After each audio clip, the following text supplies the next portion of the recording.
The young man's consciousness was a little hazy. What was this foul stench blowing into his face?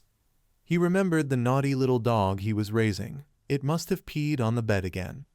Imagining the scene of the dog turning its butt toward his face, he turned pale with fear. Cold sweat broke out. Damn it. The young man panicked and raised his hand. Stop. Stop right there.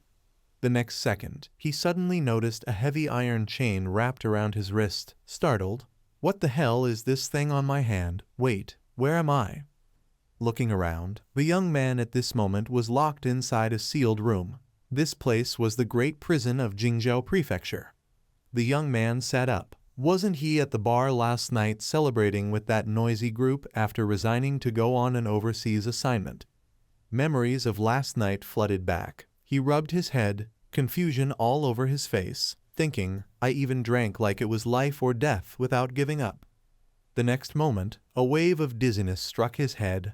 He held his aching head, memories gradually turning chaotic. The young man couldn't bear it anymore and shouted, "It hurts," and in his mind appeared information about this body. Xu Qian, styled Ning Yan, whose father had died in the Shanghai campaign 19 years ago, and whose mother later passed away due to illness, raised by his second uncle since childhood until adulthood. The young man, now Xu Qian, opened his eyes in shock. I've transmigrated. Xu Qian in this world had practiced martial arts all year round. At 18 he had reached the peak of body refinement, but had been stuck ever since. Relying on his second uncle's connections, he became a constable under the jurisdiction of Jingzhou Prefecture, working at the Chang'an County office. As soon as he realized this, he held his head, trying to calm himself down. A constable. Even after transmigrating, I still have to do the same police job. Xu Qian recalled what this body had just experienced. But 3 days ago, according to Xu Qian's memory, his second uncle, Xu Pingzhai, a 6th-rank green robe officer of the Imperial Blade Guard, had escorted a batch of tax silver to the Ministry of Revenue. Unexpectedly, the shipment was swept away by the river midway. 150,000 taels of tax silver lost on the way. The emperor flew into a rage, personally issuing an order that 5 days later Xu Pingzhai would be executed by beheading. All male. This world was ruled by a feudal dynasty. There were no human rights. What kind of place was the frontier? A desolate land with harsh climates. Most of the convicts exiled there would not survive more than 10 years, and many didn't even make it that far, dying on the road from accidents or sickness before reaching the border. Thinking of this, Xu Qian swallowed nervously. He looked around and called out, "System, system, father system, come out." The prison remained silent with no response. Xu Qian clutched his head in despair. No system. There's really no system. This is too terrifying, he shouted in fear. I must find a way to save myself. I can't just die like this. In his mind, a thought quickly flashed by. Escaping from prison. He looked at his wrist bound tightly by the iron chains. I cultivated the martial path of the 9th-rank warrior. At the peak of body refinement, my physique is strong and tough. But in this world it's only stronger than an ordinary human. Escaping from prison is impossible. Seeing that this idea wouldn't work, Xu Qian thought of another way, relying on clan and friends. The Xu family wasn't a powerful clan, and its members were scattered across places. Moreover, with the loss of 150,000 taels of tax silver, who would dare to intervene in this matter now? Just when he thought there was no way out, Xu Qian suddenly remembered something. Wait a minute, according to the laws of Great Feng, one can atone for crimes through merit. He snapped his fingers, his face brightened with realization. The death sentence could be pardoned if I can recover the stolen silver. Thinking of this, Xu Qian showed a confident smile, but then his expression fell, waving his hand helplessly. But I'm locked in the great prison now, without any case records or clues. Even if I shout myself hoarse, no one will respond. At that moment, footsteps suddenly echoed outside the prison. Xu Qian raised his head upon hearing them, and 2 figures appeared before him. The jailer glanced lazily at the young man beside him and reminded him, within the time it takes for 1 stick of incense to burn. Xu Qian brushed off his clothes and stood up. Xinnian looked at him calmly and said, "The soldiers escorting you to the frontier have already taken 300 taels from me. This is the last of our family's silver. You can rest assured and go. Nothing unexpected will happen on the road." Xu Qian felt a bit suspicious. He remembered that the relationship between this man and the body's original owner had never been good. Thinking so, he couldn't help but ask, "What about you?" Xinnian arrogantly lifted his chin and replied, "My academic title has been stripped, but with the protection of my teacher from the academy, I don't have to be exiled."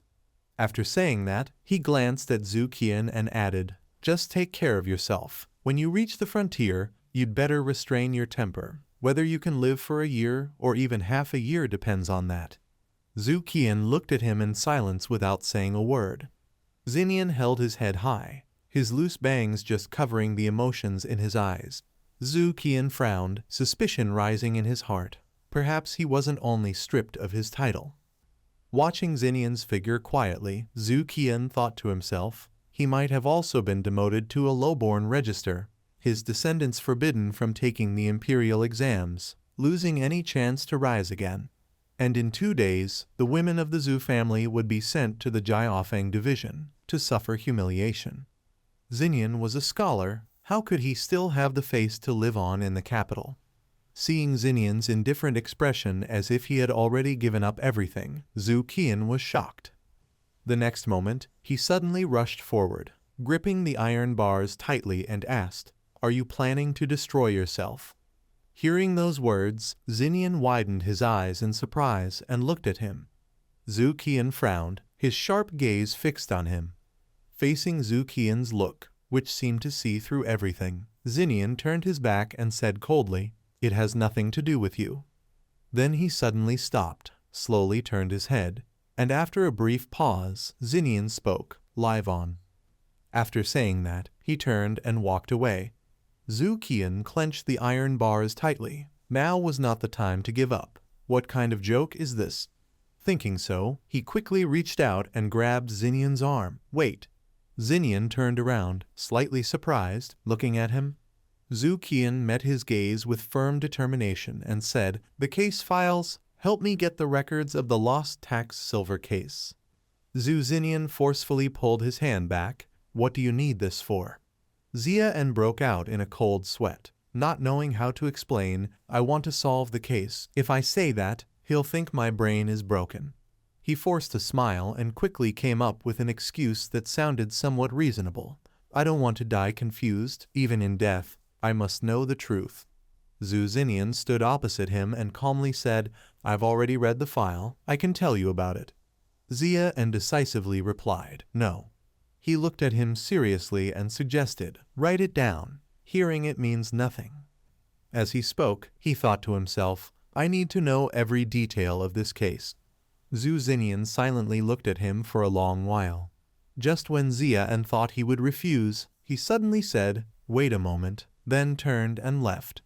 Xia stood in the dungeon watching Xu Xinnian's back, the sound of his footsteps growing fainter and fainter. Xia quietly let out a sigh of relief. He recalled memories from his previous life. In modern criminal investigation methods, crime scene investigation, surveillance cameras, and autopsy were the 3 indispensable elements. Xia stood motionless in the dungeon. The case of the missing tax silver involved no deaths, and in ancient times, there were no cameras, and he himself was in prison. Fortunately, the case files could somewhat restore the crime scene.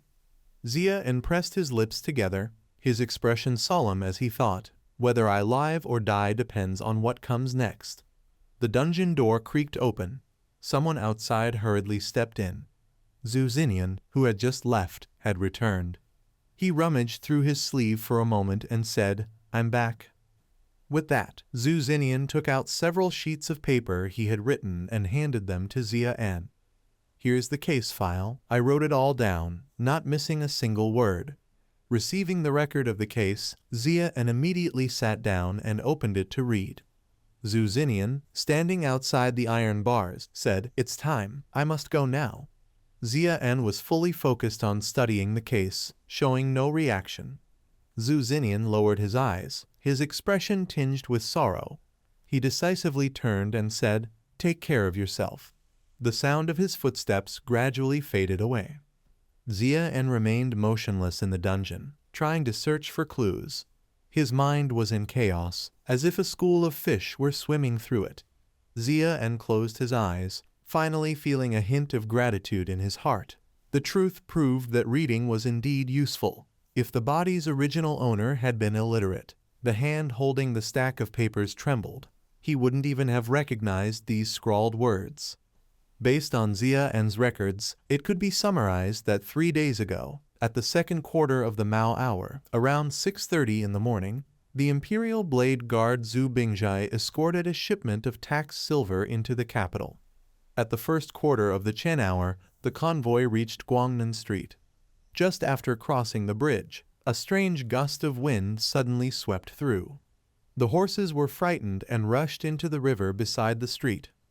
Moments later, a deafening explosion erupted, and the river surged up to 6 jang high, the muddy waves engulfing the sky. Xia buried his head in the document, murmuring as he read. The soldiers jumped into the river to retrieve the silver, but only managed to recover 1,250 taels. The rest of the silver was nowhere to be found. At that moment, he suddenly raised his head, his face pale, disbelief written all over it, and he muttered the last word, "flew." The scene shifted to a certain mansion within the city, inside the Jingzhou prefecture, in the rear hall, where several people were gathered. An elderly official covered his mouth and coughed softly. He was the Jingzhou prefecture magistrate, Chen Hangguang, and his expression was visibly tense. Hangguang stroked his long beard and spoke. "His Majesty has ordered me to recover the stolen tax silver before Xu Bingjai's execution. Only 2 days remain." After speaking, he turned to the 2 people present and reminded them, "My lords, we must hurry." The man was a Nightwatch agent, Lai Yuchun. The Nightwatch agents worked for the Royal Intelligence Bureau. Lai Yuchun finally raised his head from the stack of case records and asked, "Has there been any new progress from Xu Bingjai's side?" Hangguang lowered his gaze, looking weary. "That brute only keeps crying for mercy. He doesn't even know how the tax silver was lost." The only woman in the room suddenly spoke up. "I used Vision Kai technique to examine him." She was from the Imperial Astral Observatory, Xu Keiwei, the youngest disciple of the chief astrologer. Xu Keiwei held a piece of sugarcane in her hand and smiled confidently. "He is not lying." Hangguang rubbed his aching temples, thinking silently. "We have already investigated and interrogated Xu Bingjai. His personal connections and finances have all been reviewed once. Lai Yuchun found no clues, his spirit exhausted, and with the aid of the Vision Kai technique from the Astral Observatory, suspicion has been ruled out for now. But the loss of the tax silver was caused by Xu Bingjai's negligence, and the death sentence is unavoidable." Hearing a faint chewing sound, Lai Yuchun looked up, just in time to see Xu Keiwei eating sugarcane cheerfully, the sugarcane pulp falling onto the case files, darkening his expression. At last he sighed helplessly. The sugarcane pulp fell onto the paper and bounced once, then suddenly slipped off the edge of the sheet and landed on the table. Lai Yuchun keenly noticed the sudden movement. The sugarcane pulp, losing support, fell swiftly downward. Lai Yuchun turned his hand, releasing the inner energy within his body. He directed the flow of Kai toward the sugarcane pulp, causing it to bounce up once more. Immediately after, the pulp landed perfectly on the sheet of paper and blended in with the other pieces scattered there. Only then did Lai Yuchun let out a faint sigh of relief. It was safe. At that very moment, hurried footsteps suddenly echoed from outside. A servant of the residence, slightly anxious, stepped forward to Xu Keiwei and said, "My lady, a letter from the disciple of the Astral Observatory has arrived, and also there are steamed buns." Xu Keiwei took a bite of a bun before opening the letter to read. "My people reported that for 20 miles along the route, no trace of demonic energy was detected in the river, nor any sign of it on the shore." As soon as those words were spoken, both Chen Hangguang and Lai Yuchun froze in astonishment. When they finally reacted, Chen Hangguang slammed his hand hard on the table and stood up. shouting angrily, 150,000 taels of silver. Where could it possibly have gone? It must have reached the riverbank. It has been 3 days, and we still haven't found even the slightest trace of the culprit. He frowned deeply, thinking in distress. If the lost tax silver cannot be found, who will bear this responsibility? Lai Yuchun's brows furrowed tightly, his face no less troubled. Could it be that our line of investigation is wrong? Perhaps it wasn't caused by a demon. Chen Hengguang immediately refuted. Not a demon? Then how did the demonic wind appear? At the same time, in the prison cell, Xia An was also frozen in silence, unable to find an answer. Back in the prefectural hall, Chen Hengguang widened his eyes in confusion. Silver falling into the river. How could it just disappear without a trace? On the other side, Xia An's eyes widened in shock, recalling the scene of that day's escort mission. His heart grew even more bewildered. How could the river waves surge several zhang high, shaking and cracking both banks? He clenched the paper record tightly, nearly crushing it in his grip. In this world, demons and demon clans have existed since ancient times, hunting and devouring one another alongside humans. In the 10,000 great mountains of the southern frontier lies a place where countless demons gather, known as the Kingdom of 10,000 Demons. 500 years ago, the Western nations, under the guidance of the Buddhist sects, declared war on the Kingdom of 10,000 Demons in the southern frontier. The war raged for 60 long years, and in the end, the demon kingdom was completely annihilated, leaving behind nothing but ruins and desolation. In the history books, this campaign was called the Jiazi Demon Extermination. From that day on, the fate of the demon race declined, gradually falling into ruin, while the Buddhist sect rose to glory, its influence spreading across the heavens. Blinding sunlight pierced through the gaps between the leaves, casting a warm glow upon the small courtyard. Lai Yuchun frowned and turned to Chen Hengguang. But why would a demon attack a shipment of taxed silver in the first place? Stroking his long beard with a knowing air, Chen Hengguang replied, "Demons act without reason. They do whatever they desire." Hearing that, Lai Yuchun could not help but sigh. Chu Keiwei, with a bun in each hand, chewed thoughtfully as she pondered. She pushed the last bit of bun into her mouth, swallowed, and spoke calmly. To a demon, silver might not be as tempting as living humans. Even if they wanted silver, stealing or robbing would be far safer than directly attacking an official tax shipment in the heart of the Great Feng capital. Chen Hengguang took her words seriously, thinking it over. That's reasonable. It cannot be ruled out that someone gave the demon such an order. Lai Yuchun immediately questioned. Then who would order a demon to steal the tax silver? And for what reason? Why this particular shipment? And why exactly 150,000 taels? Startled, Chen Hengguang racked his brain to find a reason. Perhaps the person behind all this needed a vast amount of money, but could not openly seize Wheel Chu Keiwei followed up, which is why they targeted the tax money. Lai Yuchun frowned and continued.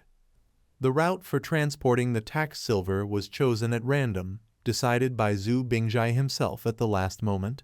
Yet the demon somehow managed to ambush them from beneath the river. His expression darkened suddenly, growing sharp and grim. That means there might have been an insider among the escort team. With that, Lai Yuchun turned to Chen Hengguang and said, "Go to Yunluo Library and consult the Confucian sages with the heart inquiry technique." At this, Chu Keiwei's face immediately showed annoyance. "Are you looking down on the Astral Observatory's divination technique? I already told you, the soldiers escorting the tax silver knew nothing at all." Seeing Lai Yuchun keep silent, pretending not to hear, Chu Keiwei thought bitterly to herself, "Martial men are truly crude." She tapped her fingers lightly on the table, making up her mind. "Before the sun sets, I'll finish cleaning up this mess, leave the prefectural court, and enter the palace to see the eldest princess." Just thinking of the delicious food made her eyes light up at once. The royal chefs of the palace, after all, were second to none. At this moment, Chen Hengguang turned to Lai Yuchun to discuss. The case was progressing slowly, yet time was running out. "Master Lai, perhaps we should seek advice from Lord Y." Lai Yuchun glanced at him, his expression darkening. You scholars have your own authorities, and we night watchmen have ours. This case is a trial assigned to me by Lord Y himself. Hearing that, Chen Hangguang let out a quiet sigh of relief, yet his tone remained heavy. Still, both the court and the people are watching us now. Meanwhile, in the prison cell, Xia had read the case file until his mind went blank. I used to think that if I ever traveled back to ancient times, he thought, it would be glamorous. He imagined scenes of praise, reciting poetry with elegant charm, maybe even turning heads with his good looks and winning a few hearts along the way. In reality, Xia sat in the cold cell holding his forehead, realizing bitterly that even after time traveling, he could not escape the cruelty of society. If this was truly the work of a demon, then there was nothing he could do. His expression grew solemn. No, that was only the capital prefecture's speculation. I can't let their assumptions cloud my own judgment. I have to analyze it myself. Maybe there's still a chance to turn things around. Once again, he read the records carefully.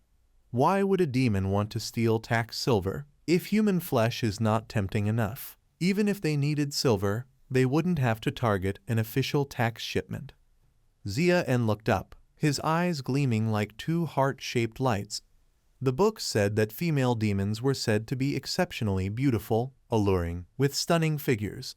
He couldn't help but mumble to himself, I wonder if there are any cat demons or dog demons among them. Sunlight filtered through the small barred window, casting thin rays into the cell. Xia slapped his own cheek, forcing himself back to focus. His face straightened with the look of a righteous scholar as he began reading the records again, reanalyzing everything from the start. The case of the missing tax silver had two most obvious clues. First, the demon wind. Except for martial warriors, the major cultivation systems all possessed the ability to summon or control such demonic winds. Therefore, the presence of demon wind could only mean that a cultivator was involved. This reduced the suspicion on the second uncle, who came from a martial background, though the possibility that he colluded with others could not be ruled out. Second, the explosion. In battles involving high-level cultivators, explosions were not uncommon, but in this case, there had been no direct confrontation, so the appearance of an explosion was unreasonable. Xia thought to himself, unless it was something that had to explode. He closed his eyes, trying to reorganize and connect the information he had gathered. Among the major cultivation systems of this world, was there any profession that required explosions to achieve its purpose? As if something came to mind, Xia froze for a moment. No, he and the Jingzhou prefecture had made the same mistake. He unfolded the case notes again, reviewing them carefully. Making judgments based solely on the most obvious clues had been far too hasty. Xia closed his eyes again and shifted his line of thought. When he opened them once more, his gaze turned sharp. Suppose this was not the work of monsters, but a meticulously planned human act. Xia began to arrange the information he had according to the most logical sequence. Perhaps the flaw did not lie within the two clearest clues, but within the seemingly scattered traces surrounding them. He started from the sudden explosion. The next moment, Xia suddenly gripped the iron bars tightly, excitement flashing across his face as he shouted loudly, "Guards!" His voice echoed through the prison. "Guards, come here at once!" The jailer, annoyed by the shouting, turned his head impatiently. He stomped over to Xia's cell, hands on his hips, and barked, noisy again. "Do you think your life's too long?" Xia crossed his arms, smiling confidently. "Tell your magistrate. I have important clues about the tax silver case." Inside the Jingzhou prefecture office, Chen Hangguang turned to Lai Yuchun and said, "I will personally go to seek guidance from Lord Y. Lord Lai, give me the files." Lai Yuchun held the documents in hand and replied, "I'll go with you." Chu Keiwei rested her chin on her hand and said casually, "With the grand state scholar of our great Feng taking charge, you two need not worry about being blamed by His Majesty." As she finished, she smiled. Hearing those words, Lai Yuchun's movement to stand up immediately froze. At that moment, a servant suddenly entered, bowing respectfully and reporting, "Magistrate, according to the warden's message, Xu Bingjai's nephew, Xu En." The servant's voice echoed through the room as he continued. "He claims to have important clues regarding the tax silver case." Upon hearing this, the three people in the room were all taken aback. Chen Hangguang stood up abruptly in excitement. "What?" He pointed at the servant and ordered decisively, "Bring him here." A short while later, Zhuan's hands were tightly bound with iron chains. He walked barefoot, dragging the shackles around his ankles that clanged noisily with each step. Xu En was escorted before the three officials, and 6 eyes simultaneously turned toward him. Narrowing his eyes, Xu En carefully examined them. His gaze swept over Chen Hangguang. The one wearing the official robe must be the magistrate, a 4th-rank official. Then his eyes shifted to Lai Yuchun, the middle-aged man with a silver gong embroidered on his chest, clearly from the Nightwatchers. The next second, Xu En's eyes widened in astonishment. His gaze happened to stop right where Chu Keiwei was seated. This young lady was stunningly beautiful. He couldn't help but wonder if she was already married. But immediately after, he glanced down and was momentarily shocked to see a flat chest. A pang of regret flashed in his heart. Nothing at all. After regaining his composure, Xu En clasped his hands together and bowed deeply. "Greetings, my lords."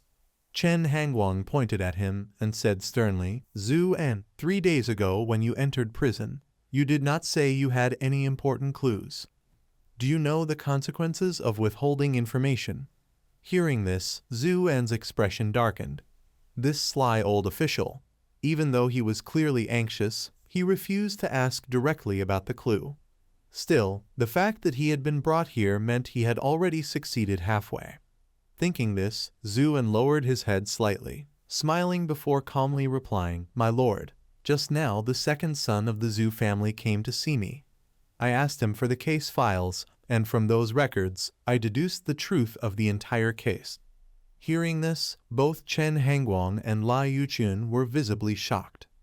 Chen Hangguang asked in disbelief, "What, from the case files?" Chen Hangguang lost his patience and shouted angrily, "Guards, drag him down and give him 200 strikes." Seeing the finger pointed straight at him, Xu En was full of question marks, pointing to himself in disbelief. Chen Hangguang's face bulged with veins as he roared, "The tax silver was stolen by a monster. That is already the official conclusion. You brat, how dare you spout nonsense?" As soon as he finished speaking, the household guards stepped forward to escort Xu En away. "Back to the prison with you." Xu En gritted his teeth in frustration, thinking to himself, "This magistrate Chen really has quite a temper."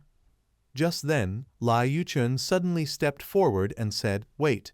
He held the servant's hand that was restraining Xu En and spoke calmly, "Let us hear what he has to say." Xu En rubbed his sore shoulder and began, "According to the gate guard's statement, at the 2nd quarter of the Mao hour, my second uncle entered the city, and at the 1st quarter of the Shane hour, the escort team carrying the tax silver reached Guangnan Street. At that moment, a strange wind suddenly arose, frightening the horses and causing the M to charge into the river." Chen Hangguang stroked his long beard and interrupted confidently, "I know. That's why we concluded that the monster was hiding beneath the river and seized the silver." Xu En immediately denied, "No." He recalled the records of the crime scene, then looked at him firmly and continued, "The strange wind and explosion were merely diversions, meant to make everyone overlook one fatal mistake." Hearing this, everyone in the room was taken aback. Chen Hangguang hurriedly asked, "What mistake?" Xu En smiled calmly and said, "My second uncle was escorting 150,000 taels of silver. So allow me to ask, my lords, how much does 150,000 taels of pure silver weigh?" The room fell silent. Chen Hangguang coughed awkwardly to hide his embarrassment and said, "Just say it directly." Xu En slapped his own forehead, feeling speechless. Ancient people really aren't very quick with calculations. Huh. Thinking so, he spoke bluntly, 9,375 caddies. Hearing that number, Lai Yuchun's eyes widened as if realizing something. Chu Keiwei frowned in confusion and asked, And what does that prove? Xu inwardly cursed. Proves that this little miss isn't very bright. Ignoring her question, he asked instead, from the city gate to Guangnan Street, how far is it? Lai Yuchun answered straightforwardly, 30 li. Inside the room, the conversation between the two men continued. On the way through several bustling streets, Lai Yuchun replied, 4. Xia asked again, how were the horses' footsteps? Lai Yuchun widened his eyes in surprise. Horses. He finally realized something was wrong. The timing didn't add up. Thinking about what had happened that day, his expression grew serious. Guangnan Street was 30 li away from the southern city gate. With the horses' speed, they had to pass through 4 streets along the way. Entering the city at the second quarter of the map hour, it was impossible to reach Guangnan Street by the first quarter of the Chen hour. Chen Hengguang stroked his long beard, half closing his eyes as he spoke. But the tax silver was indeed escorted to Guangnan Street at the Chen hour. At that time, many commoners witnessed the horses rushing into the river. It couldn't have been faked. Chu Keiwei quickly agreed, that's right. How do you explain that? Lai Yuchun turned to look at Xia and calmly replied, because what was being escorted wasn't silver at all. Hearing this, Chen Hengguang slammed the table angrily. Absurd. Not to mention whether your second uncle and those escorting soldiers were blind or not. The record clearly includes the testimony of the commoners present. He frowned and shouted. The horses plunged into the river. Silver gleamed and sank into the water. Could that also be fake? Xia clasped his hands respectfully and said, it's uncertain whether it was real or not, but I am willing to personally clear this doubt for you, my lord. Please allow me to borrow pen and paper for a moment. A short while later, paper and ink were placed on the table, and the brush drew a messy stroke across the page. Xia began writing quickly, his brush moving non-stop. No one knew how much time had passed before he finally exhaled and smiled. Done. With that, Xia presented the paper he had written to Chen Hengguang. My lord, please prepare the items listed here as I have requested. Chen Hengguang received the paper and froze. Although he didn't understand what the young man was planning, he frowned and grumbled inwardly, heavens above, but still. Looking at the messy handwriting sprawled across the paper, his hand couldn't help but tremble. What terrible handwriting! Chu Keiwei curiously reached out to take the paper. Let me see. The next moment, her expression instantly darkened.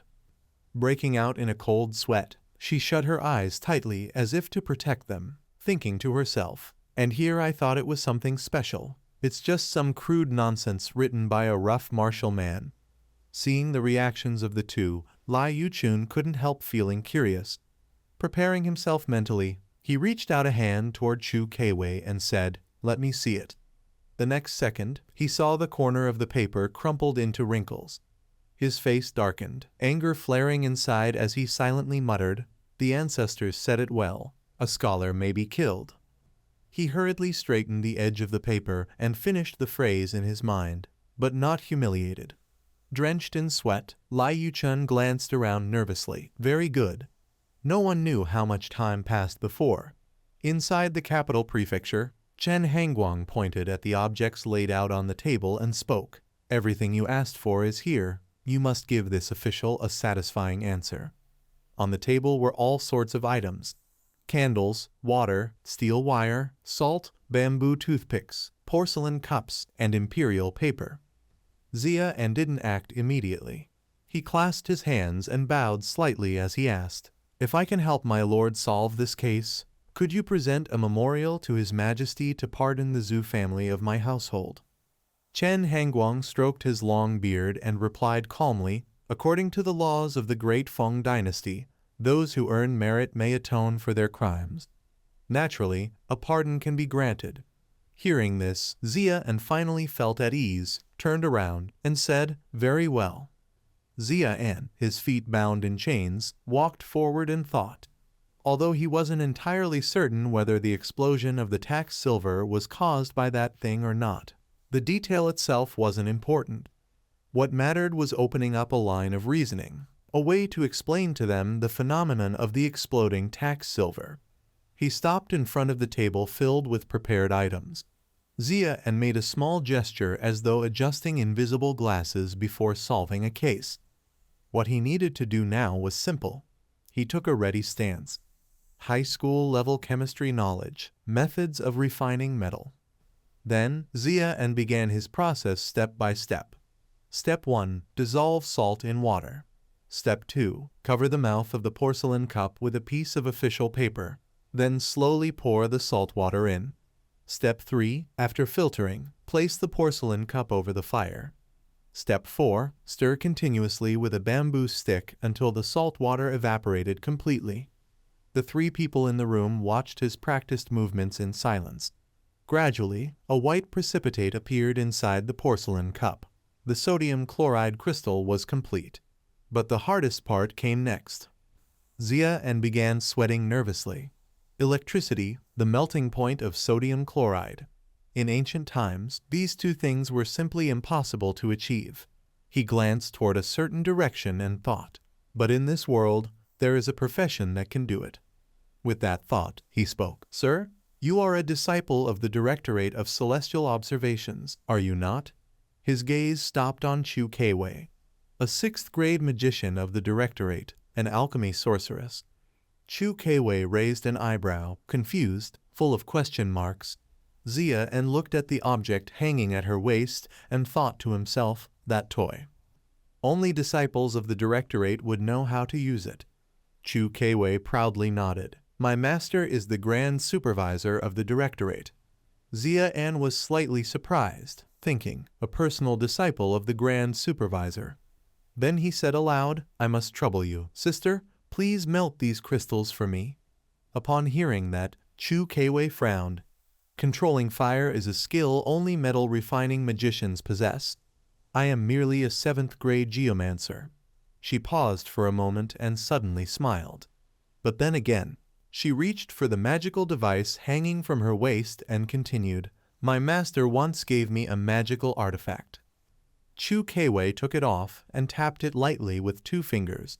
From her fingertips, a golden light burst forth, and in the next moment, a bright red flame flared on the surface of the artifact.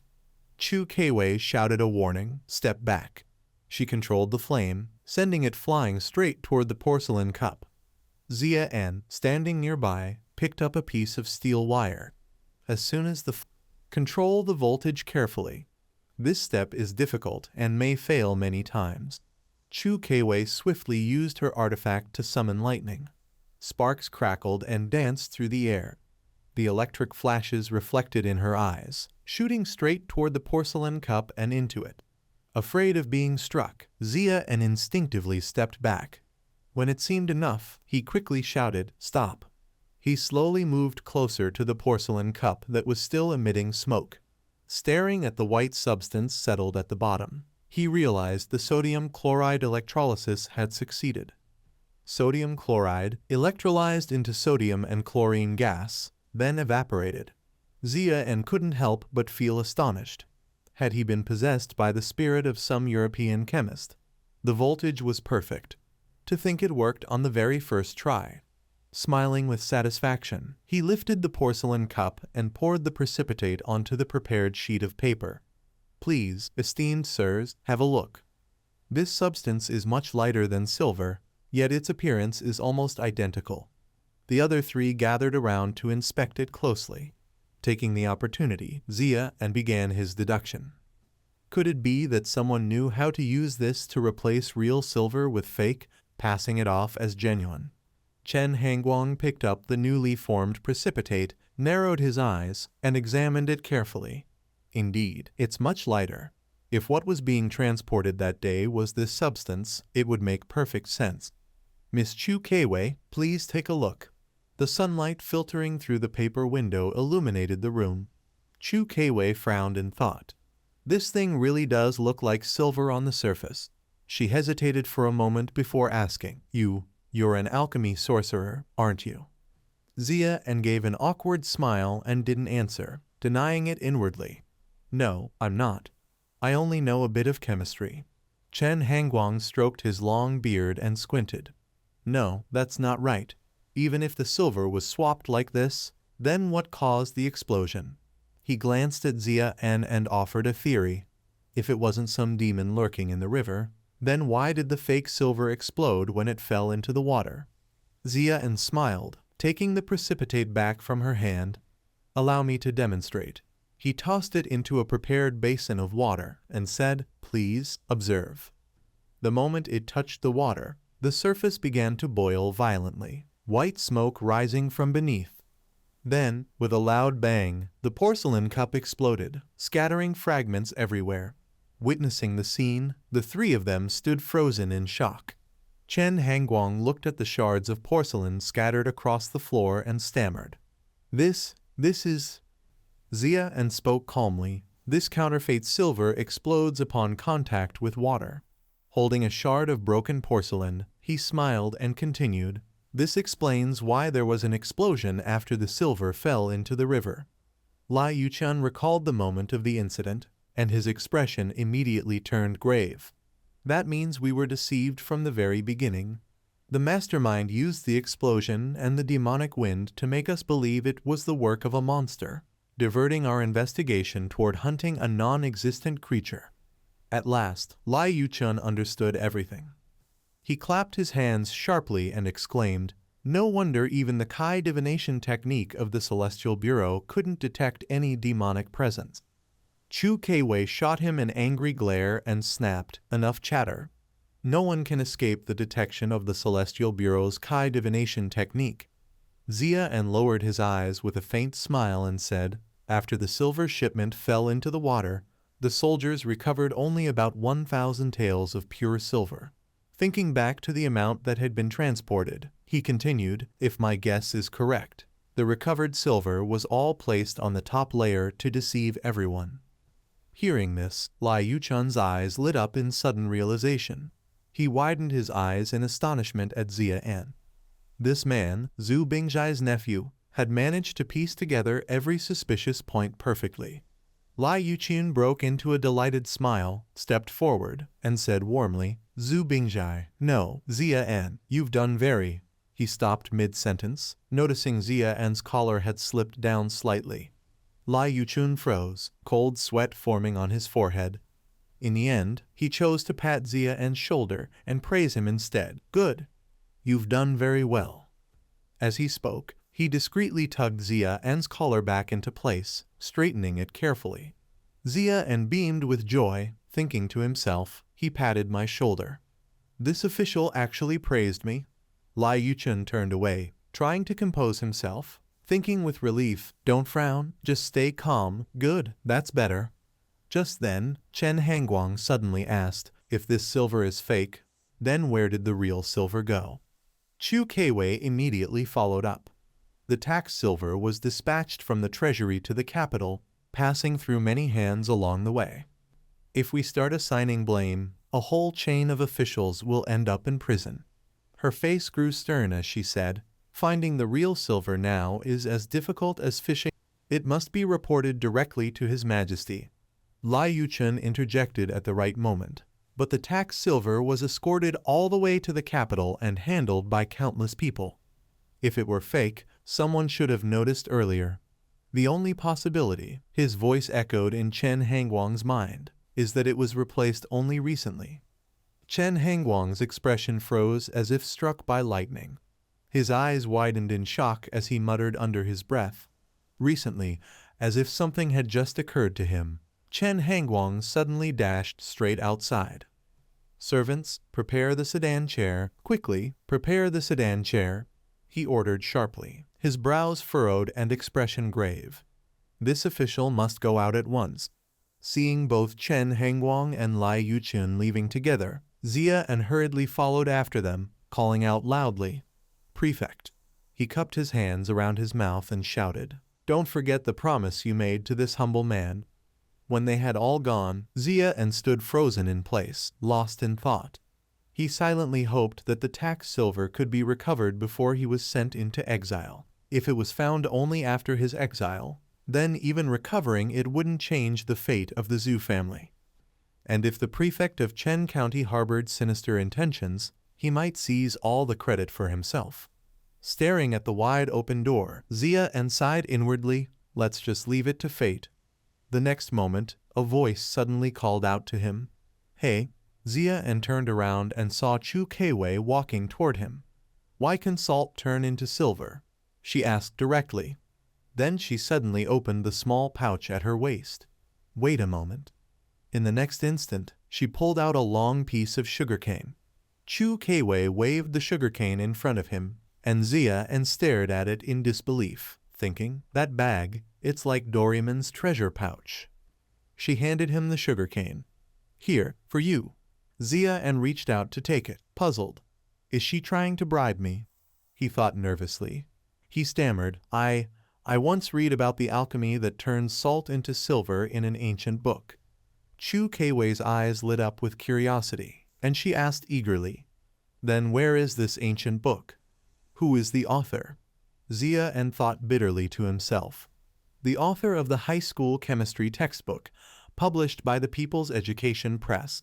But of course, he couldn't say that aloud.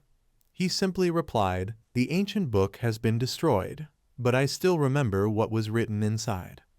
He frowned and put on a troubled expression, saying softly, but disaster is about to befall me.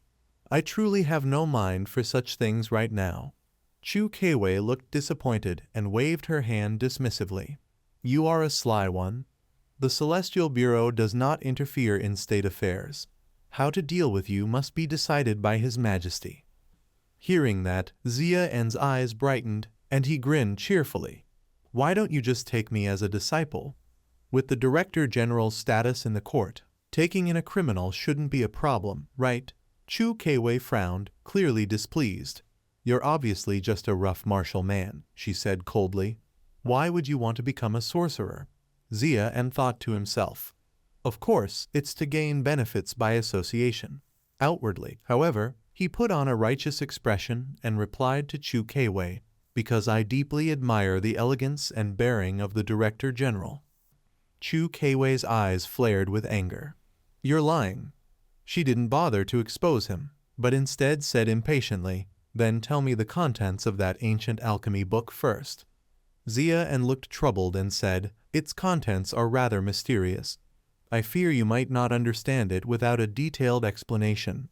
It requires careful guidance to truly grasp. Chu Keiwei clearly didn't believe him. She snorted coldly. Throughout the 9 provinces, when it comes to alchemy, the Celestial Bureau stands unrivaled. Hearing this, Xia took a deep breath, then began to chant a string of formulas like an incantation. Oxygen valence 2, calcium, zinc, magnesium, copper, and mercury remember well, iron 2-3, carbon 2-4. Chu Keiwei's mind went blank.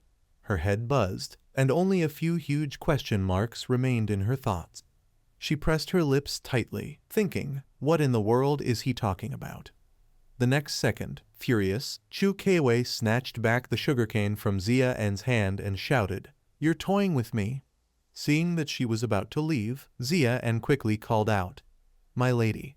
Chu Keiwei turned back sharply, glaring at him with eyes like blades. She frowned and said angrily, The Celestial Bureau only accepts male disciples. She emphasized each word. 2 days later, inside the capital's detention prison, several jailers walked briskly past the rows of cells. Their steady footsteps echoed through the corridor. After a while, they stopped in front of a certain cell.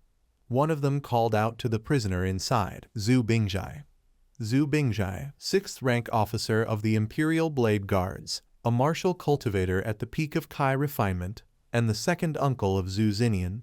Covered in dust and dirt, he slowly raised his weary eyes to look at the jailer outside and thought to himself, so, the 5-day deadline has come.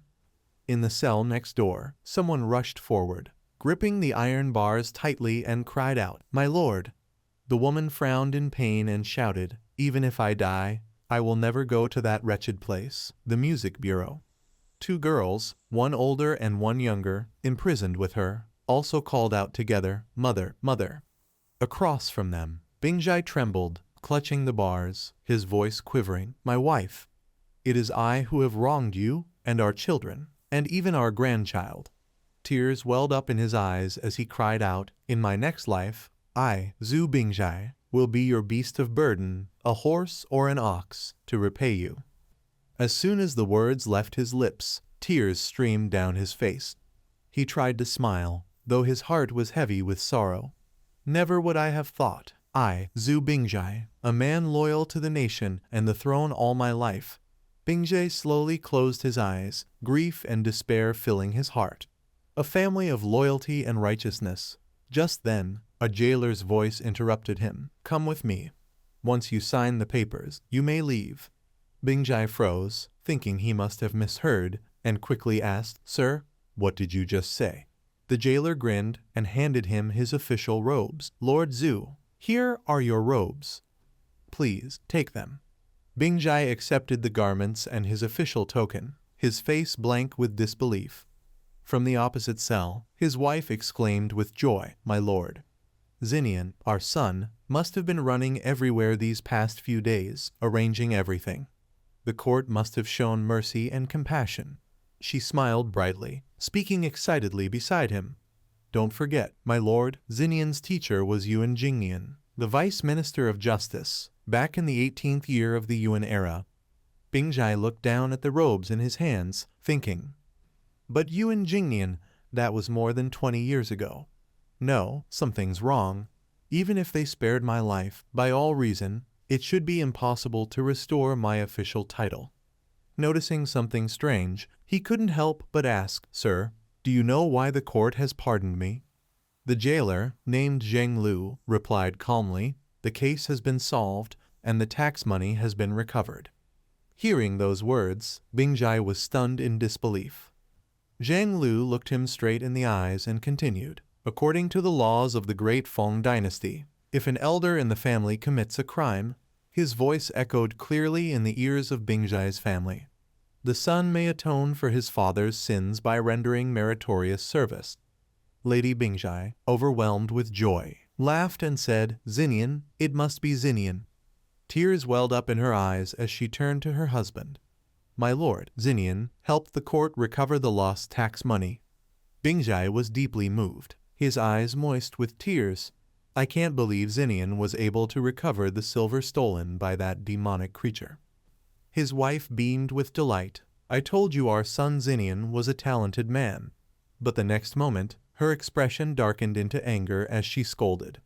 "Back then I wanted him to learn martial arts, but you wouldn't let him. You insisted that brat Xu Xinnian train instead." Bingjai avoided her gaze, thinking to himself, "I told you long ago, your son has no talent for martial cultivation."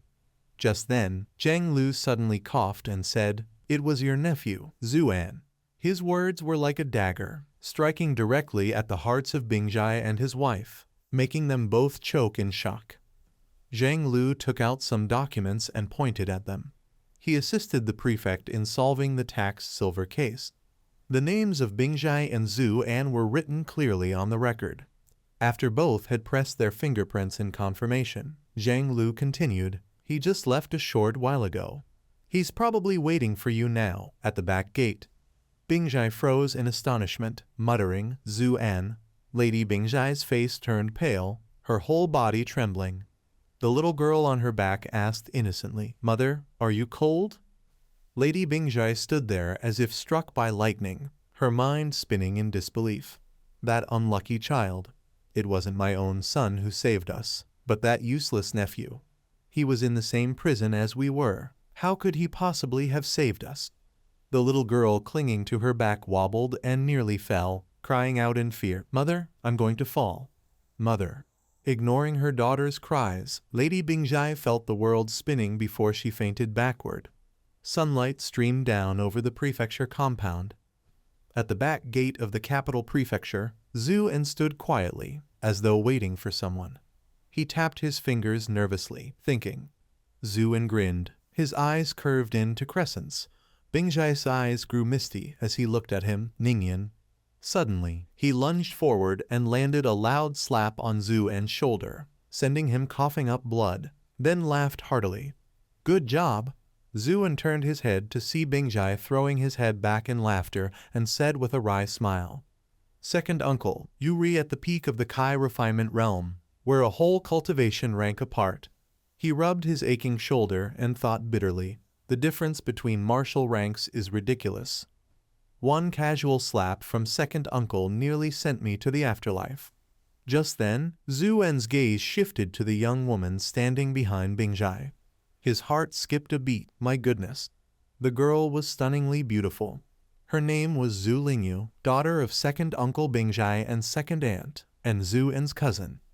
Xu En thought in astonishment, I didn't expect to have such an elegant and ethereal cousin. In the memories of the original host, her face was always vague. He hadn't cared much about her. Moreover, because of second aunt's temperament, relations between the cousins had never been close. Lingyu felt Xu En's gaze and turned to look at him. Lowering her eyes, she said softly, elder cousin. At that moment, a childish voice suddenly chimed in, big brother. Tiny legs pattered rapidly across the ground as a little girl ran toward them like the wind. She skidded to a stop with a squeak, heels dragging across the dirt, and ended up right in front of Xu En. He looked down at the little one. Ah yes, there was one exception. The girl was named Xu Lingyan.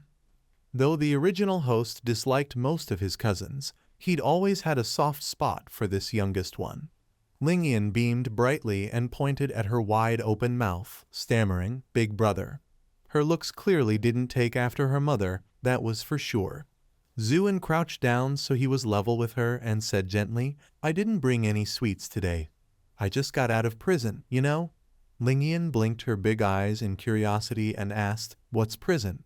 Xu En replied, it's the place where you've been sleeping these past few days. Lingyan's eyes sparkled as she asked again. Then where's the other brother? Did he take the sweets? Xu En froze for a moment, not sure how to answer, and finally said softly, he didn't come. That's your real brother. Hearing that, Lingyan immediately showed a sad and pitiful expression. Xia En looked at the little girl and couldn't help thinking, this little sister isn't very smart, just a silly child. He turned his gaze toward Xu Bingjai's wife and thought, this must be inherited from her mother. That's what the original host believed. Her name was Lai Ru, 35 years old, wife of second uncle and therefore Xia En's second aunt. Lai Ru looked guilty and turned her eyes away. Thank you, Mingyan. Speaking of his aunt, a vague memory resurfaced.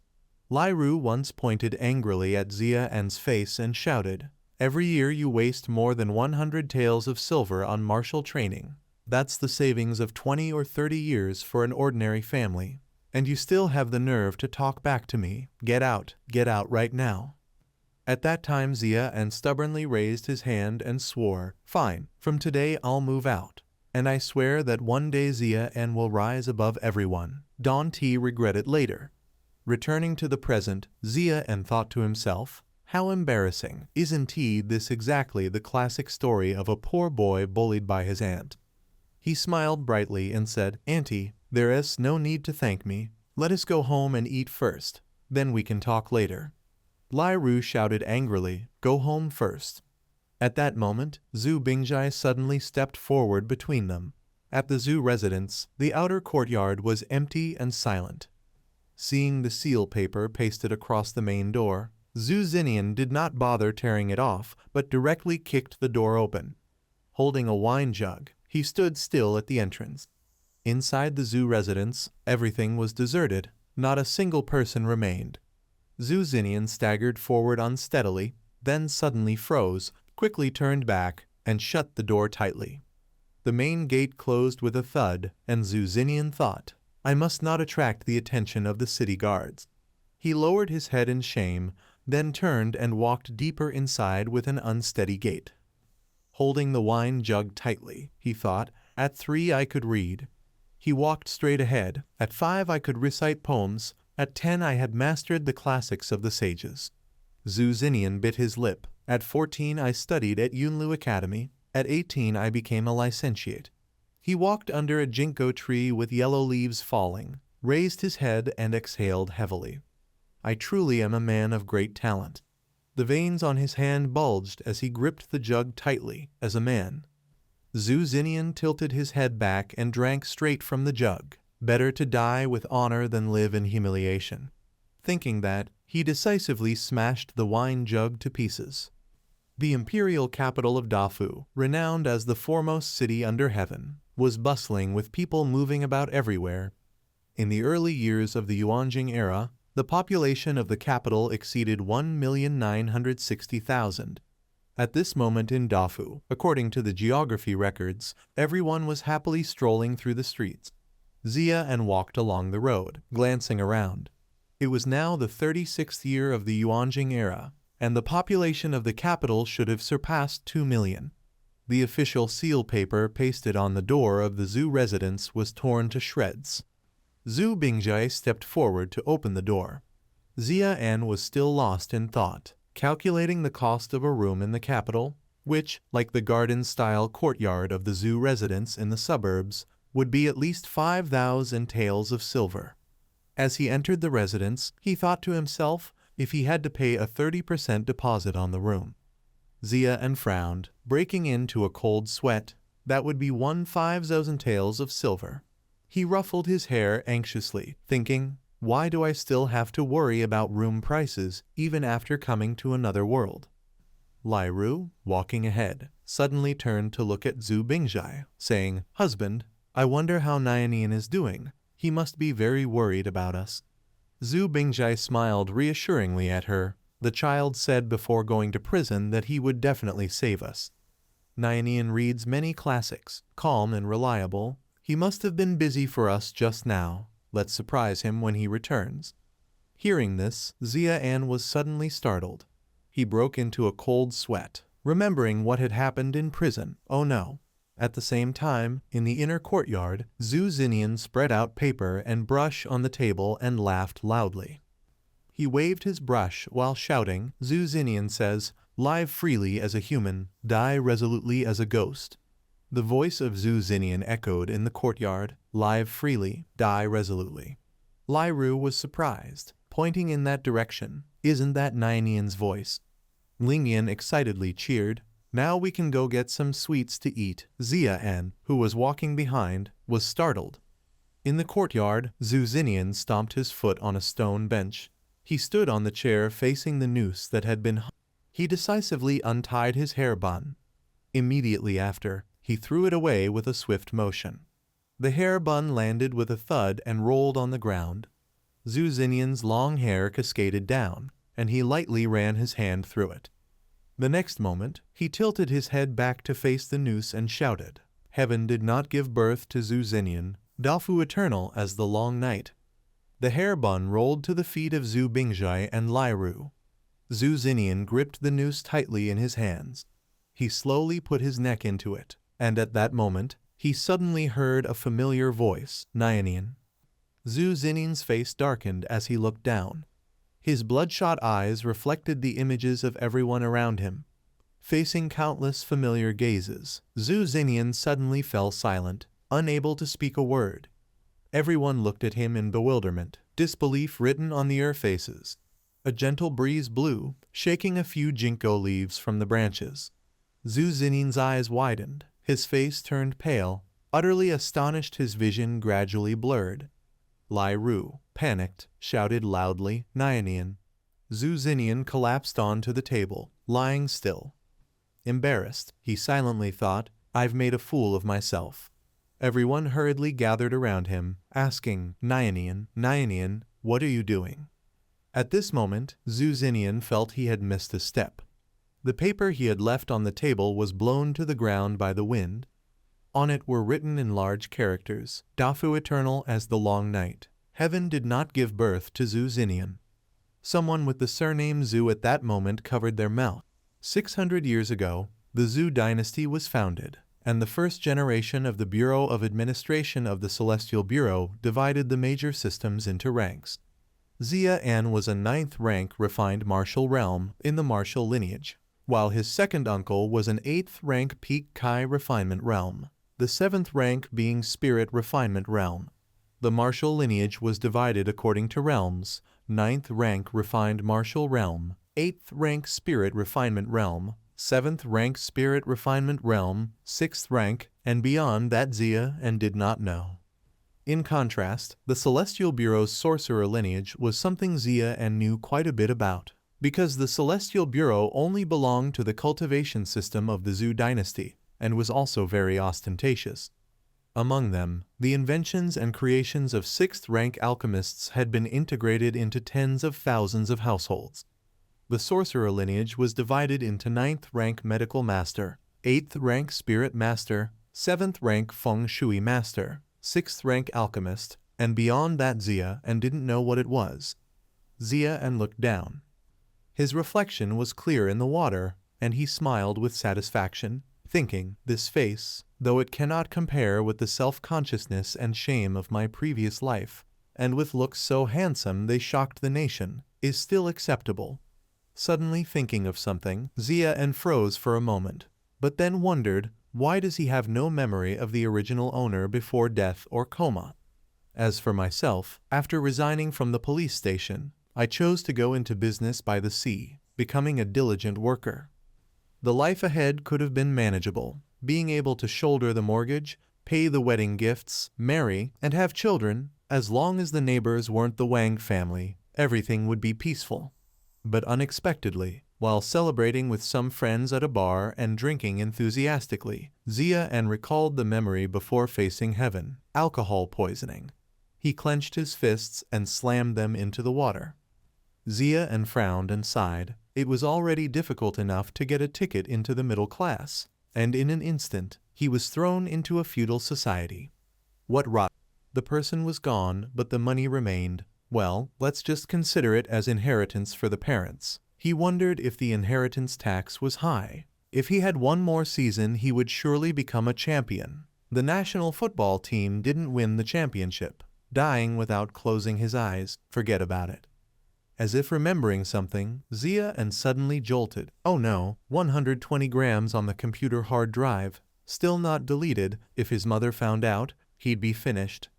Outside, the sky was pitch black. Seeing someone come out of the bathtub, he called, "Hey, someone!" A shadow was clearly cast outside the door. "Servant, the master is calling you to eat." The maid outside heard Xian and reply, "Okay, wait a moment." That maid was named Luenge, sold into the Xu family at 7 to serve the eldest daughter. Twisting her handkerchief, she thought happily, after the Xu family suffered misfortune, all our servants were dismissed. Unexpectedly, in just 5 days, the Xu family had turned things around. According to what the young lady said, all the credit went to the young master. The door of Xian's room creaked open. Xian strode out. "Let's go." After taking a few steps, he suddenly stopped. "Hey, don't call me young master." Luenge frowned stubbornly, but young master is young master. Xian was a bit speechless, thinking, fine, anyway, I'm not from the Wu family. After walking for a while, Luenge suddenly spoke. "Young master." Just now the master and mistress argued. Xian turned to look at her and asked, "What happened?" Luenge recalled their quarrel and awkwardly replied, "It seemed the mistress insisted on knowing how the taxes were swapped, and who did it." The master couldn't answer, and after going back and forth they argued loudly. She then looked at Xian and asked, "Young master knows, right?" Xian casually admitted. He remembered what had happened on the way back and thought to himself, on the way back from the Xu mansion, I already told my second uncle, the taxes weren't stolen, they were swapped. At that time, the eldest daughter didn't say anything, so she kept it in her heart.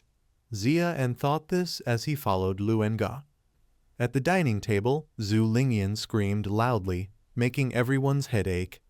The little girl was so frustrated that tears welled up as she shouted. Luenge arrived, bringing Xian along, and quietly said, "Madam." Lai Yuchun pointed at Xu Xinnian, who was wailing and crying, and said angrily, take her away, it's about time to go home." Xian walked over and patted the girl's head to comfort her. He bent down and asked with concern and a smile, "What's wrong?" Xu Xinnian looked at him in surprise. "Elder brother." She pointed at Lai Yuchun and accused her angrily. "Mother tricked me. Mother said if I could go home, she would take me to Giyu Tower." Hearing the little girl, Xu Bingjai froze, uneasy, and turned away. Giyu Tower was the top tavern in the capital. visited only by high-ranking officials, not ordinary citizens or merchants. Xu Xinnian, thinking of the delicious food there, puffed up her cheeks in anger. A foolish child who could not even remember the names of her elder brother and sister could remember Giyu Tower, and had even eaten there once before. It was clear this child was not stupid, just misapplied in her talents. Xia looked at Xu Bingjai and thought that old Xu knows how to make others handle his troubles. He even treats his daughter like a tool. Xu Bingjai sneezed loudly at the reminder. Xia faintly smiled. Indeed, the little bean was Madame's key to influence. Lai Yuchun, being followed by Xu Lingyan's shining gaze, could only cover her head and lament, all from a single joke back then, and now it's come to this. Xia frowned at her reproachfully. Even tricking a child, madam, unbelievable. Hearing this, Lai Yuchun's fists trembled in anger. Seeing Xia defend her, Xu Lingyan tightly grabbed the hem of his shirt. She climbed up his thigh, startling him, elder brother, her eyes sparkling as she said, elder brother, take me there. Xia, overwhelmed by the huge words Giyu Tower, a delicacy for each, felt suffocated. He directly grabbed Xu Lingyan by the collar and handed her to Luenga, ordering Luenga, take her away. Luenju caught the girl and replied, yes. Immediately, she took Xu Lingyan away, and Xia, furious, deliberately turned on his deaf act, pretending not to hear the girl crying. The dining table finally fell silent. Beneath the table, Lai Yuchun lightly nudged Xu Bingjai. She glanced at Xia, who was enjoying his meal, signaling to him. Xu Bingjai looked embarrassed. This kind of humiliation. Tanyan, wearing a look of shame as if he wanted to die, tried to swallow a bite of rice and looked at him with blank eyes.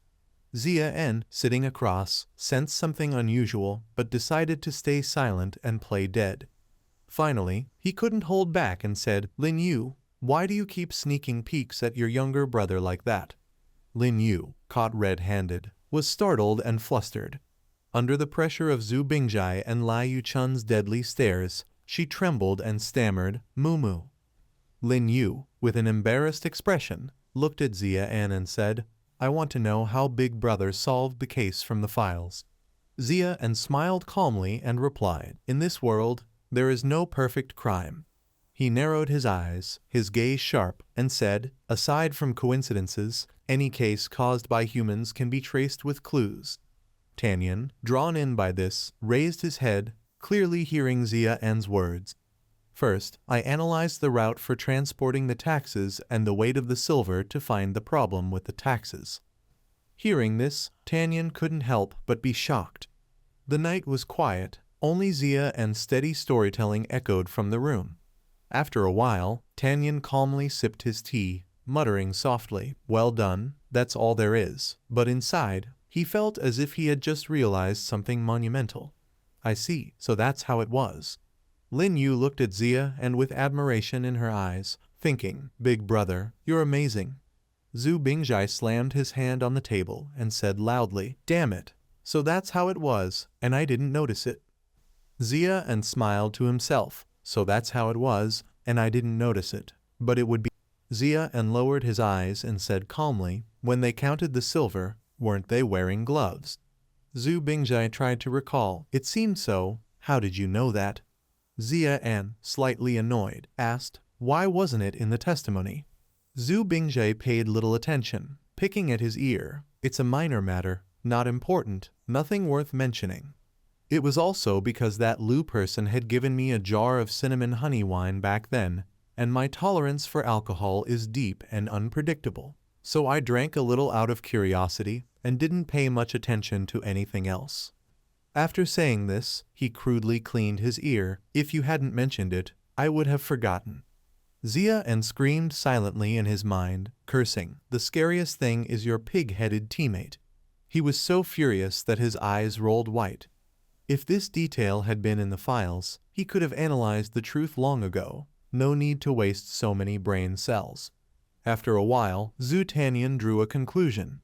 It seemed likely that the Lu person my father mentioned was the one who harmed him. Remembering that drinking incident, Xu Bingjie suddenly understood, so that's how it was. Thinking of something else, he widened his eyes. Everyone present showed disappointment and lowered their heads. Xu Bingjie recalled what had happened and froze. He anxiously held his head, trembling. It was my fault. My recklessness almost ruined the whole family. Thinking that Y had nearly faced a total family disaster, Xu Bingjie blamed himself even more. It was my recklessness. I almost destroyed the whole family. He frowned and lifted his head. His gaze stopped on Xia and Xu Bingjie. Suddenly, he remembered the brother who had been severely injured back then, the one he called Big Brother. He lowered his head and said, "Back then, I and your father fought side by side in the battle of the mountains and seas." Xu Bingjie looked straight at Xia An and then recalled his brother, clearly saying they had to survive together and rise in rank together. On the battlefield shrouded in smoke and fire, the last request still echoed in his ears, Xu Bingjie. At that time, he held his brother, whose life was almost gone, and followed his final instructions. It all depended on you. The world was vast. The Defeng dynasty ruled Central Plains, belonging to the legitimate line of the realm. Defeng built the country through martial prowess and governed it with Confucian principles. At its peak, tens of thousands of states came to pay tribute. Up to now, it has existed for 600 years. 20 years ago, Defeng allied with the western regions, subjugated the northern barbarians and the southwestern barbarians, and fought a decisive battle at Shanhai Pass. The armies contributed by all sides reached millions, and from the start of the war to its end, only half a year passed, with 1 million lives buried. Arrows and cannon fire filled the sky. That battle was one of the most brutal in history, known as the Shanhai Campaign. Xu Bingjie recalled old memories. If it hadn't been for Big Brother taking the blade for me, I would have died. He lowered his head, and so I let Tanyan go to study. Xia An, sitting across from him, raised his head as Xu Bingjie continued. The choice for you to train in martial arts, in truth, still carried some personal affection. Lai Yuchun frowned angrily, criticizing him. That's right, all the care goes to the biological grandson. Xia An suddenly smiled, so that was Ant's meaning. He turned to her and asked, "Isn't second young master your own flesh and blood?" Lai Yuchun's whole body trembled with anger as she pointed at him, scolding, "You vile brat, what do you mean by that?" Xu Bingjie clenched his fists. Enough. Tears streaming down, he shouted, "I barely managed to survive, and now I have to listen to you all quarrel." Meanwhile, Xu Xinnian had already run back because she was hungry, the little girl opening her mouth wide, waiting to be fed. She looked at Lai Yuchun innocently and asked, "Mother, why are we in a dark room, eating every day but never full?" Upon hearing this, everyone suddenly froze. A dark room. Each person looked confused. The girl called the prison a dark room, and Xu Bingjie held his head, replying, "I, your father, made a mistake." Xu Xinnian spoke innocently. "Yesterday I was hungry, and when I woke up I caught a worm." She raised both hands, smiling as she mimed a cockroach, with something on its head. Everyone stared at her in horror. "We let a child suffer like this? It is truly a failure." Lai Yuchun, her eyes brimming with tears, asked shakily, "Have you eaten?" blaming herself, Xu Xinnian. "It's all because Mother is useless. Mother cannot protect you properly." Xu Xinnian did not reply but continued, "Then I heard Mother's stomach rumble. Lai Yuchun was so scared she broke out in a cold sweat." "Then what happened?" Xu Xinnian smiled brightly like sunlight. "Then I put it into my mother's mouth. My mother even ate very quickly. After finishing, she struck a pose as if saying, 'Hurry and reward me.'" Lai Yuchun froze, her mind weighed down by the words put into Mother's mouth. She pressed her lips together. The two words Mother ate made her shudder, cold sweat pouring like a stream. Lai Yuchun recalled the scene of swallowing a cockroach in her sleep, and very quickly she fell backward and vomited a rainbow. In the room, Tan Nine's voice rang out, "I am full." Xu Lingyu lowered her eyes and continued, "Me too." Shi Yian laughed coquettishly, "Full, full," while Bingjie remained silent. That night, at Tai Tian Pavilion, Quanxing Tower, The building stood lit and majestic in the capital. On the 7th floor of Quanxing Tower, in the alchemy practice room, a group of disciples looked anguished. One grabbed his head and cried out, "Why did it fail? The step was clearly so simple." Another interrupted, "I told you, the salt dosage must be wrong." Complaints echoed, "It's too hard." Another angrily pointed at a fellow disciple, "It's the fire. I saw Senior Brother Van boiling the salt." Another suggested, "Maybe the water amount is wrong." The person practicing tried again, but in the end, where did it go wrong? The group of disciples was in an uproar. Too difficult. Turning sea salt into silver is just too hard. Another disciple silently wiped away tears, wondering why Xu Keiwei hadn't arrived yet. The person next to him replied, "I don't know." At that moment, Keiwei was quietly sneaking away, clutching a pile of food, thinking, these people didn't expect that they were still practicing fake silver. Since the tax case was solved, His Majesty saw the immense power of fake silver, quite bizarre, so he ordered Tai Tian Pavilion to produce it. The alchemists of Tai Tian Pavilion had begun the work day and night, from 9 am to 9 p.m., 6 days a week, with no reward. They had been working non-stop for 2 days already, failing and trying again. One of them, pale and trembling, pointed in a direction, Keiwei. The other senior disciples' eyes lit up like torches as they turned. It's junior sister Keiwei. Keiwei, who had been sneaking away quietly, froze in shock. She broke out in cold sweat, thinking, I'm doomed. The group of senior disciples immediately rushed to grab her, followed by a flood of questions. Junior sister Keiwei, how exactly do you produce fake silver? Junior sister Keiwei, come quickly and help us. Looking at the pile of prepared materials on the table, one of them said, Junior sister Keiwei, you are the only one who has successfully made fake silver. Quickly tell us where we went wrong. Keiwei hugged the food and thought silently. The senior disciple's process had no problem. At first, I also made fake silver like this at the zoo residence. She lowered her eyes and recalled, but when I tried again later, I failed. At that time, Xu Keiwei stood on the platform and spoke.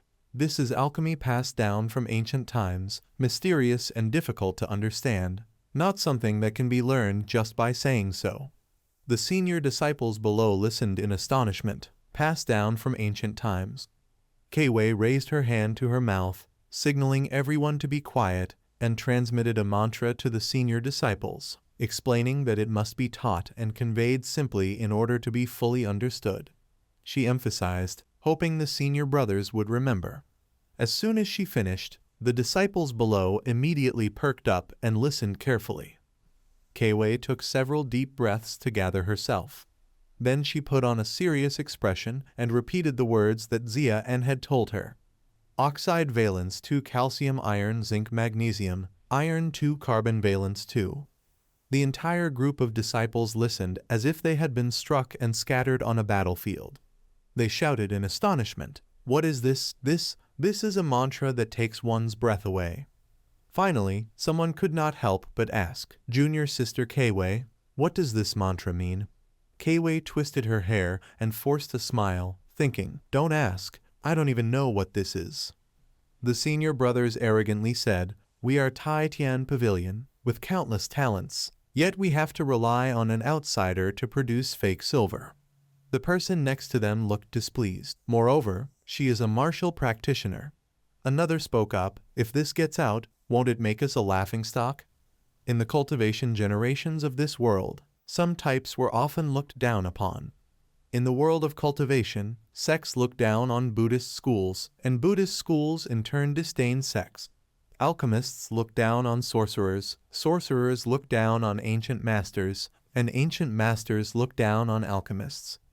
Unfortunately, Confucianism in modern times has declined. The senior disciples crowded around Xu Keiwei, pleading and whining, Junior sister Keiwei, please guide us, we beg you. Keiwei walked straight up to the upper floor, pretending to be mysterious, saying, next time I will definitely teach you.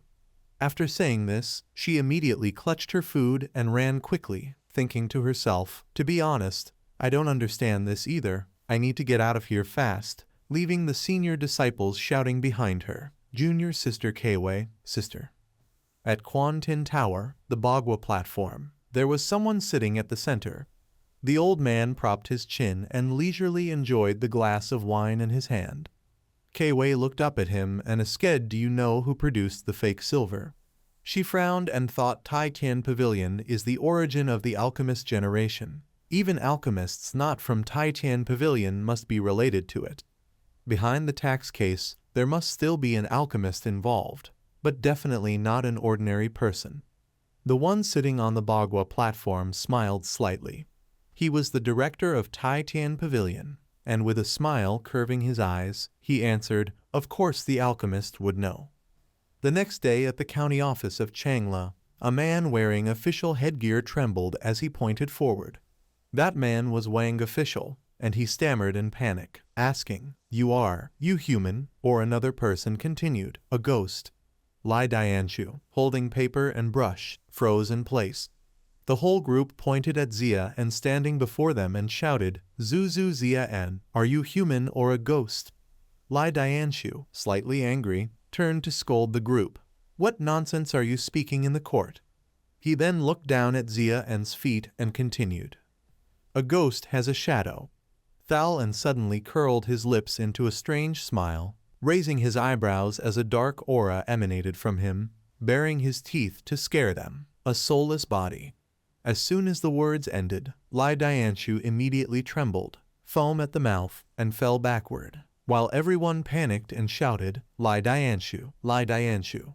Seeing the group terrified in front of him, Zia-en chuckled and said, "Just kidding, greetings Minister Dianshu. Colleagues, I have been released from prison." Lai Dianshu wiped the cold sweat from his forehead and asked, "What happened?" Murmurs of Zia-en's explanation echoed throughout the county office. Hearing Zia-en's account, the people in the office relaxed, realizing it was all about earning merit to atone for faults and understanding the situation. Lai Dianshu shyly cleared his throat a few times, recalling his earlier embarrassment. Zia-en bowed respectfully and handed an object to Lai Dianshu, smiling, "It is normal if you didn't know. After all, the verdict has not yet been issued." Lai Dianshu, "This is evidence delivered by the Jingzhou mansion." Lai Dianshu accepted it and went out the door, saying, "All right, the session is over, dismissed." Wang official patted Zia-en on the shoulder and called Ning Yan. He draped his arm around Zia-en excitedly and said, "You must host a drink for the guests." The surrounding colleagues cheered. "Host? Host?" One of them added, "Yes, surviving a great disaster brings future blessings. We must host a drink." Zia-en laughed heartily and agreed, "No problem."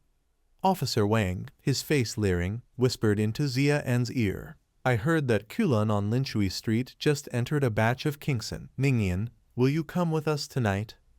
Zia-en immediately froze. Entertaining guests with drinks is one thing, but now being asked to invite Kulan to sleep as well, that's too much. Thinking that, he could only step back quietly and wave his hand with a smile to decline. "I'm really sorry, recently the family is poor. At that moment, Zia-en suddenly sensed something unusual. He looked down at his feet, and coins had appeared under his shoes.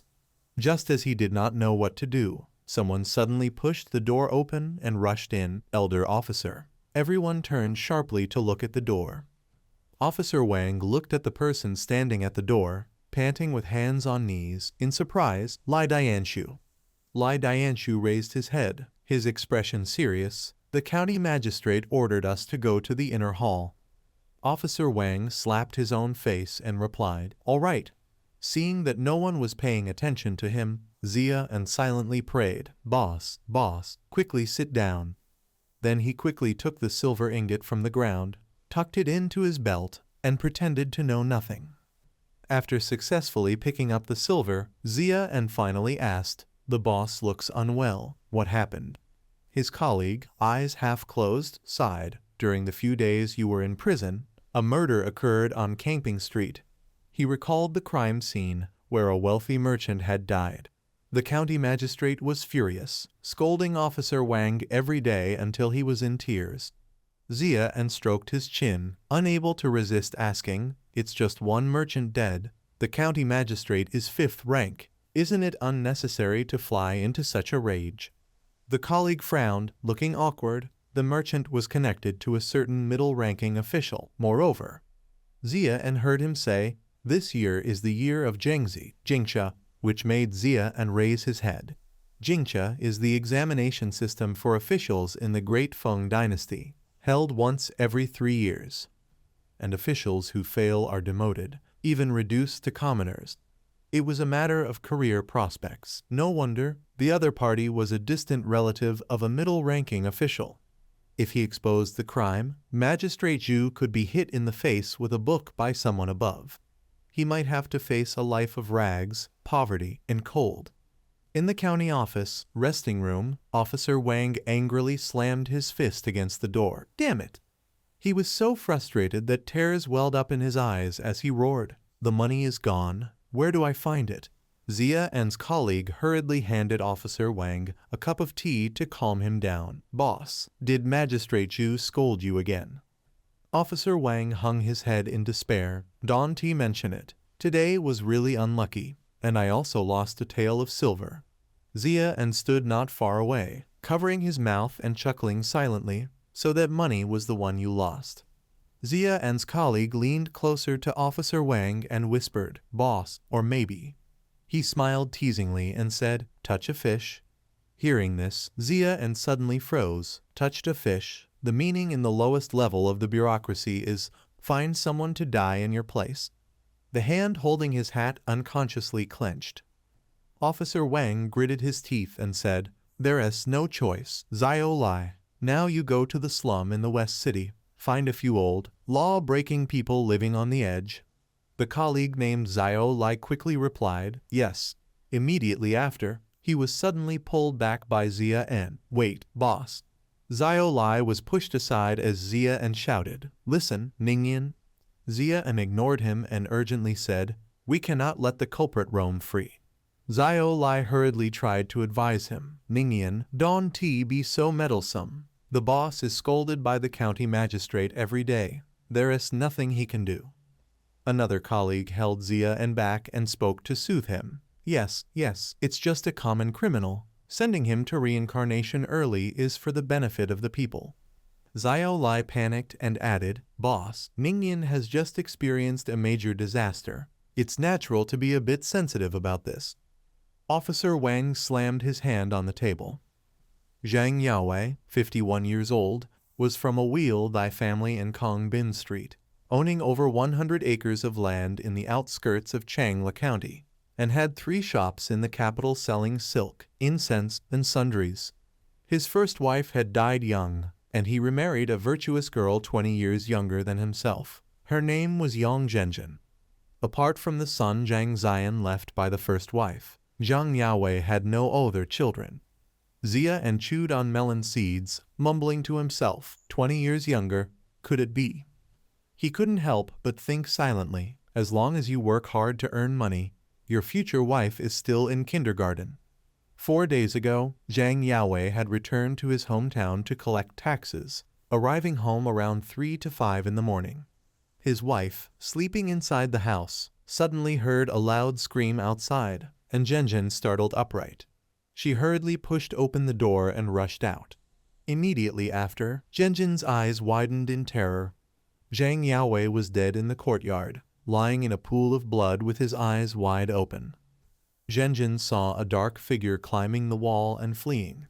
Xia turned to his colleague and asked, "Did the night patrol soldiers investigate?" And the colleague replied promptly, "The Imperial Guard said no suspicious figures appeared that night." The capital had 3 walls: palace walls, inner city walls, and outer city walls. The outer city, although patrolled by night soldiers, had no curfew. The city gates remained open all night through the 12 watches, and merchants could freely enter and exit with prior preparation and a proper permit. Xia, a little curious, asked how much silver was lost, and his colleague shook his head. None. He recalled the events of that day and continued, "The deceased had just returned from tax collection, carrying silver coins, copper money, and rice. How could the thief have killed him and still carried away a large money box while escaping?" Xian's eyes gleamed. Something was wrong. If he were the thief, observing the terrain first, he would definitely choose to steal the next day. Not that day. Officer Wang blew on his tea to cool it down and politely asked, "May I ask, Officer Xu?" He turned to Xian and asked, "Who was the culprit, and where?" Xian propped his chin, smiling with curved eyes to reassure him, "Don't rush, boss. According to the file, there were footprints outside Zhang's house, right? You can deduce from this that the thief climbed the wall to escape, so that woman was correct." He raised his finger seriously and said, "First, why leave footprints?" Officer Wang sipped his tea and asked, "Is there a problem?" Xian didn't answer but continued, "Why was there mud?" Officer Wang, slightly impatient, replied, "Because there was mud on the soles, and the area next to the wall is a flower garden." Xian tapped his hand on the file lying on the table, frowning as he asked, "Then why are there no footprints inside the room on the file?" Xiao Lai patted Officer Wang on the shoulder and proposed a hypothesis. Maybe when the thief entered, he was careful about this, so he left no trace. A colleague nearby immediately added, "But after committing the murder, in the rush to escape, he left footprints." Xian closed his eyes and imagined the situation that day. There was a possibility. If below the wall was already a flower garden, were there footprints in the garden when he sneaked in? If the thief could jump over the wall and cross the garden without leaving footprints, if he possessed such lightness skill. He emphasized, when he escaped, he didn't need to step on the wall to gain momentum. Xian then raised another finger. Secondly, the victim was struck directly on the head with a blunt weapon and died. Right. Officer Wang supplemented, died instantly on the spot. Xian voiced his inner doubt. Why a blunt weapon? The culprit using this method, wouldn't a sword or knife make killing easier? Xiao Lai spoke up with suspicion. Maybe the thief originally didn't intend to kill. Officer Wang suddenly slammed the table and stood up. No, he remembered the crime scene and continued. A blunt weapon to the head causing instant death shows intent to kill. After speaking, Officer Wang couldn't help feeling unsettled. Yes, why use a blunt weapon and not a sharp one? Xian looked at him and replied, "Unless the culprit didn't have a weapon at hand." These words made Officer Wang startle. No weapon at hand. Xian flipped the page of the file below. The last point, also something he paid attention to, when bringing the victim's family to the county office for questioning. He tapped on the lines written in the file. Zhang Yangxi, having knelt for too long, suddenly fainted. After the doctor examined her, it was discovered she was pregnant.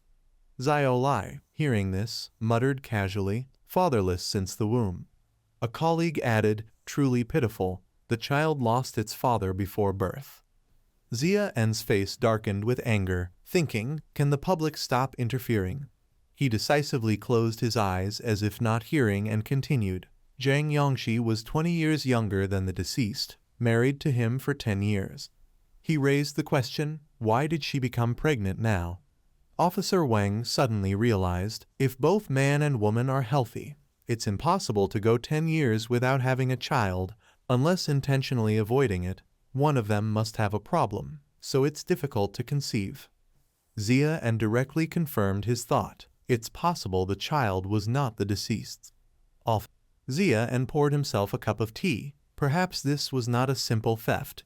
He looked straight at Officer Wang and said boldly, "This is a murder case involving a secret affair." Xian recounted everything according to his reasoning. Zhang Yangxi secretly had an affair, either with a paramour or an outside man. He even considered Zhang Xian, the son of the deceased. The two took the opportunity when the victim went out to collect money to secretly meet. Unexpectedly, the victim returned early, caught them in the act, and a conflict broke out. The paramour, enraged, grabbed a vase or another blunt object and killed the victim, which is why Yao lost his life. Zhang Yangxi and the paramour hurriedly handled the crime scene and dragged the victim into the yard. Finally, they pressed a muddy shoe against the wall, faking the scene as if a thief had broken in. If the paramour intended to meet secretly, he would definitely have investigated beforehand, learned the patrol patterns, so as not to be discovered by the Imperial Guards. Everyone was stunned by Xian's words.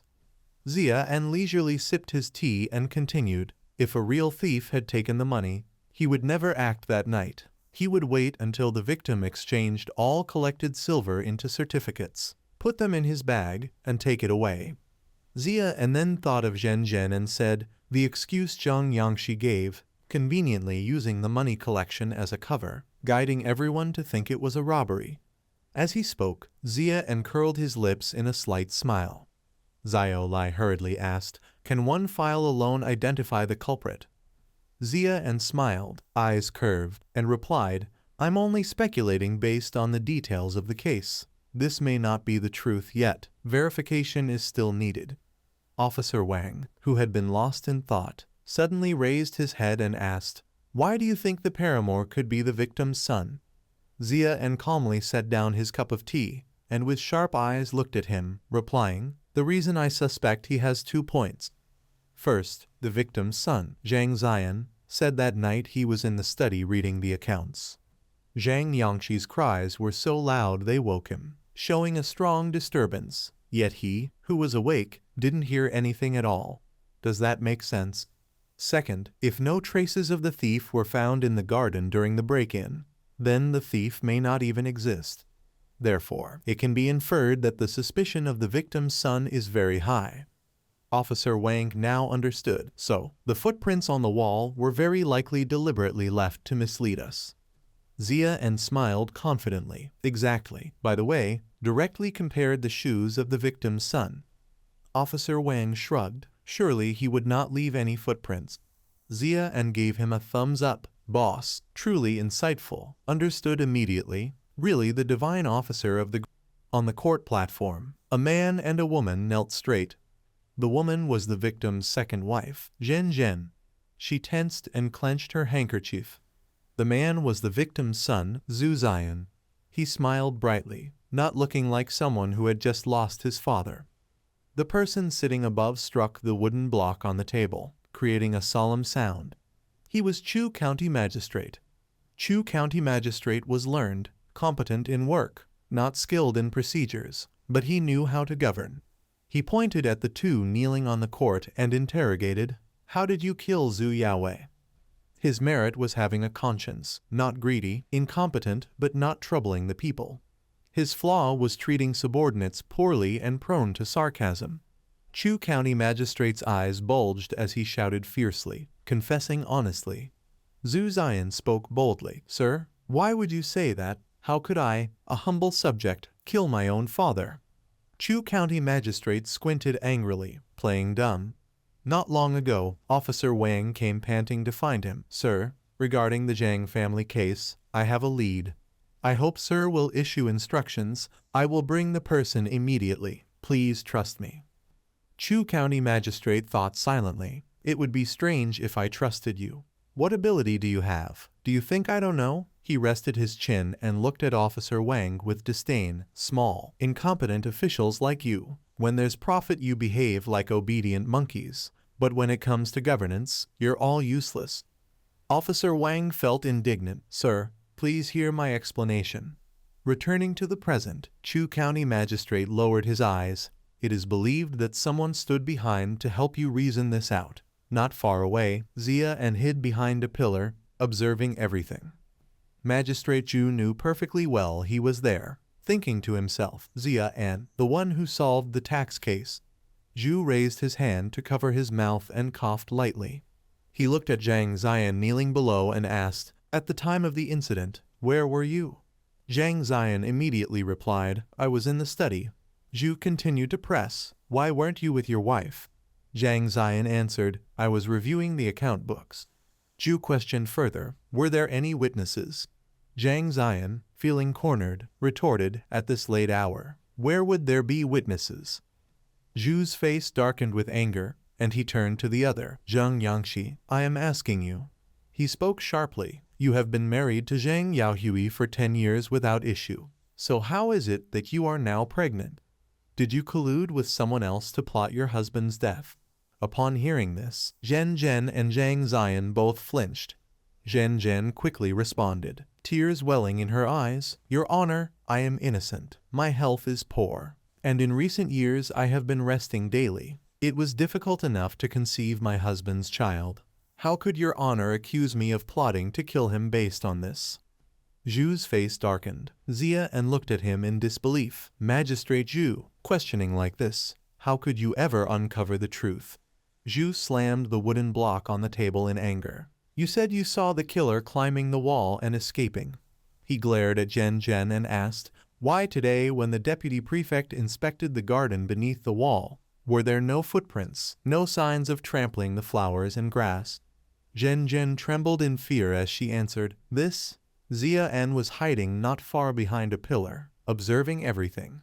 Magistrate Zhu knew Xia An was there, thinking to himself, Xia An, the one who solved the tax silver case. Zhu covered his mouth and cleared his throat. He looked at Zhang Ziyan kneeling below and asked, at the time of the incident, where were you, Zhang Ziyan? Zhang Ziyan immediately cooperated. I was in the study. Zhu continued, why were you not with your stepmother? Zhang Ziyan replied, I was reviewing the ledgers. Zhu asked rapidly, are there any witnesses? Zhang Ziyan retorted, in the dead of night, where there would be witnesses. Zhu's face darkened with anger, and he turned to the other, Zhang Yangxi. I ask you. He interrogated you. You have been married to Zhang Yaohui for 10 years without issue. Why are you pregnant now? Did you conspire with a lover to kill your husband? Hearing this, Zhen Zhen and Zhang Ziyan were startled. Zhen Zhen quickly responded, tears in her eyes, Your Honor, I am innocent. My health has been poor, and in recent years I have been resting daily. It was already difficult to bear the child of my husband. How could Your Honor accuse me of conspiring to murder him? Zhu's face darkened. Xia An looked at him speechless. Magistrate Zhu, questioning like this, how could you discover the truth? Zhu angrily slammed the wooden block on the table. You claim to have seen the murderer climbing the wall to escape. He glared at Zhen Zhen, asking, why did the officer inspecting the garden under the wall not find footprints, no traces of trampled flowers and grass? Zhen Zhen, frightened, stammered, this matter. Zhang Ziyan, afraid Zhen Zhen might speak recklessly, quickly shouted, Your Honor, how could mother know how the thief broke into the house? The county office cannot prove it, nor can you frame us mother and son. Xia An, hiding nearby, witnessed this and was so furious he felt like spitting blood. Mother and son, damn you, don't insult these words. Magistrate Zhu, losing patience, drew the law order pointing at the arrogant someone and executed them. As soon as he finished, the officer stepped forward to try to escort Zhang Ziyan away. Zhang Ziyan struggled, shouting, Your Honor, is this coercion? I serve in the Ministry of Rights as a junior officer. His words hit Zhu's weak point, making his expression ugly. Junior officers of this rank often think themselves refined, but in reality, they are like mad dogs, attacking anyone they dislike and reporting them. Zhu, furious, thought, these damn junior officers. He bared his veins in anger and shouted, How dare you threaten me? Someone, strike him 20 times. Outside came the sound of sticks hitting flesh. Even if Zhang Ziyan confessed and the case was handed to the Ministry of Justice, he could still manipulate the case through connections with junior officers, possibly even framing Zhu.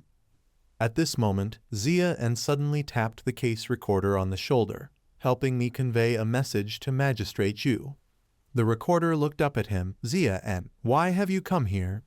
Xia An raised his hand to signal silence and winked, smiling as he said, Tell Magistrate Zhu, temporarily take a recess, I have an idea. In the county office, in the detention room, Zhen Zhen sat tensely, curled up on the chair. Her heart was pounding rapidly. Her anxious expression said, What exactly do you want by locking me in here? At that moment, the door to the detention room creaked open. Xia An entered, carrying tea, smiling warmly to reassure her, Don't worry, we're just going to talk for a while. Xia An smiled, eyes curved, took off the hat on his head. You can call me Sir Xia. Zhen Zhen blinked in confusion and asked, Xia. Xia An poured tea for her. Please have some tea. Zhen Zhen stared silently at the cup of tea in front of her, not daring to touch it. Xia An raised his own cup and took a sip, noticing she wore so much gold and silver. It seems Zhang Yaohui treated her very well. Actually, I think, given her age, after so many years without getting pregnant, the problem mostly lies with Zhang Yaohui. Zhen Zhen seemed relieved and used her handkerchief to dab her tears, speaking, "It's all my fault. I didn't meet expectations, after so many years only now having a child, and the old master was harmed at this exact time." Zia and spoke to comfort her. The dead cannot come back to life. He smiled slyly like a fox and asked, "Did Zhang Yaohui often go to the brothel?" Hearing this, Zhen Zhen became angry. Of course he went often. From ancient times to now, old masters and high officials, who hadn't gone to the brothel. She finally relaxed and lifted the cup to drink.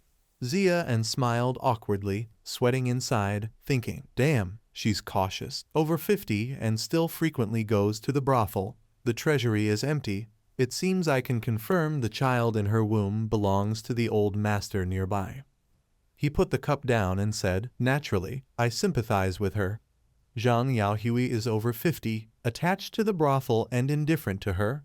It's understandable that a wife would have an affair. Zhen Zhen was rubbing her belly and suddenly stopped. Zia and exuded a dark aura, his voice low and firm, but killing someone is wrong. As soon as he said this, Zhen Zhen panicked and dropped the cup of tea. She jumped up, flailing and denying, I don't know what wrong I've done. Zia and looked straight at her and said, I've gone through the files, and Zhang Ziyan is 7 years younger than you. Zhen Zhen, not understanding, asked, what do you mean by that? Zia and smiled calmly, you're like an eagle eating a chick. Zhen Zhen turned her head away, not understanding. Zia and no longer smiled. Then I'll put it in terms you can understand. Zhang Yangshi, you were lonely, unable to endure solitude, so you seduced your stepson, doing something shameful. Hearing this, Zhen Zhen was shocked and turned back to look at him. Zia and recounted everything as if he had witnessed it himself, in detail, leaving her stunned. The events of that night. You took advantage of Zhang Yaohui going back to the county to collect taxes to secretly meet with the stepson. Unexpectedly, Zhang Yaohui returned early and caught you two in the act. A conflict broke out between father and son. You used a vase to hit Zhang Yaohui from behind, killing him to cover up the crime. You dragged Zhang Yaohui's body to the yard, faking a story of a burglar breaking in to steal and murder. Zhang Ziyan deliberately left footprints on the wall to support your excuse. Zhen Zhen's face turned pale. She slammed her hand on the table, loudly denying, I didn't, I'm innocent. Seeing her trembling hand, Zia and immediately realized she was terrified. He looked straight at her and asked, aren't you curious how I know all this? Zhen Zhen's eyes widened in shock. Could it be? Zia and said calmly, Zhang Ziyan has already confessed. Hearing this, Zhen Zhen paled, horrified, impossible. Zia and seemed to read her thoughts. He smiled and asked, is it because you thought your lover could never confess, since you believed everything had been covered up perfectly, when in fact there were still many mistakes? Zhen Zhen's eyes widened in alarm, glaring at him. Zia and directly exposed the facts. First, Zhang Ziyan only left footprints outside on the wall, but none for entering the house. If a thief is skilled, when escaping he will show his ability and leave no footprints. Second, Zhang Yaohui was killed by a blunt object, not a sharp one. According to the law of the imperial court, anyone entering a house at night without reason would be punished with 80 lashes, and the homeowner could be killed without trial. So how could a burglar entering a house not bring a weapon? Yet Zhang Yaohui was killed by a blunt object. Zia and then looked at Zhen Zhen with sharp eyes and said, third, why does the county office insist that you killed Zhang Yaohui and not a thief? Zhen Zhen broke out in a cold sweat, terrified, unable to speak a word. Zia and helped her answer, because you made a mistake. Zhang Yaohui's body was positioned with his legs toward the house and his head facing outward. The fatal wound at the back of his head, which shows the killer struck him from behind, using a blunt object. At this point, Zia and suddenly covered his mouth and laughed. How could this be? A thief seeing the master return would either wait for the right moment to act or retreat, but deliberately killing him, then not fleeing with the loot, makes no sense. Zhen Zhen clenched her hands into fists, then finally relaxed. Zhen Zhen slumped into the chair, tilting her head back in despair, thinking, I didn't expect there to be so many gaps. Xia spoke, speechless. Right. Zhang Ziyan was also at a loss, so he confessed about you. Xia twitched his lips and emphasized. He even said, you shamelessly seduced him. He didn't want to continue entangling with you, but you threatened him with the child in your womb. Zhen Zhen's eyes widened, unable to believe it. No, it's not like that. Xia didn't care about her turbulent emotions, and continued, that night, it was you, taking advantage of the chaos, who struck and killed Zhang Yaohui. Zhen Zhen recalled that day and denied it in her mind. It wasn't me. Xia now showed a cold demeanor. Zhang Ziyan knew of so many gaps, it was impossible to escape. So he confessed to the county magistrate, offering 5 dozen taels of silver, building connections, and putting all the blame on you. Hearing this, Zhen Zhen's legs immediately wobbled. Xia looked at her with knife-sharp eyes, deliberately emphasizing the last words, leaving you to bear it alone. The crime of attempting to murder her husband. And with that, Zhen Zhen collapsed to the ground. She remained silent, her pale face revealing utter despair. Xia stepped forward toward Zhen Zhen. Zhang Ziyan was someone she understood best. He looked down at her from above, thinking to himself, I don't know what kind of person Zhang Ziyan really is. I just can't believe that a relationship based solely on desire, with no love involved, could last long. Zhen Zhen sat on the ground, dazed and pitiful. Xia analyzed silently. Moreover, Zhang Ziyan is a second-generation wealthy heir, with property and youth. What awaits him is an entire ocean, everywhere filled with the allure of wealth and opportunity, making it hard for him to leave. Seeing Zhen Zhen bow her head in silence, Xia couldn't help thinking, why sacrifice for a girl? He squatted down to face her and said with a smile, But the county magistrate, Wai Guangzheng, is upright, honest, and just. He won't trust Zhang Ziyan's one-sided account, which is why he ordered me to come question you. Xia looked straight at her and said, If you confess, the county magistrate promises. Zhen Zhen, seeing a glimmer of hope, quickly raised her head. Xia finished the sentence, promising that you will be spared the death penalty. Zhen Zhen's eyes filled with tears as she asked, Really? Xia smiled and replied, Really. In fact, I have deceived Zhen Zhen. According to the law of the Imperial Bureau, a woman who commits adultery and conspires to murder her husband shall be executed by Ling Chai, and the lover shall be publicly beheaded. There is no exemption from the death penalty. Zhang Ziyan, seeing Zhen Zhen's confession, was caught off guard, unable to argue, and in despair confessed himself.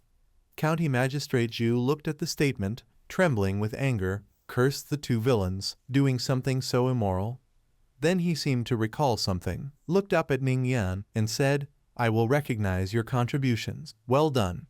Xia bowed and smiled modestly, saying, It's all thanks to your guidance. Sir, I have only learned a few tricks from listening carefully. Wang Budu rubbed his chin, puzzled, thinking, this doesn't make sense, it's unreasonable. He recalled Xia's early days, that rookie, naive and reckless, only secretly causing trouble, truly daring. Following Xia, Wang Budu stared at his back, confused, thinking, how can such a reckless person solve a case like a genius in the blink of an eye? Xiao Lai saw him. Wang Budu did not answer him, but went over to drape an arm around Xia and grinned. Ning Yan, to thank you for solving such a big difficult matter for me today. I will take you to the brothel to play and experience it once. He and Xiao Lai covered the mouths and laughed until the whole body shook. The little chick is about to grow up. Xia was teased and showed an unhappy expression. Xiao Lai's eyes shone brightly as he asked boss, are you inviting guests? Wang Budu, heartbroken, shed tears, lost several taels of silver. Xia pricked up his ears, face showing disappointment, so not inviting guests. He put on a righteous expression and said, I am not that kind of person. I am not going anywhere. Xia froze and thought to himself, virginity lost. In this life, I will never reach the Kai refinement stage. Speaking of the cultural tradition of brothels, inside contains a lot of profound knowledge. The brothel is the guild for ordinary citizens. The high-end brothel, the customer group is businessmen and officials. Xia thought silently, this is not just a hair salon and club. In the Imperial Bureau, mentioning brothel culture inevitably involves courtesans. Wang Budu, thinking of the lively beauties, said, the young ladies in the brothel are really beautiful, all daughters of officials. Each has delicate skin, soft flesh, can squeeze out liquid. At the beginning of the year I and the deputy magistrate went there to play. Fortunately met Miss Fu Huang, really beautiful. Xia froze, his face darkened. The words righteous and upright just established immediately collapsed. Xiao Lai threw food into his mouth and chewed noisily. Miss Fu Huang, boss, did you enjoy the spring night with her? Wang Budu laughed and said, Fu Huang is the flower of the brothel. That night, if there were no guests, I would have spent it with her. Xia's face turned red. Heart beating fast, he asked how much silver for one night. Wang Budu, sweating profusely, raised 3 fingers, 30 taels. As soon as the words were spoken, Xia reached for Xiao Lai's food, smiled and said in front of Wang Budu, boss, eat some peanuts. Look at how infatuated you are. Xia calculated in his mind. 30 taels can buy several young ladies in the house and play mahjong with them. Seeing the gold flying away like it in the courtyard of Xu Xian's house. Today is the year of Zhengzi, the day of Shengbing Zhu, and the hour of Jiawu. According to my estimation, it should be the year of the rat, that is, October 18th on the Gregorian calendar. Xia took out paper and pen and began scribbling something. He wrote while muttering excitedly, I have to start keeping a diary. After all, I am not exactly a righteous person. That's right, I must adopt a different way of life. Living too high here may not necessarily be good. In ancient times, many high-ranking officials had their homes broken into. What kind of person could live a leisurely life? Xia glanced at a passerby dressed in silk and brocade. He confirmed, middle class, living comfortably. More than ordinary people, are not involved in the battles of high ranks. Losing a little is no problem. People in this class are the most leisurely. Xia wrote these observations in his diary. In addition, today he found a tael of silver in the market. The currency system of the Imperial Bureau. 1 tael equals 8 kyan and 1,000 coins. 1 kyan equals 125 coins. October 19th, overcast. In this world, more reliable than silver is gold. Although merchants have no status, I plan in a few days to resign. No longer be a sub-magistrate. The sub-magistrate earns 2 taels of silver per month for 1 sheng of rice. When will I be able to go to the brothel and sleep with the flowers of the house? Therefore, I must have money. October 20th, overcast. I have not resigned yet. I will do business first. Today I saw colleagues holding promissory notes to intimidate merchants. I felt very uncomfortable. Xia turned away. But I know this is the normal state of society. I cannot change anything. He held a shining silver ingot in his hand, and today he picked up a silver coin at the administrative office. October 21st, clear sky. Today Wang Budu took me to the brothel to play, which slightly changed my impression of the brothel. Xia sat listening to the zither. It was a pleasant melody. Moreover, it was a place where soul and body intertwined. Xia frowned, hearing muffled sounds from the next room. Wang Budu. He exhaled with a weary expression. I am terribly afraid, because I am still at the Kai refinement stage and cannot lose my virginity. Xia suddenly noticed something. He smiled brightly, eyes sparkling as he picked up the shiny silver. Then I found a silver coin at the brothel, just enough to pay for the music. Could this be unexpected luck lately? October 22nd, listening to music at the brothel. He was attentively served wine by the beauties there. October 23rd, listening to music at the brothel. Xia happily drank until his cheeks flushed. On October 24th, listening to music at the brothel. This time Xia actively poured wine for Wang Budu, smiling with curved eyes. Wang Budu asked why he was so happy. Because playing with girls made me happy. October 27th, listening to music at the brothel. Today he didn't pick up any silver. The beauties in the brothel waved at him, taking a leisurely walk. Xia and angrily frowned, saying, "This filthy and vile place, I will not come again." October 28th. In this world there is gunpowder, there are firecrackers, there is armor too, surprisingly effective. Xia and thought to himself, "I hate metallurgists." He suddenly had an idea. Right, glass. I can also melt glass. These ancient people surely have never seen it. Xia and held the glass bottle, heart restless and eyes teary. October 29th. Unexpectedly, there is glass now.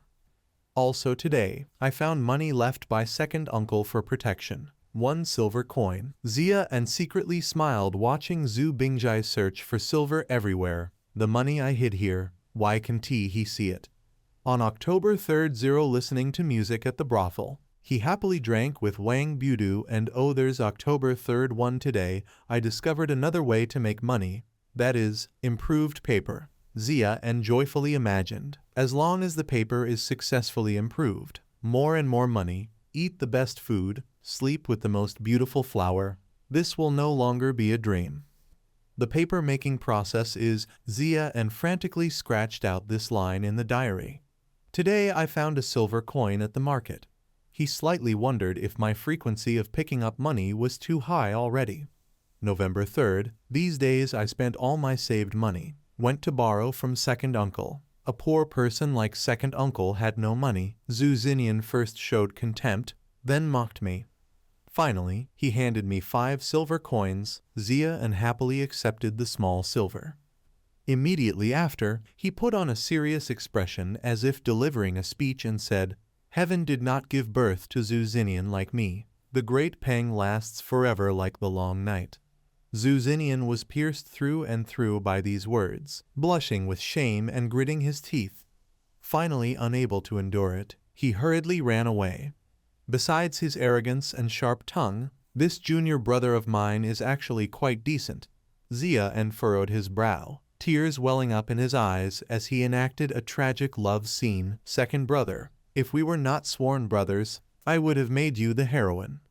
November 5th. Today I went to the tea house with colleagues, feeling lazy, listening to Master Xu tell stories. If novels of martial arts, the 4 great classical detective stories, or online literature from later generations were written, I could earn money lying down. Xia En's eyes were filled with thoughts of money. He laughed gleefully, thinking I really am a smart kid.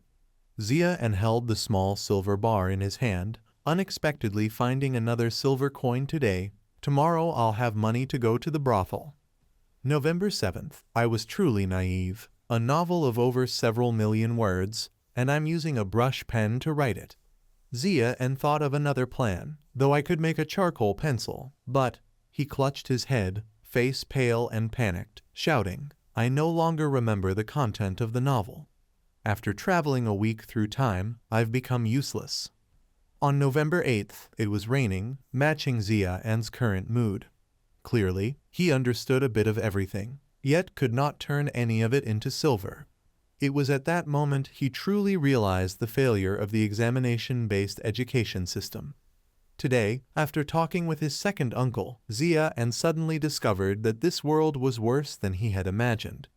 Corrupt officials were rampant, and a slightly greedy one was considered a good official, while an honest one was rarer than a newly grown girl in the courtesan house. On November 9th, the sky was cloudy. Xia En waited anxiously. Why hadn't Miss Chu Keiwei from the Directorate of Celestials come to find him yet? Didn't she want the legendary alchemy secret technique? It didn't matter whether she was a formal disciple or not. What mattered was that, in this cold and indifferent world, he longed for love. He sighed softly. "Come find me soon. I don't want to struggle anymore." On November 10th, Xia En still refused to accept that his novel plan had died prematurely, so he told his 2 younger sisters the general plot of Liang Shanbo and Zhu Yingtai. After hearing it, Ling Yu's eyes turned red, but Ling Yin didn't cry. Instead, she said, "Big brother, buy me a bun." He gave her a light smack, and then she cried. Xia En thought this was something she should experience at her age. On November 11th, he drank wine with the registrar, who said that the princess consort of Prince Chenb, I was the most beautiful woman in the dynasty. How beautiful she was exactly. He couldn't describe it himself because he had only heard it from the county magistrate. Xia and asked his second uncle, who did his best to depict her beauty with his limited vocabulary, and Xia and distilled the key point. A large and beautiful soul. This made Xia and somewhat curious and expectant toward the princess consort. On November 12th, by this point, he still had achieved nothing. He blamed himself, thinking he had brought shame upon his homeland and upon all transmigrators. By November 13th, a full month had passed since Xia and arrived in this world. He finally received his monthly stipend and decided to work diligently, leaving business matters for later. On November 14th, Xia and listened to music at the courtesan house. In the backyard, a flock of birds suddenly flapped their wings and flew away in fright, because Xia En was practicing throwing darts under a tree.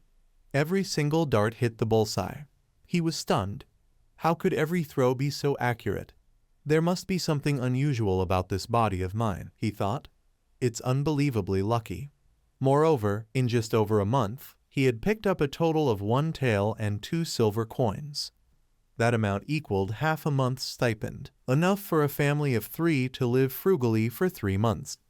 The strangest thing was that each time he only ever found exactly 1 silver coin. There was no need to question why. Something about this was he felt utterly dejected. A whole month had passed. He had tried countless times to awaken the system, yet it never appeared. Who would have thought? Someone as unlucky as an African tribal chief who'd been buying lottery tickets his whole life without ever winning, could one day evolve into a short-lived European emperor. But one thing was certain. The original host of this body had never been blessed with good fortune. If he had been, his aunt-in-law wouldn't have despised him. She would have treated him like an ancestor instead. Lai Yu would have flattered him with messages and kind words, asking, "My good nephew, does that feel nice?" The family no longer fought. They survived by relying on Xia En's mysterious luck of picking up money. They would constantly ask, "Did you find any silver today?"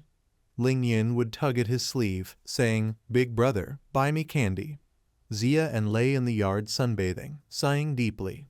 Gifts with unknown origins like these were truly unsettling. They brought more anxiety than joy. All he could do was take one step at a time. The layout of the Xu residence included a small courtyard where he currently lived, which originally belonged to one of the Xu family's old stewards. It was separated from the main estate by a single wall. After the old steward passed away, the courtyard was left unused. Lai Yu had kicked him out without mercy, shouting, "You rude little brat, get out of my house." Back then, the original Xia En had declared boldly, "One day, I will rise above all others. When I leave, aunt, don't you dare regret it." The original host quarreled with his aunt and in anger moved here. Xia En propped himself up and hurried away to freeload a meal.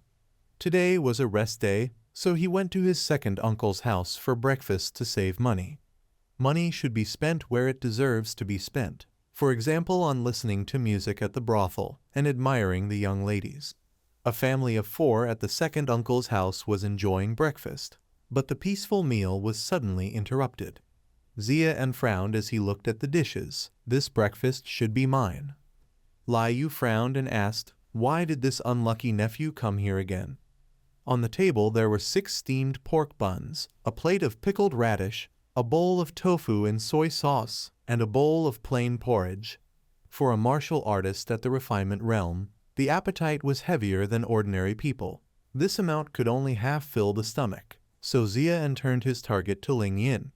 The little girl asked suspiciously, "Big brother?" Xia En set his mind on her breakfast. "Can you share 1 steamed bun with your big brother?" The little girl was very protective of her food. "No." He started scheming. "Don't worry, big brother won't let you lose. My pork buns are placed beside yours, so those 4 buns are ours together. Shouldn't we divide them equally?" Ling Yin tried to calculate, "Mine plus big brother's." She clapped her hands together to seal the deal. Xia En looked cunningly pleased and praised, "A smart girl. You have 2 pork buns, big brother has 2 pork buns, then I'll even give you half of a fried dough stick, yours and big brother's." Doesn't that mean you gained something? Lai Yu helplessly held her forehead when she saw her daughter being tricked. How could I give birth to such a silly girl? Suddenly outside, the appearance of a person made her joyful. Xinnian. The figure of his weary steps carried him into the house. Lai Yu, overwhelmed with emotion, exclaimed, Xinnian, you're finally out. Xia and called him by his courtesy name, Ziju. When will you break through the aperture opening realm and reach the 8th rank of self-cultivation? Xinnian followed the Confucian cultivation path, and the Yunlu Academy where he studied was founded by the first disciple of a Confucian sage more than 1200 years ago. His aperture opening realm belonged to the 9th rank among the Confucian system, which enhanced memory, allowed one to read swiftly, and strengthened learning ability. But he was still something of a failure, once beaten until his head swelled. Irritated, Xinnian said, I'll let you off this time. As for the 8th rank self-cultivation realm, he replied, there's no clue yet. The teacher said it must be understood through self-realization. Xia and questioned, you were able to pass the aperture opening examination, so how did you cultivate it? He then revealed, by memorizing the sacred texts of the sages and applying their teachings. At first it takes a lot of time to memorize, later it depends on comprehension, similar to the Kai refining realm of martial artists who spend years tempering their energy and blood. Xia and sighed in dismay, so you still have to memorize everything. Xu Xinnian clenched his fists with regret and said, I still haven't written my farewell poem. Lin Yu's words struck him like an arrow to the chest. Second brother has no talent for poetry. Lai Yu scolded angrily, don't talk nonsense. Your second brother is remarkably gifted. Poetry is nothing important. Zhu Bingjai sighed and urged, just write a few lines, anything. Thus, Xu Xinnian, proud and arrogant as he was, finally realized the benefits of social connections. He regretted deeply, if only from the start, I had befriended that senior figure of the literary world. Perhaps everyone could have been rescued from prison, and we wouldn't be left with no one to turn to. The man replied frankly, your maternal grandfather was just like you, skilled only in prose, lacking poetic talent. Lai Yu slapped her husband sharply. What do you mean by that? Are you blaming my father now? Xinnian could pass the provincial exam only because of the Lai family's guidance. Since he followed me, we barely count as a scholarly family. Look at Ling Yin, because she followed you, she still hasn't even entered the basics. The little girl just wanted to eat. Mother, I still want to eat buns. Xia interjected, Aunt, do you mean that our Zhu family has foolish genes? She threw the blame on him. If you had studied properly from the beginning instead of practicing martial arts, your handwriting wouldn't be such a mess. What nonsense about genes. Zhu Bingjai was already used to such quarrels and ignored his sister-in-law, knowing that with Zhu Erlang's stubborn temper, he would want to take the initiative. The senior scholar from that academy must have quite a high status. Seeing that no one was arguing with her anymore, Lai Yu felt triumphant and said smugly, out of words already, aren't you? Xia went to the backyard with his second uncle to spar. Zhu Bingjai's sword strike was blocked by Xia at the last instant, stopping just inches from his shoulder. Xia stepped back to maintain a safe distance. His uncle praised him. Not bad. Your skill has improved quite a bit.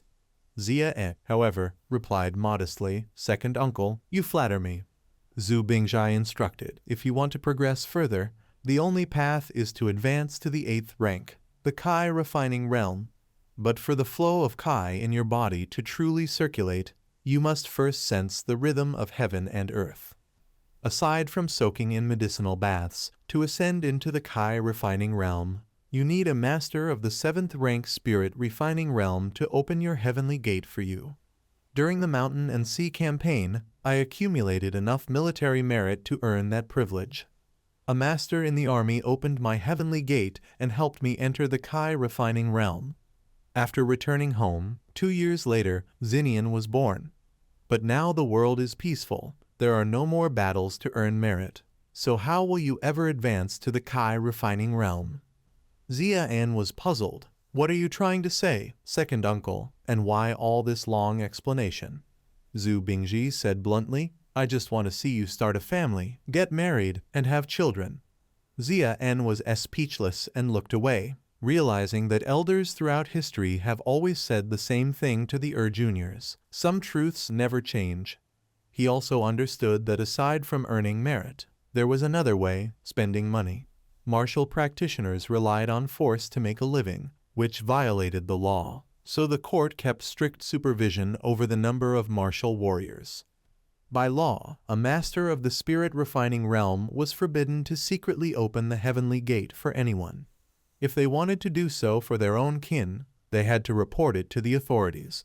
However, the current state of officialdom was utterly rotten, with corrupt officials running rampant and the authority of the imperial court steadily fading away.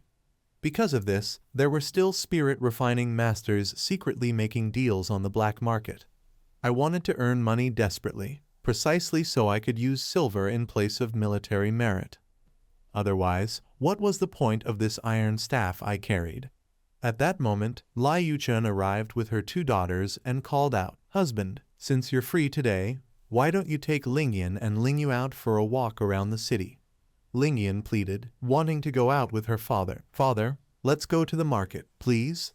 Zhu Bingjai refused. "I already have an appointment to drink with my colleagues. I'll be leaving soon." "Xia, you take them out instead." Lingyu was startled, went out. "With Big Brother." Her face flushed red. "All right then." Xia smiled brightly. "Perfectly. I happen to be free right now anyway." He thought to himself, "I wonder how that younger brother of mine is doing on his end." Outside the capital, at Jinyang Pavilion, the disciples had already gathered. Some were whispering excitedly, "Master Zikian has finally descended from the mountains. If we can catch his attention, our official careers will be much smoother from now on." "Ziju, have you prepared any poems for the occasion yet?" Xu Xinnian recalled that his elder brother had already written one for him, but only half. When Xinnian chased after him to ask, "Where's the other half?" Xia had bolted away, shouting, "Lingyan's calling me, I forgot." He later revealed, "I only managed to write half the poem. Uncle Yang, you're taking fame and fortune way too seriously." His uncle countered, "This isn't about fame and fortune. The pursuit of learning and the world of officialdom are alike. Only through hardship and study can one achieve success, just as flattering and maneuvering are needed to gain status." Their companion chimed in, "Uncle Yang is right, and now that the bureaucracy is rotten to the core, even petty officials collude with corrupt ones to oppress the common folk, while natural disasters drag on year after year. If we want to change this situation, our thinking must be a little more flexible." Meanwhile, others at Jinyang Pavilion were also deep in discussion. Mo Bai, the great national scholar once known as the foremost master of Go under heaven, spoke first. 5 years ago, he had played 3 games against Duke Y and lost all 3. In a fit of anger, he smashed the board and from that day on, never touched a Go piece again. He now said, "Brother Yang, if back then you had been even half as flexible as they are, you wouldn't have wasted more than 20 years of your life." Zhang Shen, the strategist, whose 6 treatises on military strategy written in his youth had long become a required text for all military officers and generals of Great Fong, and who was the only military theorist considered comparable to Wai Da, replied, "That's not correct. Brother Yang's ambition is vast. He's paving the way to reach the realm of destiny." Sitting to the side, Zai Qian let out a long sigh. He was known as Scholar Zai Qian, the top scorer of the imperial examinations in the 14th year of the Yuanjing era. The following year, he quietly withdrew from officialdom, returning to Yunlu Academy to pursue scholarship, and in time became one of the most renowned Confucian masters in the realm. Today, 22 years later, he had come to Qingzhou to assume the post of provincial administrator. He added, "In the end, we were still cast out of the official circle." The other 2 men then spoke one after another. "The problem lies not with us, but with those from the Imperial Academy. They refuse to let the scholars of Yunlu Academy like us rise again.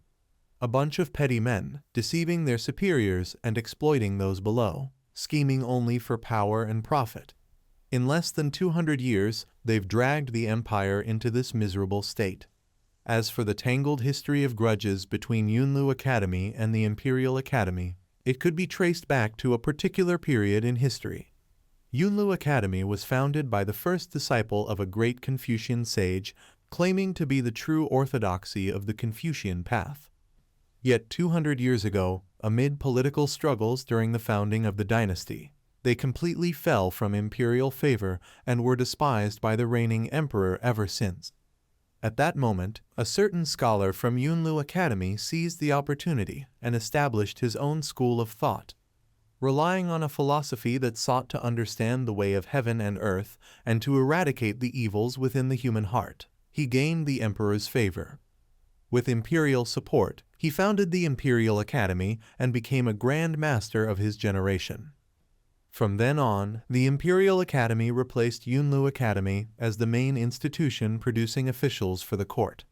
Thus, the struggle for the true orthodoxy of Confucianism continued for the next 200 years. Xu Xinnian revealed, "This journey of mine is to open a new path for Yunlu Academy, to lay a foundation for our presence within the bureaucracy. But if we wish to restore the grace and influence Yunlu Academy once possessed, we must unite our efforts, and we will need even more brilliant young minds to join us." Mo Bai then called out to the young scholars in the distance, "Students, is there anyone who would like to compose a poem as a gift for scholar Xu Xinnian?" He added, "There will be a reward. Whoever takes first place will receive my personal jade pendant." Chu Tuizhi stepped forward and bowed deeply. Student Tuizhi wished to compose a poem for scholar Xu Xinnian. The others gasped in awe. It was the jade pendant of a great scholar, the personal pendant of scholar Xu Xinnian himself. At once, the crowd erupted. "The student wishes to compose a poem. I wish to compose a poem for my master as well." "Me too."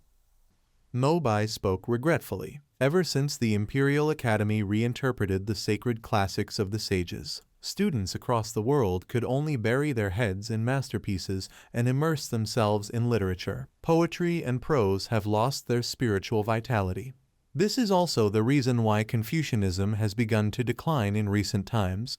Among the 6 great systems of thought, Confucianism, Buddhism, Taoism, arts, witchcraft, antiquity, and martialism, Confucianism once stood invincible, maintaining a neutral stance between the major traditions. However, up to now, Confucianism has gradually fallen behind other schools of thought. Xu Xinnian interrupted, "Enough, let us not mention such matters anymore. Is there anyone else who wants to compose a poem?" Tuizhi was extremely confident. No one could possibly write better poetry than he could. The jade pendant would be his. Suddenly, Xu Xinnian suddenly spoke up, "Master, I have a poem." Those who knew him broke out in a cold sweat. "Hey, come back here. What are you doing?" Even Zhang Shen was taken aback when he saw that the person stepping forward was him. Xu Xinnian introduced himself, student-styled Zai Jiu. "I have a farewell poem for scholar Xu Xinnian." Zhang Shen forced a smile as he introduced Zai Jiu, "My student, the author of a famous treatise on military strategy, a talent worth cultivating, but a man who does not know how to write poetry." Yet his figure stood tall, the hem of his robe fluttering in the wind. Xu Xinnian closed his eyes and slowly felt the world around him. He suddenly recited from his heart, 1,000 miles of yellow clouds drifting beneath the shining sun." Each verse caused the 3 elders to tremble. The northern wind blows, scattering geese and drifting snow. Xu Xinnian listened, deeply mesmerized. These 2 lines, truly captivating and moving. This time, being appointed as an official, it seemed he would be trusted and granted power by the court.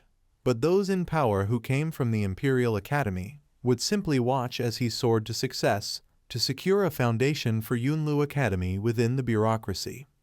This journey to Qingzhou. The future was uncertain. The path ahead was filled with fog. The hand of Xu Xinnian lifted with excitement. He continued. Xu Xinnian froze in astonishment as he heard those powerful words. Each line struck directly into his heart. "Grieved not that no friend walks beside you on the road ahead, for who in all the world would fail to know your worth?" A poem of transcendent brilliance. The other students around him all felt chills across their skin. The whole group was overwhelmed with awe. They all praised in unison, What a beautiful poem. Wonderful. Where is the second half? Tan Nyan froze at the question. He smiled awkwardly. This poem only has half. The students were furious. Who writes only half a poem? Are you even human? However, for Zai Qian, this was already more than enough. It is fine, it is fine. Half a poem is already enough to astonish others. Brother Zhang, this student of yours is remarkable, truly peculiar. Although it is a 7-character verse missing half its lines, the poetry of Dafeng has declined in recent years. Once this poem spreads, it will surely shake the literary world and be praised by scholars throughout the land. He then asked, Tan Nyan, does this poem have a name? He recalled what Xia once said. The poem was written from my inspiration. The title, you think of it. I forgot. Do not ask again. Therefore, Tan Nyan closed his eyes and said, it has none. Zai Qian's tone became excited. Do not rush, since this poem is written to bid me farewell. Then this old man shall give it a name on your behalf. Tan Nyan waited expectantly for Zai Qian to continue. He spoke mysteriously. Then let it be called Farewell to Zai Qian at Manyang Pavilion in Qingzhou. Splendid. A student gifting a poem to his mentor. The title should use the given name or courtesy name to mark respect. Only equals or intimate friends may write the name within the poem. Thus Tan Nyan turned toward his own teacher to ask for his opinion, requesting the master to decide. He and Mobai were both infuriated, shouting angrily, shameless old man. Clearly this old fellow is willing to disgrace himself just for fame. Tan Nyan confessed truthfully, Master, honored teachers, this poem was not written by me. It was written by someone else. Zhang Shen immediately understood, as expected, while Zai Qian, still confused, was shocked. The other students were astonished and pressed him for the name. Who it is he from our academy? He replied awkwardly, it is my elder brother. He studies the classics diligently at home. He is neither from the Yunluo Academy nor from the Imperial Academy. From Tan Nyan's perspective, Xia was a man of calm and indifferent nature, uninterested in fame or fortune, rough and straightforward, wishing only to devote his life to quiet study until his hair turned white. The students admired this greatly. What spirit! He is truly the image of what I aspire to be. After the poetry presentation concluded, scholar Zai Qian departed for Qingzhou, and the jade pendant was finally awarded to the first-place winner, Tan Nyan. While sitting in the carriage, Mobai suddenly reached out his hand. He grabbed Tan Nyan's wrist tightly and said, Zai Qiu, I suddenly feel an urge to take on a disciple. Since there is nothing urgent today, take me to meet your elder brother. Zhang Shen pushed him aside to argue. Zai Qiu, if you and your elder brother both became my disciples, that would surely be quite a story. He grew excited at the thought that, in the future, if a timeless poem could bear my name, to have it known that I, Zhang Shen, was the teacher, that would not be bad at all. Mobai reminded him, military strategy is not the orthodox path. A learned man must first study the classics, understand the principles of the sages, and cultivate himself before governing his family. On Xia's side, Lin Yin's eyes lit up as she stared at the string of candied haws. Sister, candied haws.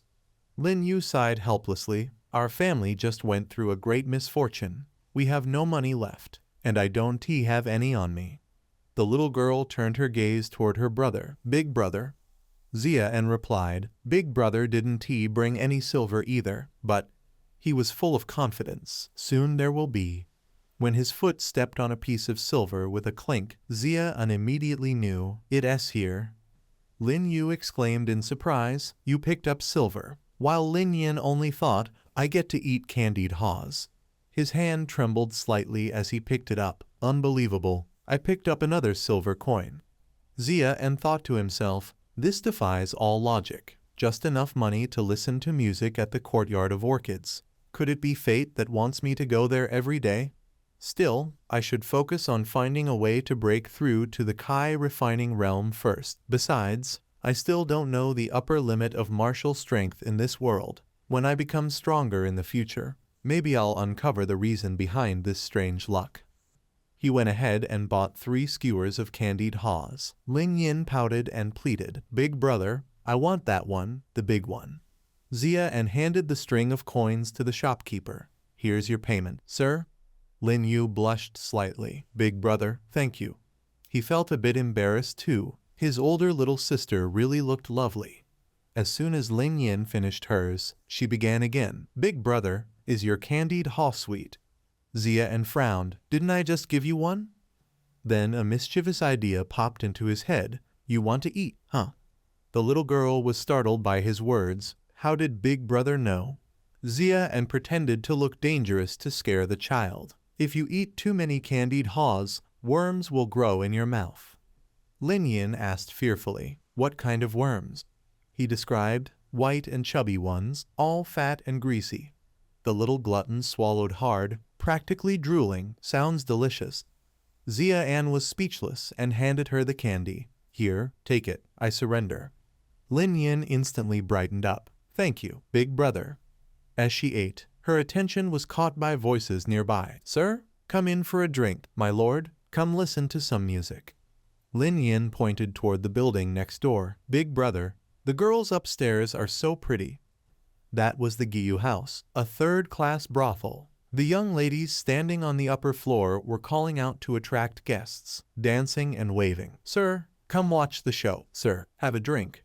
But even for a third-class brothel, you had to pay 2 silver coins just to enter. If you wanted to spend the night with one of the courtesans, depending on her rank, it could cost 5 or 6 coins, or for the expensive ones, 1 or 2 taels. Looking at his remaining small string of coins, Xia realized that was all the fortune he had. He sighed, feeling completely unworthy.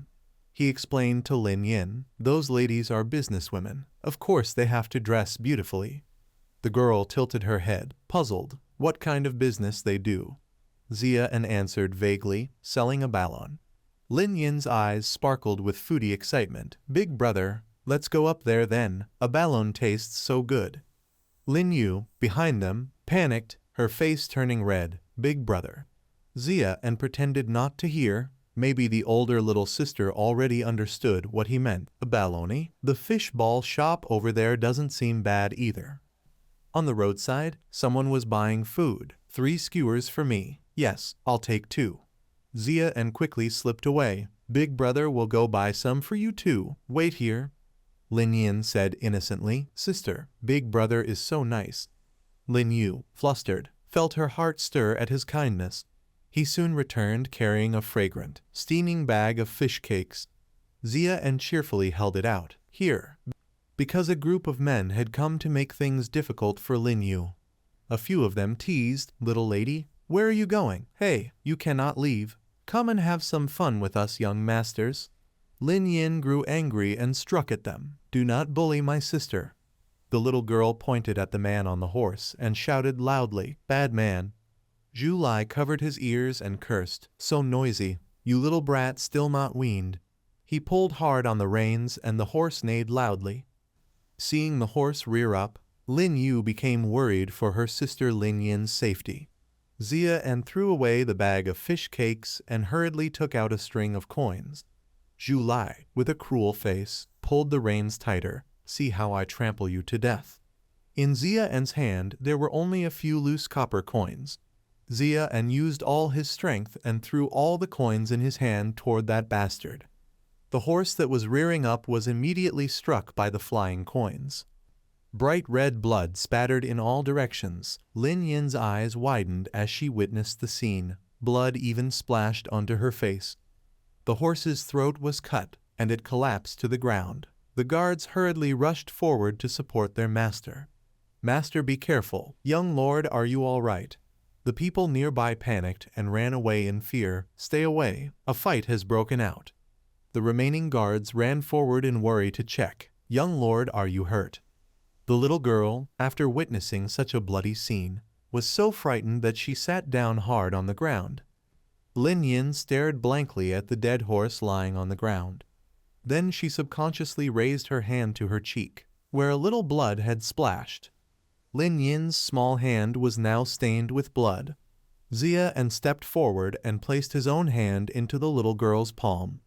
He hugged Lin Yin, who was enduring her first shock, into his arms. Don't be afraid. Big brother is here. The little girl obediently buried her head in Xia An's embrace. Lin Yin's voice grew trembling as she called Big Brother.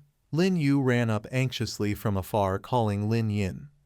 Zhu Lai roared angrily from behind. My horse. Who did this? He instructed. Lin Yu. Take Lin Yin to the county office at Chuangle and beat the drum. Just say I sent you. Then tell Wang Budao to send someone to the Chu household to invite my second brother on Huanglin Street. Hurry. As soon as he finished speaking, his guards pointed toward Xia An. Lin Yu, knowing she had an important task, replied, Big brother, be careful.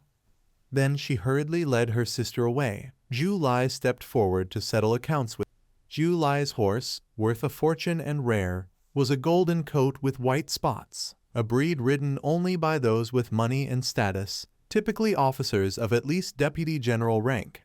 It was equivalent to a modern Lamborghini. In ancient times, whoever could ride a Lamborghini must be the son of a high official, and someone who could defeat the son of an official.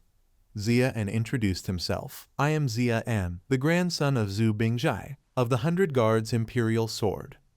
Those two just now are my younger sisters. I do not know how they offended you. I only acted to save my sisters and accidentally killed your prized horse. I, Zhu, will definitely compensate. Zhu Lai, upon confirming his identity, said the Zhu Bingjai you mentioned is the one who lost the tax silver. Xia An smiled and immediately admitted it. Yes. Having identified his background, he ordered his guards, maim him, leave him breathing only. The group drew their blades and aimed them at Xia An.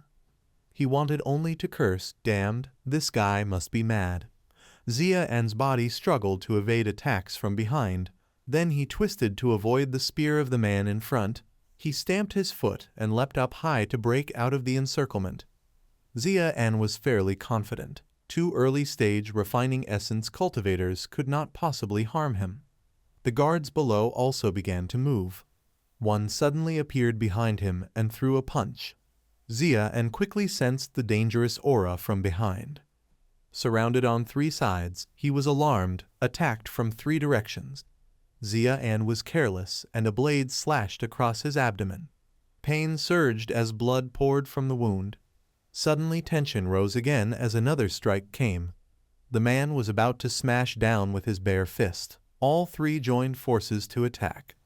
A resounding blow sent Xia An crashing to the ground. The guard had completed his assigned task. Zhu Lai arrogantly said, That Zhu fellow, Neil and Kowtow, call me grandfather twice, and this young master might spare your life. Xia An lay on the ground calculating. He was at the peak of refining essence. The strongest among them was mid-stage, but combined they could suppress him. However, he gave a cold laugh, his tone mocking grandfather. Grandmother's taste is quite good. Inwardly Xia An told himself, it's fine. Zhu Lai froze for a moment at that attitude. His footsteps fell heavy as if weighing 1,000 caddies, stomping hard onto the ground. With calm confidence, Xia An uttered a line filled with quiet menace. It's my turn now. Then his stance shifted. His movements carried astonishing speed and power. The opponent's blade slid past helplessly. The one who had punched him earlier began to realize something was wrong. Xia An's fist drove straight into the man's chest. Then he lunged toward the leader, grabbing Zhu Lai by the throat. Zhu Lai gasped for air, struggling to speak. Let go, I am. Xia An ignored who his father was and smashed his fist into him again. The scenes from moments ago replayed backward in his mind as he spoke in a cold, steady voice. It's not your turn yet. The man's face swelled from the flurry of punches. Only after exhausting himself did Xia An stop, muttering, Good, very good. With Zhu Lai's face pressed under his boot, he still tried to act tough. Do you know who I am? Xia An replied, Then let me teach you a principle.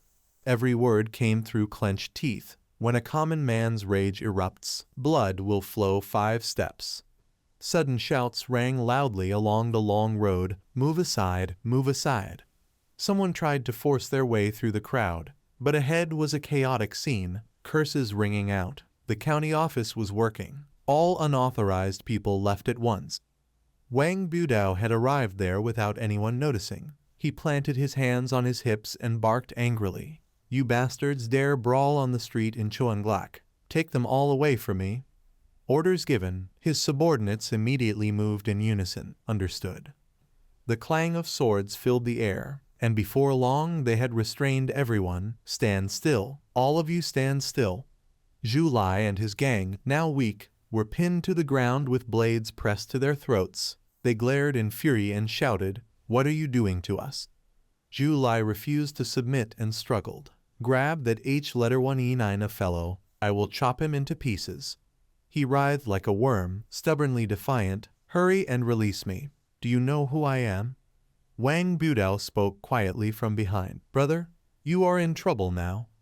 His face tensed as he glanced back at Xia and warned, that bastard's background is not simple. Have you thought of a way out? Xia and staggered, clutching his wound, smiled faintly yet confidently, thinking, I have no choice. He stifled the pain to ask, have you already informed my second brother? Sure enough, soon at the ancestral hall, Magistrate Zhu had already received the news and stepped out cheerfully to ask about things. Isn't this young Master Zhu? Is Master Zhu well? Hearing those words only enraged Zhu Lai further, and he pointed accusingly. This man assaulted me on the road, tried to kill me, and arrested him at once. Magistrate Zhu, startled, waved his hand with a calming smile. Young Master Zhu spoke too harshly. But then his face shifted, eyes flashing with anger as he looked over. Without another word, Magistrate Zhu kicked Xia and hard in the chest, knocking him down. You damned wretch! You even dare to strike the son of Minister Zhu. How many heads do you have? Despite the harsh tone and words, his heart clenched with worry as he sought a way to help Xia and Xu. This time you have been reckless. When it was done, he forced a smile and turned to flatter Chao Lai. Young Master Chao, please do not take this to heart. It is all our people. May the magistrate not hold a grudge against this lowly man. Do not quarrel with such a mere fellow as him. Xia and stood there blankly, sweating, surprised to learn that he was the son of the Minister of Household. He carefully recalled the rules. In the imperial bureaucracy of Defeng, a high official's patience depends not on rank alone, but on background and power. Especially among the great officials, there are many first and second-rank ministers. The more he thought, the more depressed he felt for his fate, even though his second brother is a 100-guard imperial swordsman. Before the Minister of Household he is nothing. I am unworthy. I am nothing. Xia pressed his lips together, unable to act. Beating the son of the Minister of Household is a big trouble. Chao Lai was still furious and shouted at him, Stop this act with me. If you will not arrest him, then I will do it myself. Saying that, he flicked 2 fingers to give orders. You three. His subordinates clasped hands, respectfully waiting for orders. Young master. He waved his sleeve and commanded loudly, Seize this brat for me. Understood. Hearing this, Xia jolted. He gritted his teeth and fell into a dilemma. At that urgent moment, Magistrate Chao suddenly acted without thinking. He shouted with majestic authority, Who dares use force in the county office? Kill them without mercy. Kill them all. His guard detachment quickly drew swords into position and blocked them. In no time, Chao Lai's group was surrounded on all sides, sweating profusely. He scowled and, furious, warned in a cold voice, That Chao fellow, who dares touch my people? Magistrate Chao laughed politely. Young Master Chao, please do not misunderstand. I am an appointed official of the court, simply carrying out the law. As he spoke, he drew a small roll of paper from his sleeve, saying that this office has a complaint. At that remark, Magistrate Chao's face darkened, his tone hardening as he accused, Young Master, you let your horse loose and assaulted people. You bullied a virtuous woman. The accuser is Zhu Lingyu. Unexpectedly, Chao Lai showed no fear. Instead, he sneered with arrogant disdain. Chao Lai was unafraid, folding his arms across his chest to argue. Let my horse loose and assault. Who did I injure? Bully a virtuous woman. Did I even lay a finger on that woman? The more he spoke, the more the veins on Magistrate Chao's hands stood out. He clenched the paper and hastily rolled it up. His face turned pale, uneasy and glancing around, already frightened by the man's boldness. Perhaps the complainant had mistaken the person. He felt helpless inwardly. Xu Xinnian, I have tried my best. Zia and standing nearby cursed inwardly. Old Chow, do not be cowardly. The situation became extremely tense. He looked around at the gunpowder-thick air in a panic. Oh no, Old Chow cannot adjudicate. I must find a way to save myself. He began imagining hundreds of escape plans. If all else failed, he could run, though that would surely implicate the second brother's household, when suddenly a figure flashed past. Zia and startled. Watching the hurried retreating back, he wondered if the man had gone off to find some cheating app. He turned to speak and caught Magistrate Chow's expression. He glanced over at him, Zia, and watched the expression on his face suspiciously. Old Chow did not stop him, or rather, he could not stop him. Seeing the look of helpless resignation in his eyes, Zia and had a bad premonition. This was not good. Then Zia and crept back closer, and whispered into Wang the head constable's ear. Boss, I am in trouble today. I need to ask a favor. He frowned and replied, Say it. Zia and smiled brightly, held out his hand and pleaded, Lend me 1 liang of silver. He immediately tossed a few small coins into Zia An's hand. Though in reality old Wang did not even have a full liang, Wang the head constable asked, What do you need it for? Zia An hurriedly put the coins away and looked straight into Wang's eyes as he begged, Boss, ride to my house right now. Take a book from the cabinet next to my bed. He carefully described the location and features. A book with a green cover. Do not take the wrong one. The diary is a small yellow one. Take the book I need. Wang gaped in astonishment as Zia An rattled off his instructions.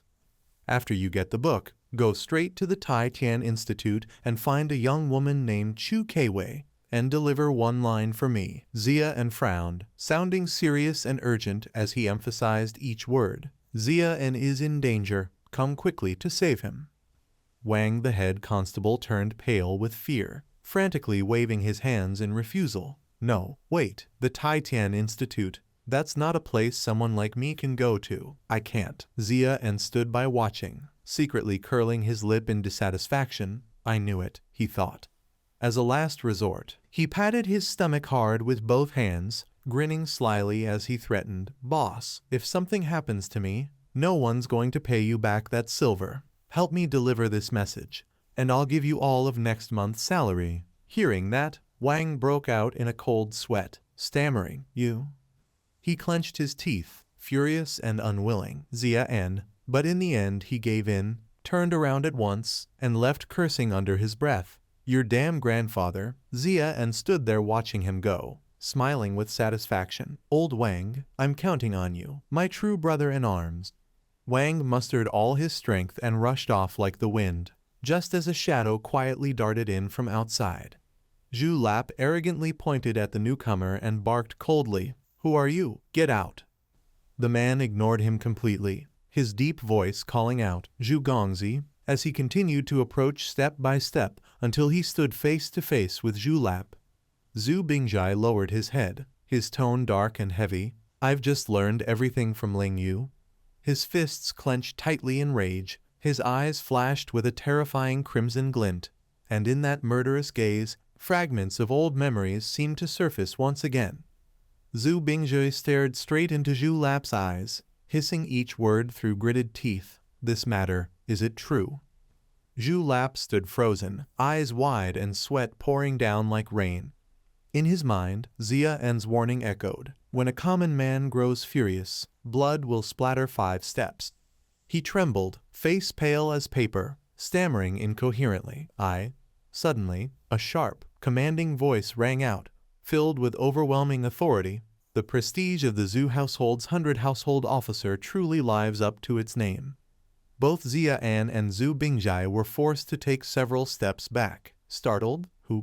Before the words could fade, a blur of motion flashed by, and a man appeared silently behind Zhu Bingjai. The pressure that burst forth from him froze Zhu Bingjai completely in place, his body rigid and immovable. That aura, Zhu Bingjai gritted his teeth, a dreadful realization dawning. Damn it, I didn't expect someone like this to come. The newcomer's face darkened as he spoke arrogantly. What now, if my young master refuses to let this go? His voice sent chills down everyone's spine. Do you still want blood to splatter 5 steps?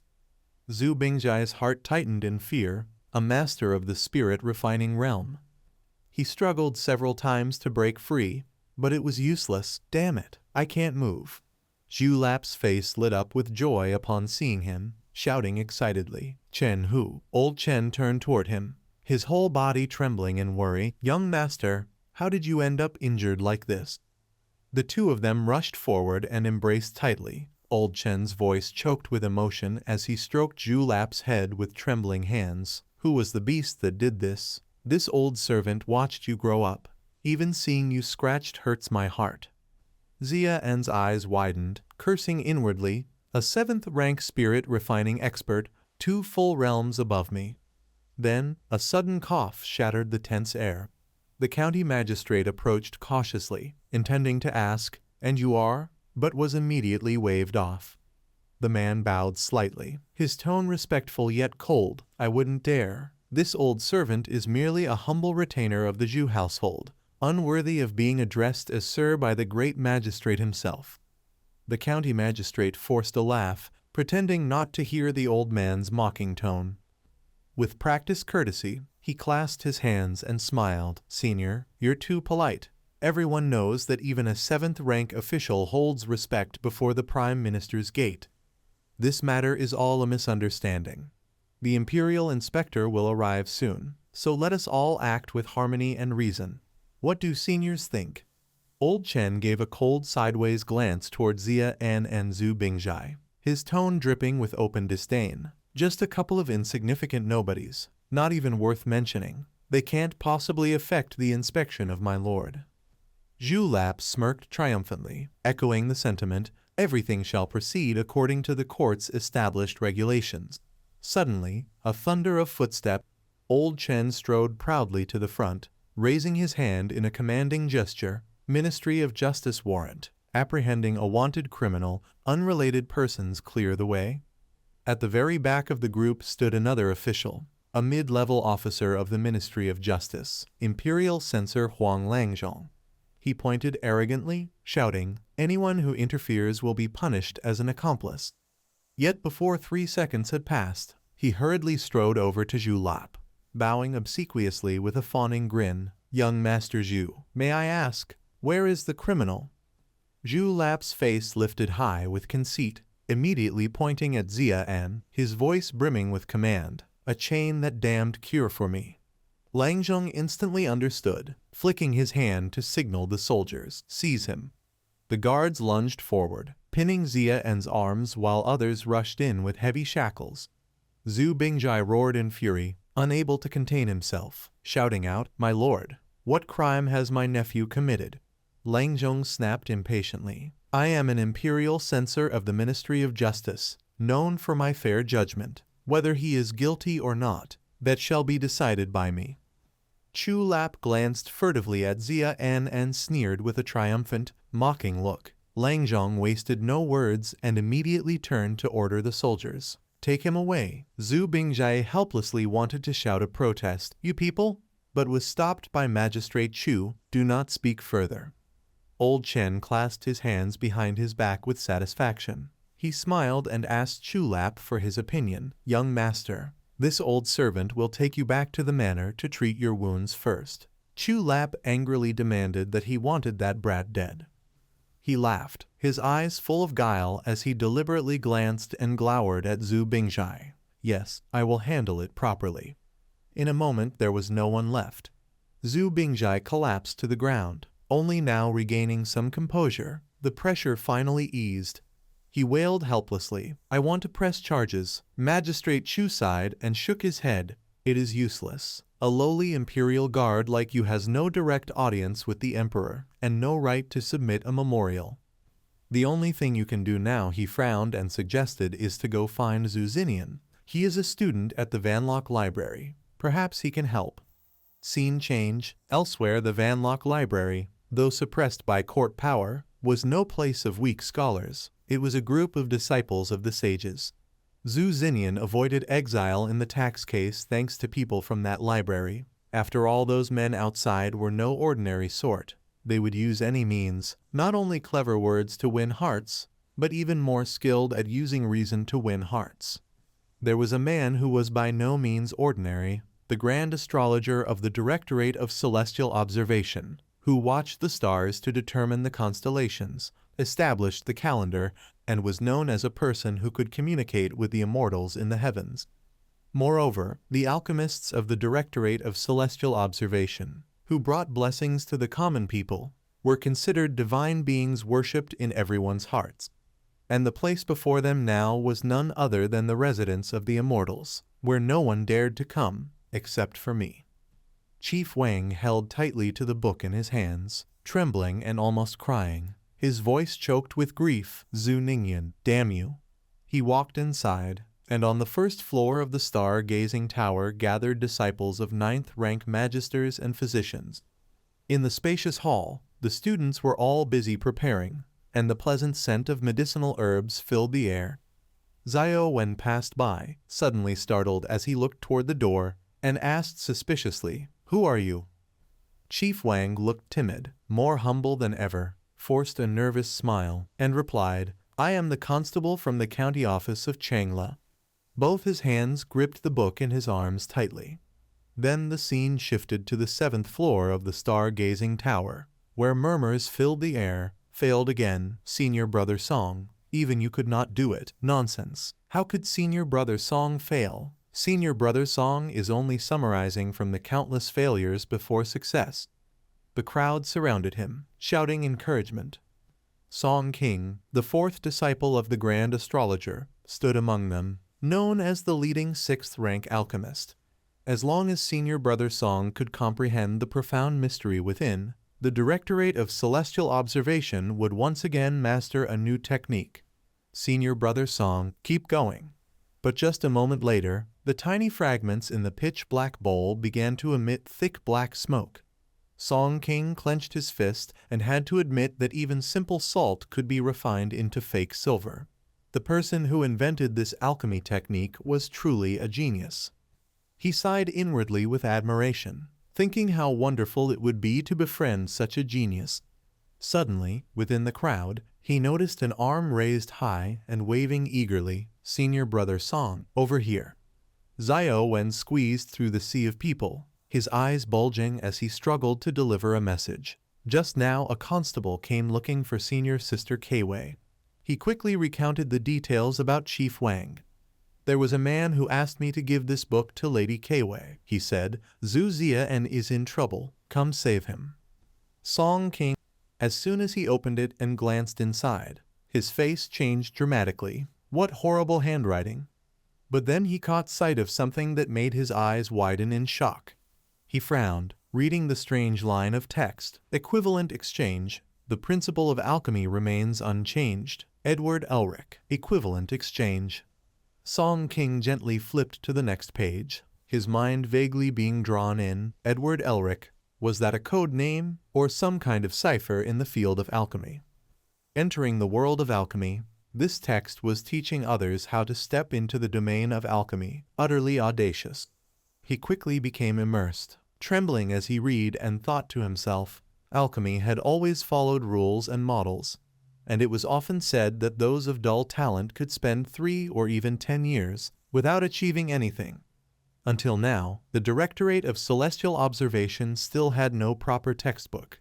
Suddenly, his entire being seemed to radiate with a brilliant light, as if he had just grasped a profound truth. Lesson 1. The Transformation and Properties of Matter. In the natural world, there exist countless examples invisible to the naked eye. These examples make up the components of matter, and among them, substances constantly interact and undergo unending transformations. He trembled, his whole body quivering as he flipped through the pages one after another, reading with intense concentration. What is chemistry? What is physics? What am I even reading? The others who saw him grew terrified, whispering among themselves, "Senior Brother is again thinking about some kind of alchemy no one can comprehend." That's right. Last year he tried to transmute the flesh of a cat into a tree, so that even if the cat's head were cut off, it could grow back. And the result was, he got imprisoned by the chief supervisor for a month. During those days in confinement, Song King, back to the present, his pupils unconsciously widened. He vaguely guessed to himself, a method for refining silver. The book was densely filled with lines of text. Step 1. First filter the salt water, extract sodium chloride, purified salt. Step 2. Evaporate the salt water, separate the crystals, melt them at a high temperature of 8,000 degrees Celsius. Step 3. The key stage of refining tax silver, determining success or failure. It even emphasized in bold letters, the crucial step for refining silver. The truth lies behind. Song King's hands trembled as he slowly turned to the next page. But unexpectedly, there was nothing. His blood nearly boiled in frustration. That was it. The words in the book and Xu Lap's earlier statement echoed in his mind. Equivalent exchange, the unchanging principle of alchemy, Edward Elric. I understand now, this is an exchange, he said. Xu Xinnian is in danger, come save him. All of a sudden, he slammed both hands down hard on the table. His whole body shot up, energy surging as he shouted to everyone, brothers, listen to me. This is an opportunity for the Directorate of Celestial Observations to rise rapidly, a once-in-a-lifetime chance. A radiant brilliance seemed to illuminate him as Song King raised his hand and declared with conviction, alchemy is about to usher in an unprecedented era of glory. Scene shift. At the same time, outside the outskirts of the capital, a group of travelers were cheerfully chatting as they prepared to re-enter the city. Xu Xinnian suddenly froze, staring ahead as if recognizing something. A man was galloping toward them in a panic, dust flying behind his horse. Xu Bingjai's face was pale as he shouted in alarm, Su Jiu, father. He quickly pulled the young man aside and urgently explained everything that had happened. Xu Xinnian's brows knitted tightly in shock. Elder brother has been taken to the Ministry of Justice. Without a second thought, he spun around and called to the carriage behind him. Master, Mr. Mobai. Xu Xinnian pleaded anxiously. My elder brother is in danger. Please, both of you, lend your aid. Hearing this, the two men seated in the carriage simultaneously lifted the curtain. Their faces showed urgency and puzzlement as they Mobai cut in. That makes no sense. He slapped Xu Xinnian on the shoulder and laughed, then casually instructed, Xu, leave your brother's matter to me. You and your teacher return to the academy first. Zhang Shen scoffed coldly and brusquely pushed his hand away. Those unrelated, do not meddle. I will handle my students' affairs. Xu Xinnian could no longer watch the two old men bicker. He urgently shouted, Master, Mobai, my senior has been taken to the Ministry of Justice. Hurry. If we are late, something bad might happen. Xu Xinnian was desperate and on the verge of tears. Time for verbal sparring is over. Mobai also sensed the urgency, so he calmed himself, closed the carriage curtain and thought, do not argue now. Rescuing the disciple is more important. Zhang Shen had the same thought. He drew the curtain as well, then used a spell to gently lower the coachman from his horse to the ground. Mobai smirked and leapt to seize the reins. He intoned authoritatively, this is the heavenly mile horse.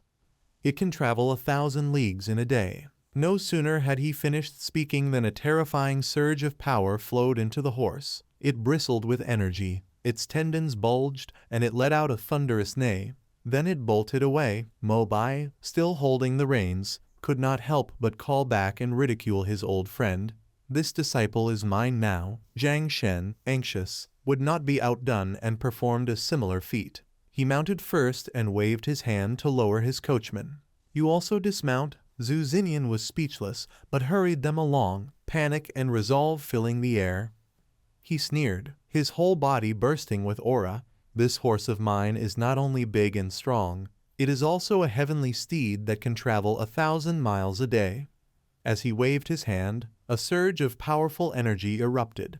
Zhang Shen shouted loudly, reciting an incantation. It even has 6 legs. As soon as he finished, the horse's body began to transform. Its solid muscles bulged, and 6 In less than a moment, Zhang Shen's carriage proudly overtook Mo Bai as he laughed with delight and turned his head to provoke, going ahead first. Mo Bai was furious, pointing at him and yelling, "Shameless old thief! What kind of horse has 6 legs?" Zhang Shen laughed heartily and shamelessly replied, "If I say it has, then it has." Mo Bai, enraged by the taunt, clenched his teeth and declared coldly, "Fine.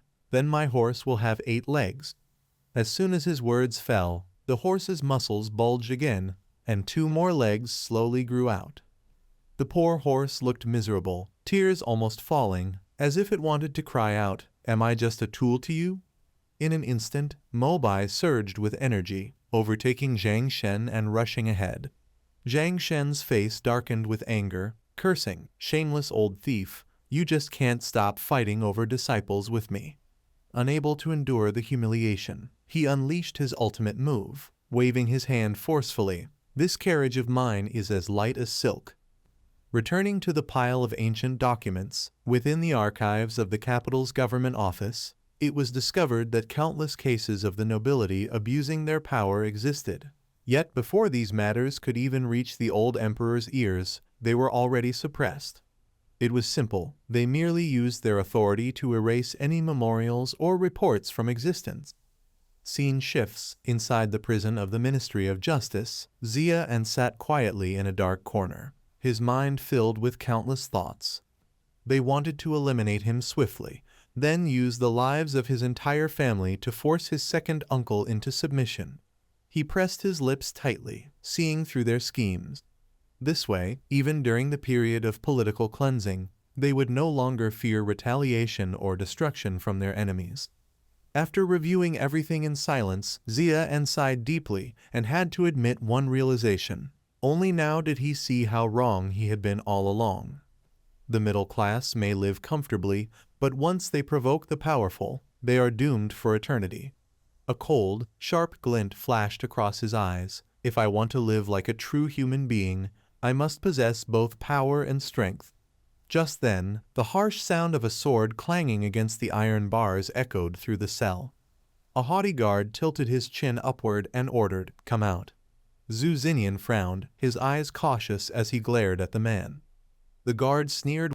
At that moment in the Ministry of Justice, the scene was pure and solemn, the stone lion statues at the entrance standing with imposing vigor. Minister Zun was leisurely and intently reading through the files, when suddenly a strong gust of wind blew in, scattering the documents, with some pages even slapping against his face.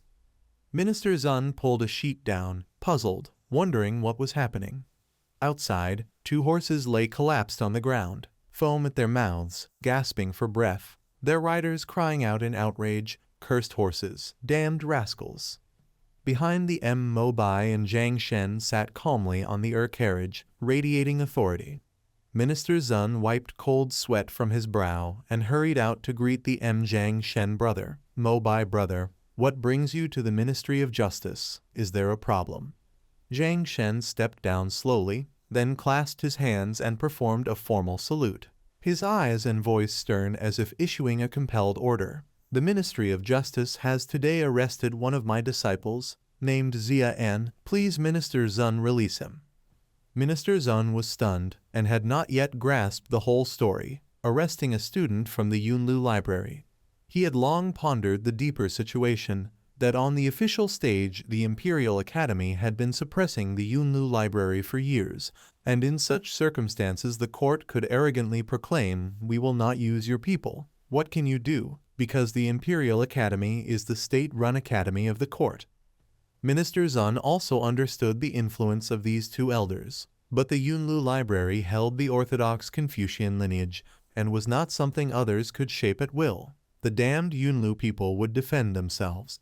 Thinking this, his expression turned grave and he felt extremely uneasy. Unless the disciple they speak of truly violated the law, no one from the Ministry of Justice would casually pick a fight. Right at that moment, a sudden panicked shout broke out, "Minister!" A soldier came running in haste to report. "Outside there is a group of people dressed in the white robes of the Celestial Observatory. They have stormed into the office." As he spoke, he pointed nervously toward the gate. We cannot stop them. Soon after, the sound of hurried footsteps echoed through the hall.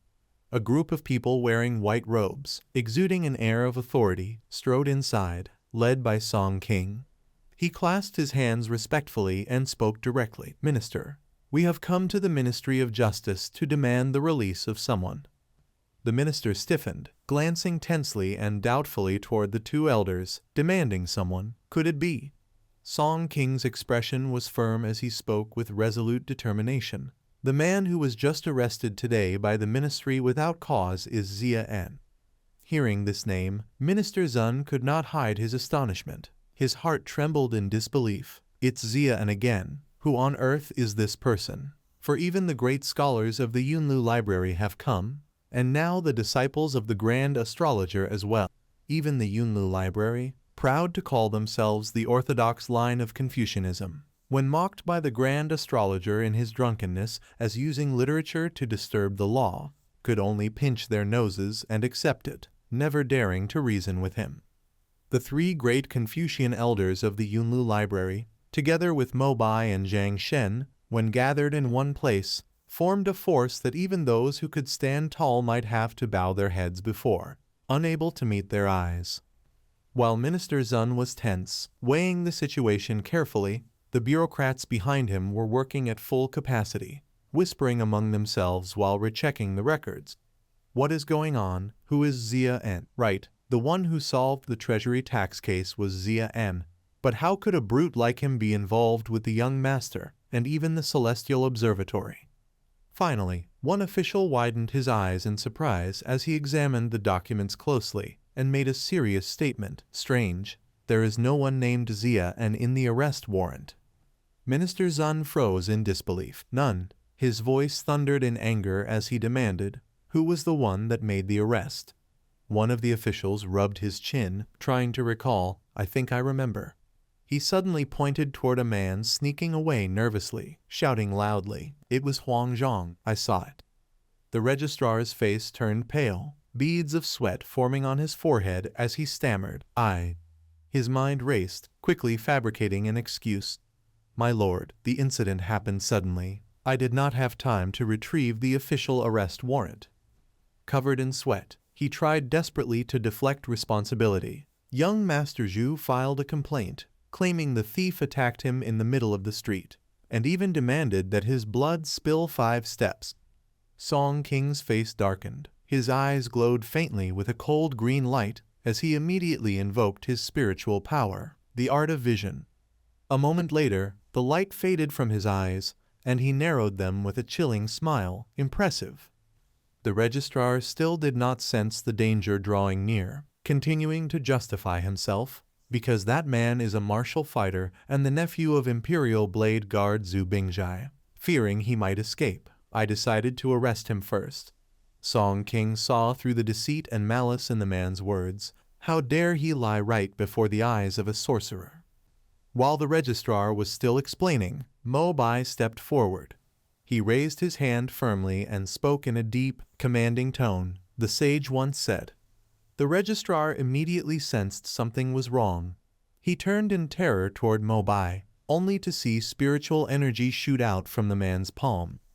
Mo Bai's eyes flashed with brilliance as his voice grew solemn. A true gentleman must be honest. Instantly, that wave of spiritual pressure spiraled forward, wrapping tightly around the registrar's body.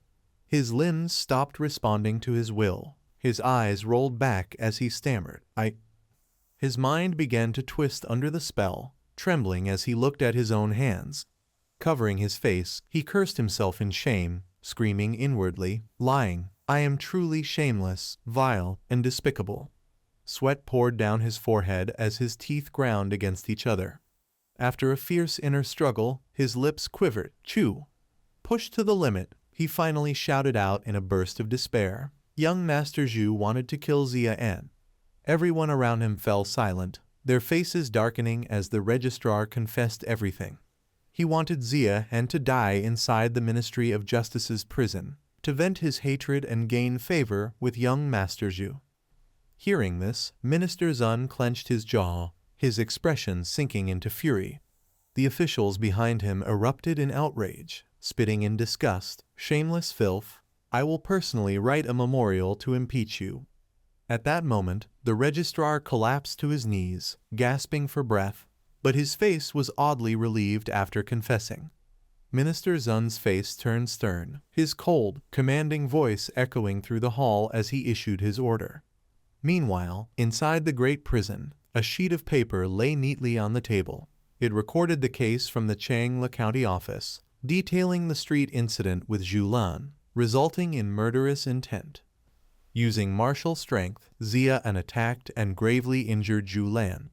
After investigation, the ministry confirmed that Xia confessed to the crime and would be executed. Xia stared quietly at the document, deep in thought. Assaulting someone in public, and that someone being the son of the Deputy Minister of Revenue. He hesitated, tense and contemplative, realizing that signing and sealing this would mean exile at best. His eyes cautiously shifted to observe Zhu Lap's expression across from him, but the more Xia looked at Zhu Lap's arrogant expression, the more uneasy he felt in his heart. This Zhu could arbitrarily act. It was very possible he would declare Xia beheaded. He enjoyed watching Xia's embarrassment, casually giving a condition. "Zhu boy, I give you two choices," saying it with a loud, proud laugh. "Agree first, then torture, or torture first, then agree." Hearing this unreasonable condition, Xia was furious. Was this man trying to get him killed? Zhu Lap sneered, pulling Old Chen's sleeve pretending to act. This expression truly frightened him. "Uncle Chen. What if he makes blood spray 5 steps?" Old Chen followed along, patting Zhu Lap's shoulder to reassure. "Young master, do not worry." While speaking, he glanced with disdain at Xia just an ant. Xia gritted his teeth. Feeling extremely agitated and uncomfortable, a cold gleam flashed in Old Chen's eyes. One slap from this old servant could kill him. Watching this scene, Xia felt anxious as if his heart was burning. This was not good. Why had Miss Kwei from the Celestial Bureau not come to rescue him yet? In his heart he screamed in misery. The book he wrote was clearly very compelling. She could not possibly still not come to save him. He would be ruined. Suddenly Zhu Lap nodded as if thinking of something. His tone became strange. "Right. I heard you were raised by your uncle Zhu Bingjai from childhood, so your relationship must be very close." Zhu Lap waved his hand. "I have reason to suspect this matter was arranged by the two of you." Old Chen understood immediately, smiling and signaling, "Add one more thing in the confession." The servant hearing this was delighted to obey. "Yes, rewrite it now." Contrary to their smug faces, Xia looked as if struck by lightning. He was being investigated. At that moment someone stepped in, interrupting them. "This is the Ministry of Justice, not the Ministry of Revenue." The official strode in and coldly warned, "If young Master Zhu wants to interrogate the prisoner, go back to the Ministry of Revenue." Zhu Lap frowned unhappily, scolding, "Who are you to disturb this young master?" Magistrate Bing spoke sternly. "If the Ministry of Revenue also manages the prison," he was startled realizing something was wrong but still stubbornly snapped. "What kind of tone is that?" Magistrate Bing lost patience and shouted loudly, "By order of Minister Zun of the Ministry of Justice, release the prisoner immediately." Hearing this, Xia was overjoyed in his heart. He silently breathed a sigh of relief. Finally they had come. A moment later, outside the grand courtyard of the Ministry of Justice, from afar one could see a crowd gathered in the yard. The iron shackles on Xia's hands were removed. He stretched his wrists and loosened his joints with ease. Xia gave a faint smile and reminded them in a calm yet chilling tone, "You should be glad you did not use torture on me." He turned, chin slightly raised with defiant pride, and introduced himself again. "I will introduce myself once more. I am the disciple newly accepted by the Grand Inspector." The two men turned pale, mouths agape in shock. A disciple of the Grand Inspector? How could that be? Thinking back to the past events, Old Chen broke into a cold sweat, gritting his teeth. If he truly was the Grand Inspector's disciple, then the silver tax case would never have brought disaster upon the Zhu family. His mind spun, trying to make sense of the situation and justify it to himself. Yes, in the silver tax case, he succeeded in refining counterfeit silver. and the Grand Inspector, upon meeting such a prodigy in alchemy, made an exception to take him as a disciple. After thinking for a while, he still couldn't find a reasonable conclusion. Nervously, old Chen lifted his gaze toward Xia and, if not. But suddenly his eyes met the group behind Song King, and confusion filled his heart. Why were those white-robed people gathered here? Xia and also glanced at them, puzzled. He did not see Kei among them, and wondered, that little beauty with the sharp tongue, why wasn't she here? His thoughts turned quickly, and he understood the situation. Head Constable Wang must have delivered the alchemy manuscript, but since Miss Kei was absent, the alchemists of the Celestial Bureau who had seen the contents of the book must have come to rescue him instead. Or perhaps Miss Kei was occupied and sent her fellow disciples to help him. Thinking of this, Xia and smiled with renewed confidence. Xia and respectfully clasped his hands and bowed to Song King's group. Xia and greets his senior brothers. Everyone froze in confusion, their heads filled with question marks. Senior brothers, what is he talking about? Song King recalled the main issue and immediately straightened his expression, asking sharply, the book written by you. Xia and nodded in acknowledgement, then glanced around, subtly reminding them, yes, but this is not the place to talk. Once we leave the Ministry of Justice, whatever senior brother wishes to ask, Ningyan will answer everything. Hearing this firm assurance, Song King's mind buzzed, temporarily overwhelmed and nearly losing his composure. Meanwhile, Chu Lap cautiously leaned closer and whispered to Minister Tun. Minister Tun, why are the people from the Celestial Bureau here? The minister frowned and replied irritably, they came to demand the release of someone from me. Hearing that, both Chu Lap and Old Chen trembled all over. He really is the disciple of the Grand Inspector. Suddenly, Old Chen pointed fearfully in another direction, stammering, no way, Minister, those two people. Minister Tun turned his gaze toward Mobai and Zhang Shen, replying in a cold tone, those two great scholars, they also came to demand the man's release. The moment those words were spoken, both Old Chen and Chu Lap were completely stunned, frozen in disbelief. At that moment, the two elderly men also stepped forward. Mobai stroked his beard and spoke with calm dignity, you must be Xu Xinnian. As soon as he finished speaking, Zhang Shen rushed forward enthusiastically to introduce himself. I am the mentor of Tuku.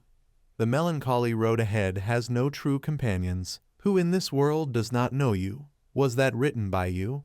His words made Mobai furious, the old scoundrel. Xia, however, remained calm and respectful. He bowed humbly and said, it was a humble work of this junior, unworthy of your praise, senior. He smiled and introduced himself. I am Xu Xinnian, courtesy name Ningyan.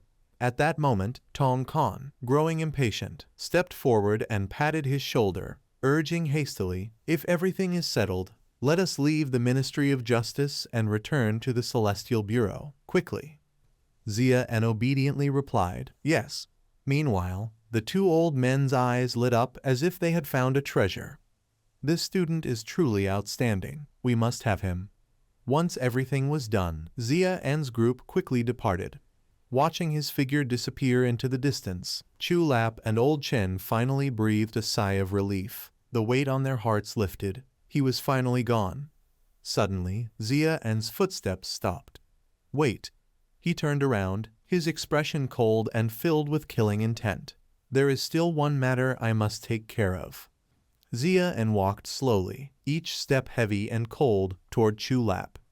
The man trembled in fear, continuously retreating, sweat pouring down his forehead as he stammered, what are you trying to do?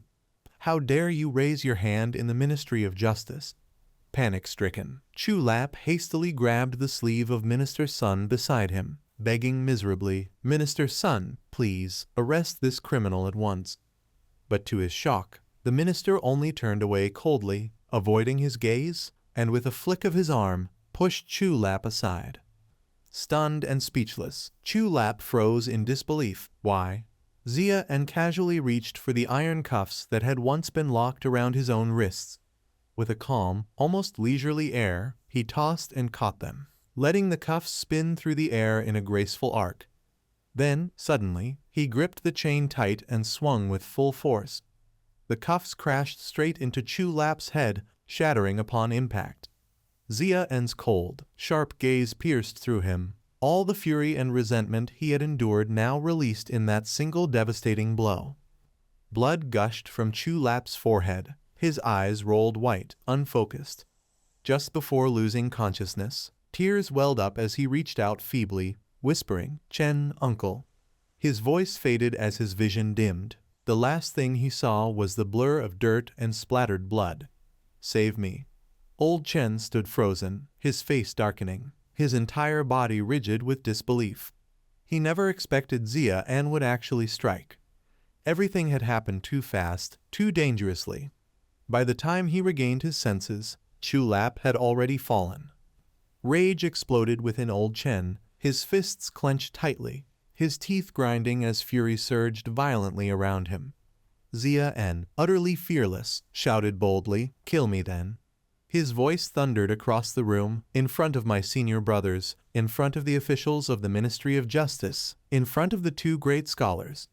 Xian raised his voice again, echoing Old Chen's own words from before, full of defiance, "Dare to kill me, this ant."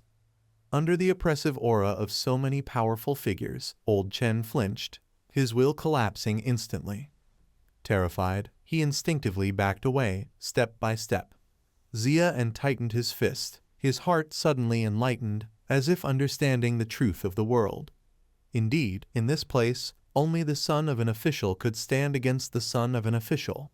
After settling his grudge, Xian strode confidently toward the group waiting for him. "Everyone, thank you for waiting. Let's go."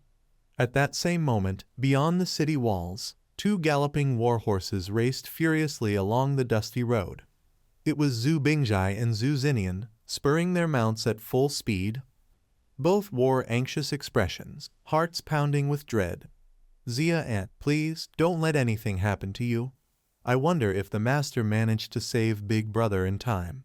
Unexpectedly, before they could reach the ministry, they spotted Xian walking down the main road surrounded by a group of people. Overjoyed, Xian called out loudly, "Second uncle." Xu Bingjai, eyes brimming with tears, rushed over and grabbed him in relief. "Xian, are you all right? You nearly scared me to death." The young man smiled and patted his uncle's shoulder reassuringly. "I've made you worry, second uncle." After a few brief words, Xu Bingjai noticed the strange group standing beside his nephew. Curious, he frowned, puzzled. Why are people from the astronomical observatory here? They glared back at him with clear irritation. "What are you staring at, you rough brute?" Meanwhile, Xu Xinnian stood respectfully before Mobai and Zhang Xin, bowing in gratitude. "Thank you, Master and Mr. Mobai, for saving my brother." Mobai responded gently, "Xinnian, with your elder brother's talent in poetry, how could he ever serve as a mere clerk?" Xu Xinnian immediately understood the implication, casting a sly glance at Xia and with a teasing tone, "Well then, brother, what do you think?" Embarrassed, Xia scratched his cheek, struggling for words about that. Mobai, seizing the moment, cheerfully grasped Xian's hand, thinking to himself, "The sooner, the better. I can let that old fox snatch him away first." Without hesitation, Mobai beamed with enthusiasm. "Xian, are you interested in joining Yunlu Academy to study the Tao of Confucianese?" Zhang Shen, having been outmaneuvered, glared in outrage. Wonderful, he thought bitterly, they've only known each other for less than a quarter of an hour, and he's already calling him by name. Refusing to be outdone, he barged forward, shoving Mobai aside, inwardly smug. "HMPH, I won't lose to you." Zhang Shen grinned broadly and declared, "You could also become my disciple. What do you say?" Xia stood there dumbfounded, the corner of his mouth twitching, question marks practically written across his face. What in the world are these two playing at? Seeing the friendly smiling faces of Zhang Shen and Mobai right in front of him, both gently asking him, "Xian, what do you think?" made Xian break out in a cold sweat. He secretly tilted his head toward Xu Xinnian and quietly asked, "Xinnian, what was going on here?" But Xu Xinnian turned away indifferently without responding. Xia sneered, "Not talking, huh?" He politely replied to the two elders, "Thank you, two seniors, for your affection. Although I cultivate the martial path, the ocean of learning has no limits, and I truly have a natural gift for reading and studying. If I go to the academy, others will surely follow after." As he spoke, he deliberately emphasized the last part, surpassing Xu Xinnian, striking right at his pride. Xu Xinnian trembled with anger, no longer caring about manners, and retorted, "What Master and Mr. Mo Bai admire is your poetry. For example, at Manyang Pavilion, seeing Duke Yang off to Qingzhou." The two elders immediately let out an "oh" sound, smiling meaningfully at Xu Xinnian, making him shiver and realize he had stepped on a mine. Xia and caught a few clues and quickly reasoned out the whole story. At Manyang Pavilion, seeing Duke Yang off to Qingzhou, Duke Yang. A moment later he sighed, enlightened. So that's how it is. He had heard before that the official path of Yunlu Academy scholars was extremely arduous. Those who could not become high officials or be recorded in history often relied on poetry as a shortcut to eternal fame. Xia and felt so wronged he almost cried. He did not expect that what they valued when accepting a disciple was not his talent or virtue, but their greed for his poetry. Seeing their cunning and sly smiles, Xia and gritted his teeth inwardly. These two old men are truly despicable. After thinking for a while, he found an excuse to refuse politely. "Thank you, two masters, for your appreciation. Xia and has a heart devoted to learning. To refuse would be impolite. Coincidentally, these days I have suddenly been inspired and have composed several good poems." After settling this matter, Xia An was determined to visit Yunlu Academy to pay his respects to the two teachers. Mo Bai and Zhang Shen's eyes shone like stars, immediately understanding his deeper meaning, and they showered him with praise, several good poems, names that will go down in history. "A gift for your two teachers. This student truly has a quick and clever mind." The two of the M's smiled joyfully and instructed him, "If that is the case, we shall wait for you at Yunlu Academy." Xia An obediently replied, "Yes." Zhang Shen suddenly turned toward Xu Xinnian, his smile dark and meaningful, and spoke with deceptive gentleness, "Right. Xinnian, you've been at the opening aperture stage for a year now, yet still haven't broken through to the body refinement realm." Hearing this, Xu Xinnian broke out in a cold sweat, a bad premonition rising in his heart. Sure enough, Zhang Shen gave his command, "Go back and copy the sage's Analects 300 times and deliver it to me in 1 week." Xu Xinnian nearly collapsed, unable to even cry, while Xia and beside him was thoroughly delighted. When everything was done, Zhang Shen left the young men some privacy and took his leave. "As your teacher, I shall take my leave first." A mysterious aura suddenly enveloped him, and Zhang Shen muttered, "1 step of mine covers 30 zhang." Then, as he slowly stepped forward, in just a blink, he vanished completely. All that remained was a streak of white light and a fading afterimage. Xia An stood dumbfounded. Where did that elder go? He gasped in admiration. How incredible! Beside him, Mo Bai clenched his teeth in jealousy. Mo Bai smiled one last time at Xia An, muttering his own incantation. "Within 3 inches, I no longer belong to this world." Before leaving, he even turned back dramatically and coolly added, "I belong to the city gates." As soon as he finished speaking, his entire body shimmered with light and vanished.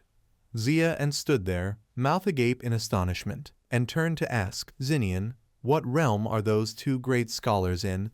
Xu Xinnian, still reeling from his punishment, didn't respond, so Xu Bingjai answered instead. According to what Nightwatcher said, they are Confucian scholars of the 5th rank, the virtue realm. Xia An's eyes widened in shock. His heart filled with excitement. If I can bluff big enough, then in this world there's nothing I can't do. Regaining his composure, Xu Xinnian roughly explained, "The virtue realm allows one to control the behavior and actions of others, using words to influence or even manipulate people. The main ability of this realm lies in grasping the principle of saying and doing, making words themselves carry power, distorting the laws of reality to a certain degree." He spoke with a gloomy tone. "Thus it also has another name, disorder by words." Overhead, remnants of glowing light from the two elders' techniques still flickered faintly in the air. Xu Bingjai sighed with admiration. Truly admirable. Every major cultivation system has its own mysteries. Only martial artists are obsessed with combat. Xu Xinnian scoffed disdainfully. That SY martial artists are all crude and reckless. Xia En put on a serious expression and said, Erlang, I've never treated you unfairly, have I? Xu Xinnian twitched his lips in irritation and shot back immediately. Before saying that, maybe check your conscience first, dear brother. Xia En smiled cunningly, revealing his real purpose. I have a favor to ask. Xinnian hesitated. Speak. Xia En's grin widened as he made his ridiculous request. When you reach the virtue realm one day, I need you to tell me where my Dio Chan is. My Dio Chan is on my waist. Hearing such shameless words made Xu Xinnian nearly cough up blood and rage. He stormed off, shouting, You're despicable. Xu Bingjai, not understanding a thing, still nodded solemnly. Sounds like something impressive. At that moment, Chen Hangguang cleared his throat to remind them. We've been standing here quite a while. Follow us back to the Directorate of Celestials. Xia En was startled, beads of cold sweat forming as he met the judging gazes of the Directorate members. With a resigned tone, he replied softly, Yes. The Guangxing Tower was the tallest structure in the entire capital. The manpower, resources, and funds spent on its construction amounted to 1/3 of the Daifeng dynasty's annual tax revenue. It was designed and built jointly by the Ministry of Works and the alchemists of the Directorate of Celestials, taking 12 full years to complete, a structure truly unique under heaven. Anyone seeing the Guangxing Tower for the first time would be filled with awe, marveling at its grandeur and magnificence. Chen Hangguang's expression was difficult to read, but he finally asked in disbelief, This is clearly your first time at the Guangxing Tower. So why do you look completely unimpressed? On Xia En's face, the words nothing special were practically written. Inwardly, he thought, because I'm used to seeing skyscrapers. Outwardly, however, he put on an air of false modesty and praised himself. No wonder my second uncle always said I was calm since childhood. Even when a mountain collapsed before me, I remained unshaken. Perhaps that is my natural talent. Chen Hangguang laughed heartily. Excellent. Only with such composure are you worthy of working alongside me. Xia En was puzzled. What on earth does this man mean? Scene change. At the dining table, Chu Keiwei was eating heartily while asking Xu Xinnian, Why did you cause trouble again? Xia En curiously sked back, taking the chance to grab a skewer of meatballs. You weren't tea at the Guangxing Tower before, were you? She chewed and replied between bites. I went to the eldest princess's residence to deliver funds. Chu Keiwei frowned, her sharp gaze immediately catching his little scheme.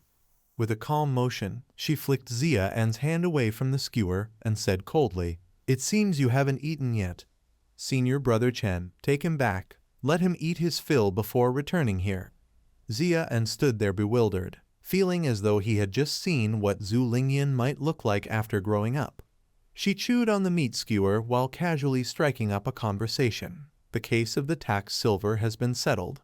Do you know who switched out your second uncle's tax silver? Xia En sighed helplessly. I am merely a small constable.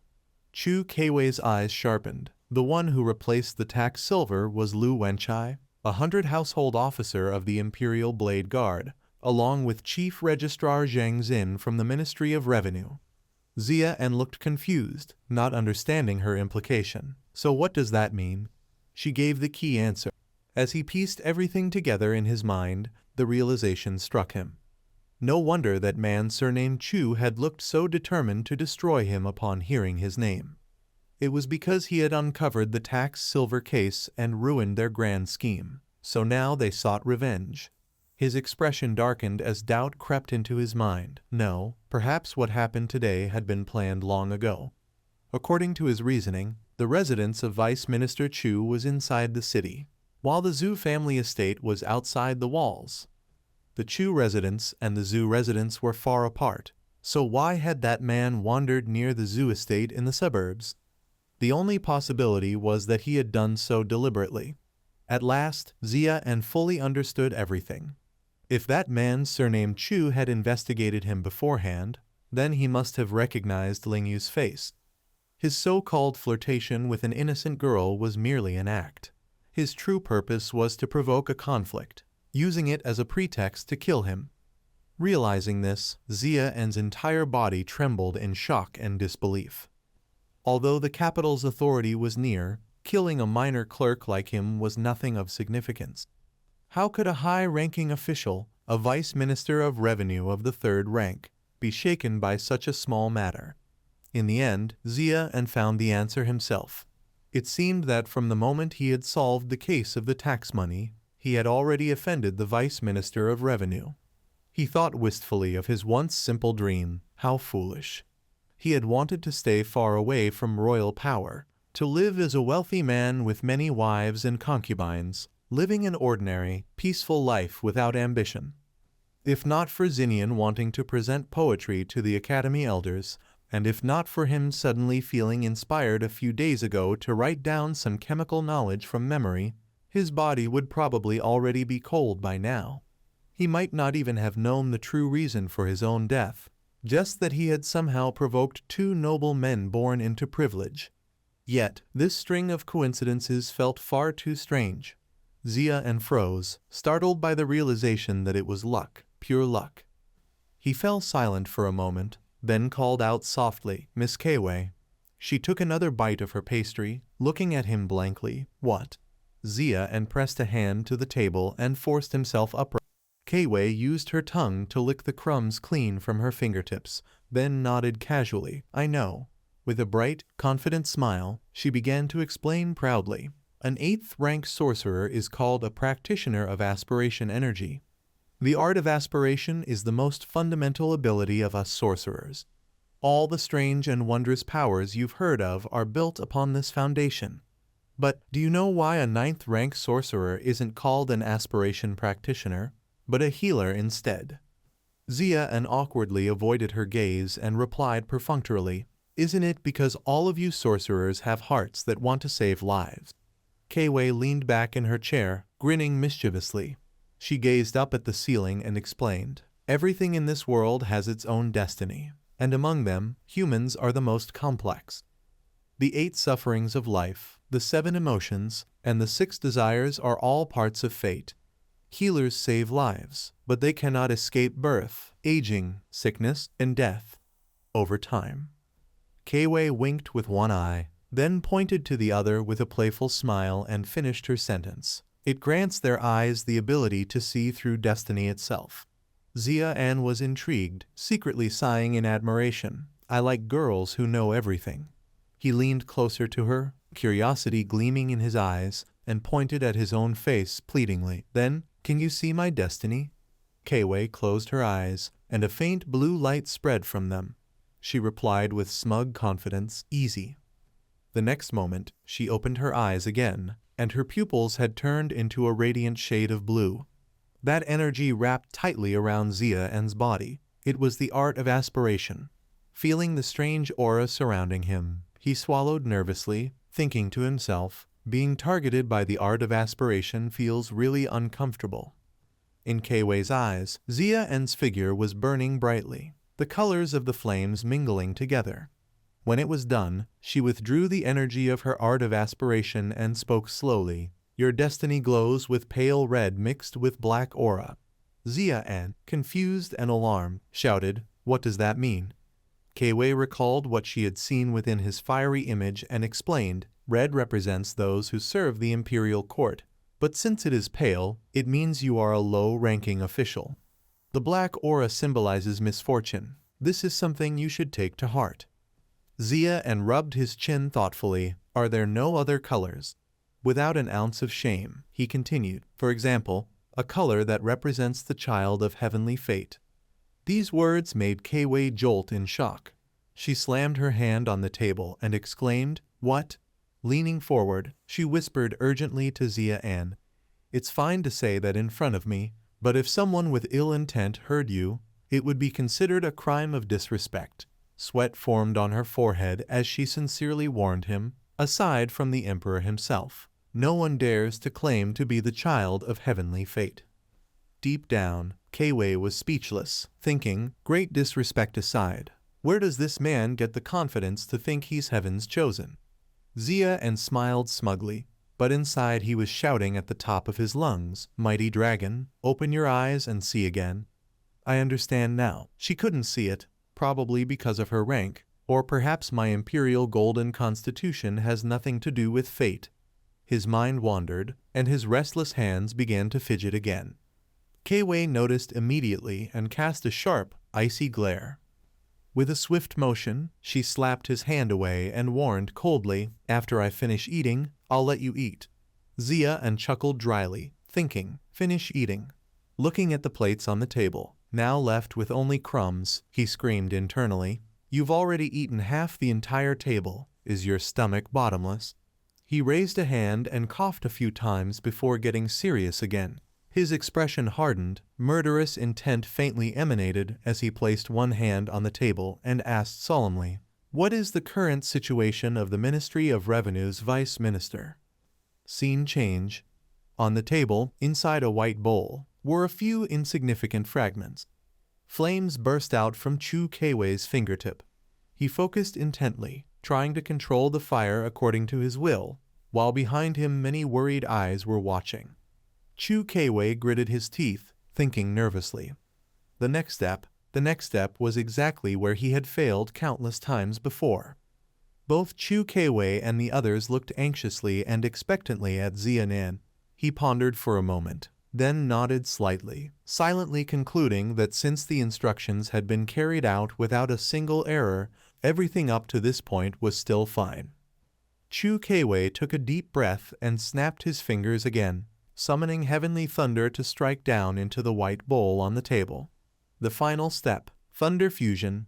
Xia and shouted loudly, reminding him, keep your breath steady.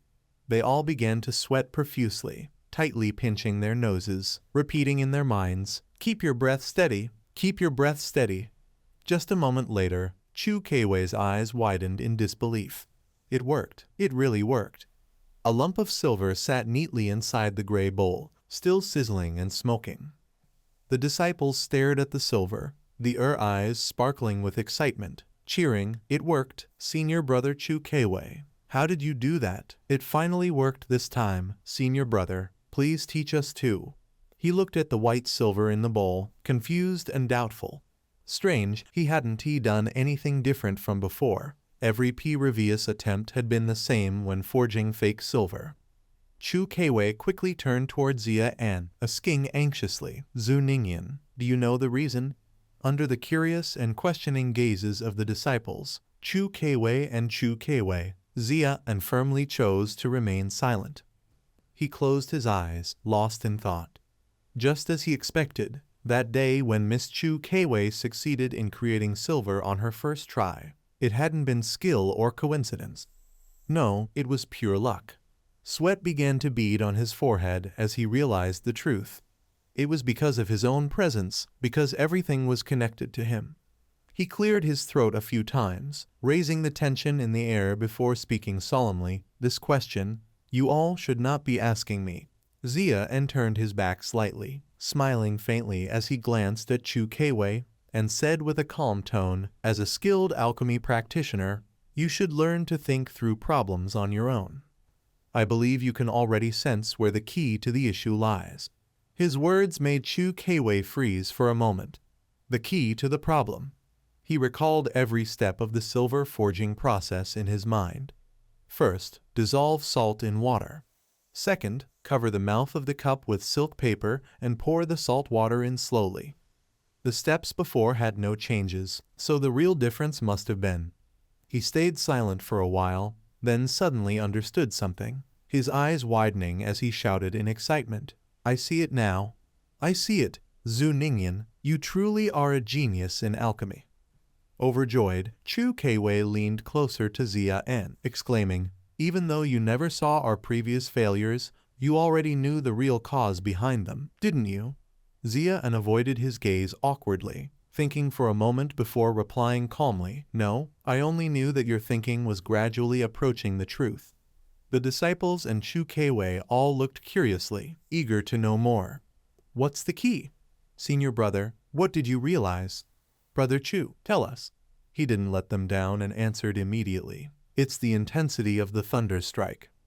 Xia nodded in agreement. Correct, and I call it voltage. Chu Keiwei froze, blinking in confusion. Voltage. What in the world is voltage? In Xia's mind, a flood of physics formulas appeared. Voltage, also known as electric potential or electric tension, is a physical quantity that represents the amount of energy produced by the difference in electric potential within a static electric field measured per unit charge. Seeing the puzzled, blank expressions on everyone's faces, Xia sighed helplessly. Of course, if I talk about this, none of you will understand. He picked up the water cup from the table, thought for a moment, then said, let's put it another way. Raising the cup and pouring water slowly, Xia continued his impromptu lesson. Electricity is like flowing water. It always moves toward the lower point. Chu Keiwei and the group of disciples stared wide-eyed at Xia's every move, their ears focused intently on his explanation. The water in this cup, when poured on someone, causes no harm. But if it were a waterfall, and a person stood beneath it, the force of the water would shatter their bones. It could even take their life.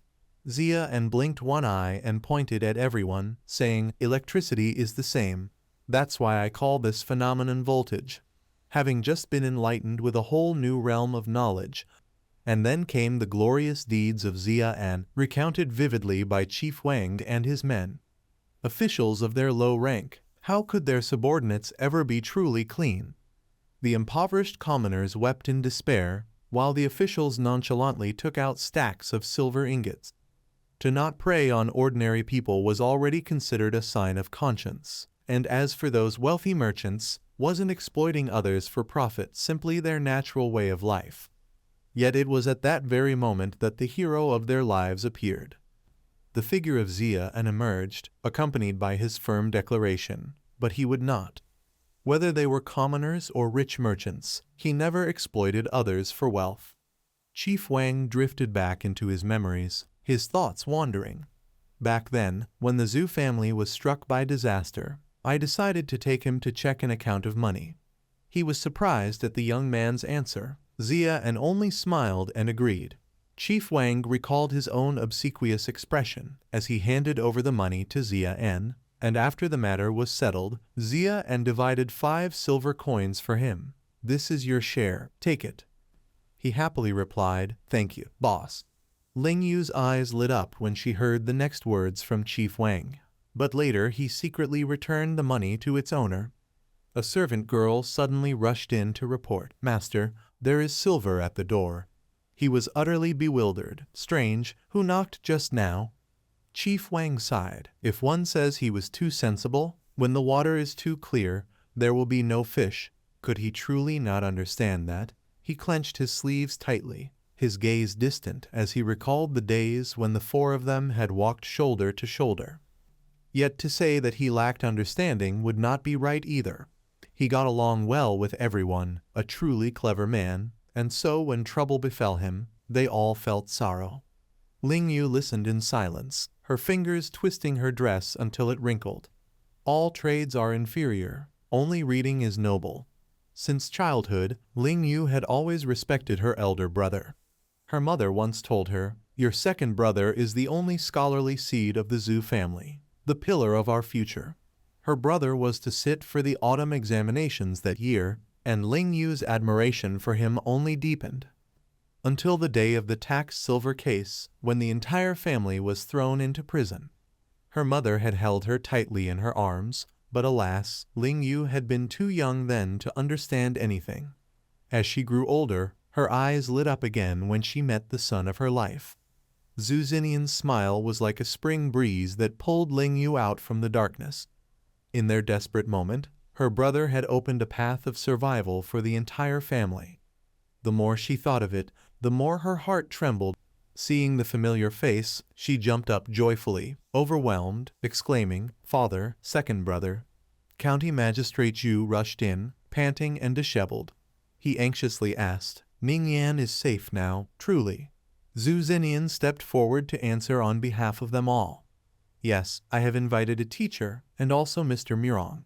His tone dragged slightly, concealing the faint curve of a smirk, along with the white-robed ones from the Celestial Directorate. County Magistrate Zhu blurted out in astonishment. What? Zhu Bingjai stood frozen in disbelief. Could it be that the white robes of the Celestial Directorate were there as well? Ling Yu stood stunned in confusion, her mind spinning. My brother knows people from the Celestial Directorate. County Magistrate Zhu's eyes lit up with admiration as he looked at Zhu Bingjai, filled with deep respect. Like father, like son indeed, a tiger father begets a tiger cub. His son was naturally gifted, not only valued by the Yunlu Academy, but also acquainted with the white-robed scholars of the Celestial Directorate. A bright future awaited him. Lifting his chin proudly, he thought to himself, after all, he is the son of Zhu Bingjai. Xu Xinnian coughed lightly, cutting through the moment, as if to correct a misunderstanding. Well, saying his future is bright isn't wrong, he added calmly, but Mr. Mo Bai was not invited by me. He came because of my elder brother's connections. As for the white robes of the Celestial Directorate, I don't know them either. Xu Xinnian spoke in a composed tone. All of them were invited personally by my elder brother. As expected, both County Magistrate Zhu and Zhu Bingjai froze in disbelief, utterly stunned, while Ling Yu stared wide-eyed in confusion. My elder brother. Suddenly her face flushed crimson. Thinking of Xia An's figure, Ling Yu's heart fluttered in a daze, the elder brother becoming more and more mysterious. At that very moment, in the secret chamber of Chief Chen, the room was filled with antique artifacts displayed neatly on the shelves. Ivory carvings, engraved statues, and other rare treasures were all present. Xia An was led there by Chen Hangguang, his eyes wandering around curiously as he remarked, "There are quite a lot of strange toys here." Suddenly, something caught Xia An's attention. He looked at it in astonishment, his expression filled with wonder. Excited, he pointed toward the object before him and asked curiously, "What is this?" Behind him, Chen Hangguang smiled subtly, pride flickering in his eyes as he looked at the item inside the glass tube. The bubbles inside the glass tube kept rising, making a gurgling sound. Chen Hangguang stood before the experiment, spreading his arms wide, his smile growing uncontrollable. Its original form was a cat, he explained. I intended to fuse it with plants, granting it the ability to regenerate when severed. In fact, I was close to success. Even if you cut off its head, it could grow back within 3 days. The only weakness lies in its heart. Saying this, he sighed in disappointment, but I failed in the end. The more he spoke, the more disheartened he became. It had completely turned into a plant, unable to move, unable to think, only able to survive when kept in water. Then his eyes suddenly lit up again as he grasped Xia An's hand with excitement, his face full of anticipation. What do you think of my method, brother? Xia An's lips twitched, his expression frozen in silence. Are you truly such a devil? Seeing Xia An's reaction completely different from what he expected, Chen Hangguang stepped back in shock. You think there's a problem too? Xia An reached out and touched the smooth surface of the glass tube, shaking his head as he spoke calmly. I just think you're heading in the wrong direction, because I've also thought about the principles of alchemy before. Then Xia An suddenly smirked and winked playfully, but I gave it another name, hybridization technique. Chen Hangguang's eyes brightened with curiosity. Hybridization techniques.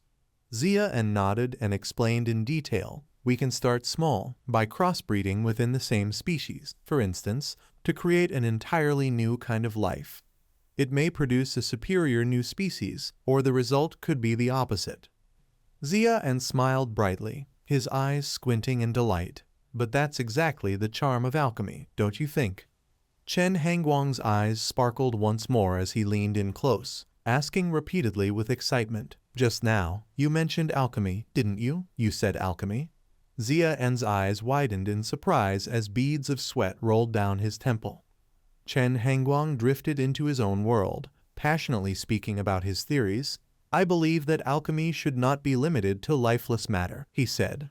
but that living beings also belong within the domain of alchemy. That is why I modified this cat. His voice then sank with dejection, but my master disagreed. At that time, Chen Hangguang spoke bitterly, so he imprisoned me for a long time. He had pounded on the door and screamed in anger, but it was all useless. Master, I refused to accept it. The more he spoke, the more sorrowful he became, until he burst into tears. Xia turned his head away, silently giving the chief inspector a thumbs up in his mind. Well done, Chief Inspector. Stroking his chin, Xia gave a serious and sincere suggestion. If you want to refute the Chief Inspector, but still avoid imprisonment, you can start from the aspect of plants. Plants are also living beings, but their properties are much milder. Chen Hangguang's eyes gleamed greedily as he listened to every word Xia said. I once read in an ancient alchemy text about a form of alchemy similar to your idea. Xia fell silent as he looked at the twisted expression on Chen Hangguang's face, saliva nearly dripping. He turned away to leave, but Chen Hangguang, anxious, grabbed at him and urged, Wait, keep talking. Xia ignored him, deliberately raising his voice with meaningful emphasis. Senior Chen, the toys here are quite nice. Remember the unchanging principle of alchemy. Chen Hangguang's face darkened as he fell into deep contemplation, clearly understanding what Xia was hinting at. After a moment of inner struggle and hesitation, Chen Hangguang's eyes suddenly lit up with excitement as he declared, I will give you 3 gifts. Xia had been waiting for this moment. He immediately brightened up, giving a big thumbs up in approval. Senior Chen, you are truly a straightforward man. Chen Hangguang reached toward the wooden shelf and took down an item, saying, With your current cultivation at the refining essence stage, I believe this artifact suits you perfectly. He explained the treasure he had just retrieved, a bowstring made from the silk of a 6-eyed venomous spider from the southern border, and the shimmering silk of spirit silkworms. It was tougher than ordinary metal, yet more flexible, though its crafting was so difficult that mass production was impossible. In an ambush, it could pierce through the body, protecting Kai of martial artists at the refining Kai stage, though not those at its peak. Reluctantly, he placed the crossbow in Xian's hands and said with solemn emphasis, The most valuable part of this crossbow is that it has a formation engraved upon it. Xia stared blankly at the weapon in his grip. He then gave a careful warning. However, it can only be used 3 times, after which the formation will vanish. Xia looked at the heavy weapon in disbelief. This is a magic weapon. He recalled his second uncle once saying that during the Great Feng Dynasty's campaign at Shanhai Pass, the cannons earned great merit. Yet half of their might came from gunpowder, and the other half from formations. Magic weapons were armaments exclusive to the Great Feng Dynasty, the very foundation that allowed them to claim legitimacy over the realm. That meant the existence of magic weapons and the Imperial Astronomical Bureau were inextricably connected. With a serious expression, Chen Hangguang said, It is not exactly a secret, but do you know what a 4th rank magus is called? Xia crossed his arms and frowned, thinking hard, even though I don't know what the 7th rank stage of the martial artist system is called. Chen suddenly burst into laughter. It is called a formation master, a renowned cultivator in the martial world. The man known as Master Chen had used his spiritual power to inscribe a formation onto this crossbow. Chen Hangguang tilted his chin upward in pride. The items crafted by alchemists are called artifacts, but when a formation master engraves formations upon them, they become magic weapons. Xia felt as though a light had been switched on in his mind and murmured to himself in realization, Oh, I understand now. A 9th rank magus is a pharmacist, laying the foundation for the 8th rank Kai observer. The 8th rank Kai observer, in turn, lays the foundation for the 7th rank feng shui master. However, the 7th rank feng shui master has no direct relation to the 6th rank alchemist. In truth, the 6th rank alchemist and the 4th rank formation master complement each other. The alchemist crafts the vessel of martial power, while the formation master engraves it with power to become a magic weapon. The magus system, it seemed, had its own intricate hierarchy, Elsewhere, the Imperial Director gently lifted a cup of wine, taking a slow, graceful sip. Xia and faintly began to grasp those underlying principles. No wonder the position of the Imperial Director in the Great Feng Dynasty was held in such high esteem. The Director turned away, his robe fluttering with each step, murmuring softly, "This wine is not bad." A plate with a golden rim and a circular center was intricately engraved. The second item, the Heart Guard plate, is also a magic weapon. The effect of its formation can withstand a full-force strike from a high-level martial artist at the Kai refining stage 6 times, from a spirit refining stage expert 3 times, and from a bronze bone stage practitioner once. Xia stared silently at the plate, assessing it. The bronze bone stage is the 6th rank in the martial artist system. The final item, the true bone arrow, coated with poison, can take the life of a spirit refining stage master, but is ineffective against a bronze bone heavenly core stage practitioner because the arrow cannot penetrate the opponent's skin. He cradled the treasures with satisfaction, nodding. "I like all 3 of these very much." Chen Hangguang, hearing this eager response, clapped his hands repeatedly, his lips already glistening with anticipation. Then Xia's expression suddenly grew serious. This type of alchemy technique is called. The sunlight streamed through the window, warming the room as his hoarse voice continued, branch extraction. His eyes sparkled as he spoke at length, similar to the enrichment experiments in my journal, with rich theoretical knowledge but limited practical application. Yet it didn't matter. After all, the practitioner wasn't me. For instance, if Chen Hangguang failed, it was due to his own limited ability. Xia smiled secretly in a place no one could see. If it succeeded, he laughed aloud, revealing his white teeth with excitement. All the credit would be his. After the instruction was complete, Xia said confidently, "This is branch extraction." Chen Hangguang's hair fluttered as if a gust of knowledge had been absorbed. There really exists an ancient alchemy manual like this, a divine book, truly a divine book. Xia stepped down the stairs, his pace lively and cheerful. He hugged the pile of treasures to his chest, grinning from ear to ear. Today's haul wasn't bad at all. He could take one of the magic weapons to the black market to exchange for the reward to open the heavenly gate. Xia trotted along, clutching the treasures even tighter for fear of dropping them. But these items were all very useful. He couldn't bear to part with them. He paused on a stair and then leapt high. Xia posed with a hand under his chin, looking effortlessly cool, realizing once again that not spending money is humanity's eternal source of happiness. His eyes gleamed with anticipation as he imagined the next day at Kaolan listening to music. In his mind, he already pictured himself throwing a pile of band notes at Lai Ru without hesitation. But if he exchanged these 3 magic weapons for silver, in an instant he could make Shen bow his head, no longer daring to mock him. The more he thought about it, the more excited he became, standing mid-landing on the staircase, chuckling to himself. Xia walked on happily, humming a tune, "I stand here, in the swirling wind." A foot quietly stepped onto a wooden stair while he continued singing, unable to bear the endless pain.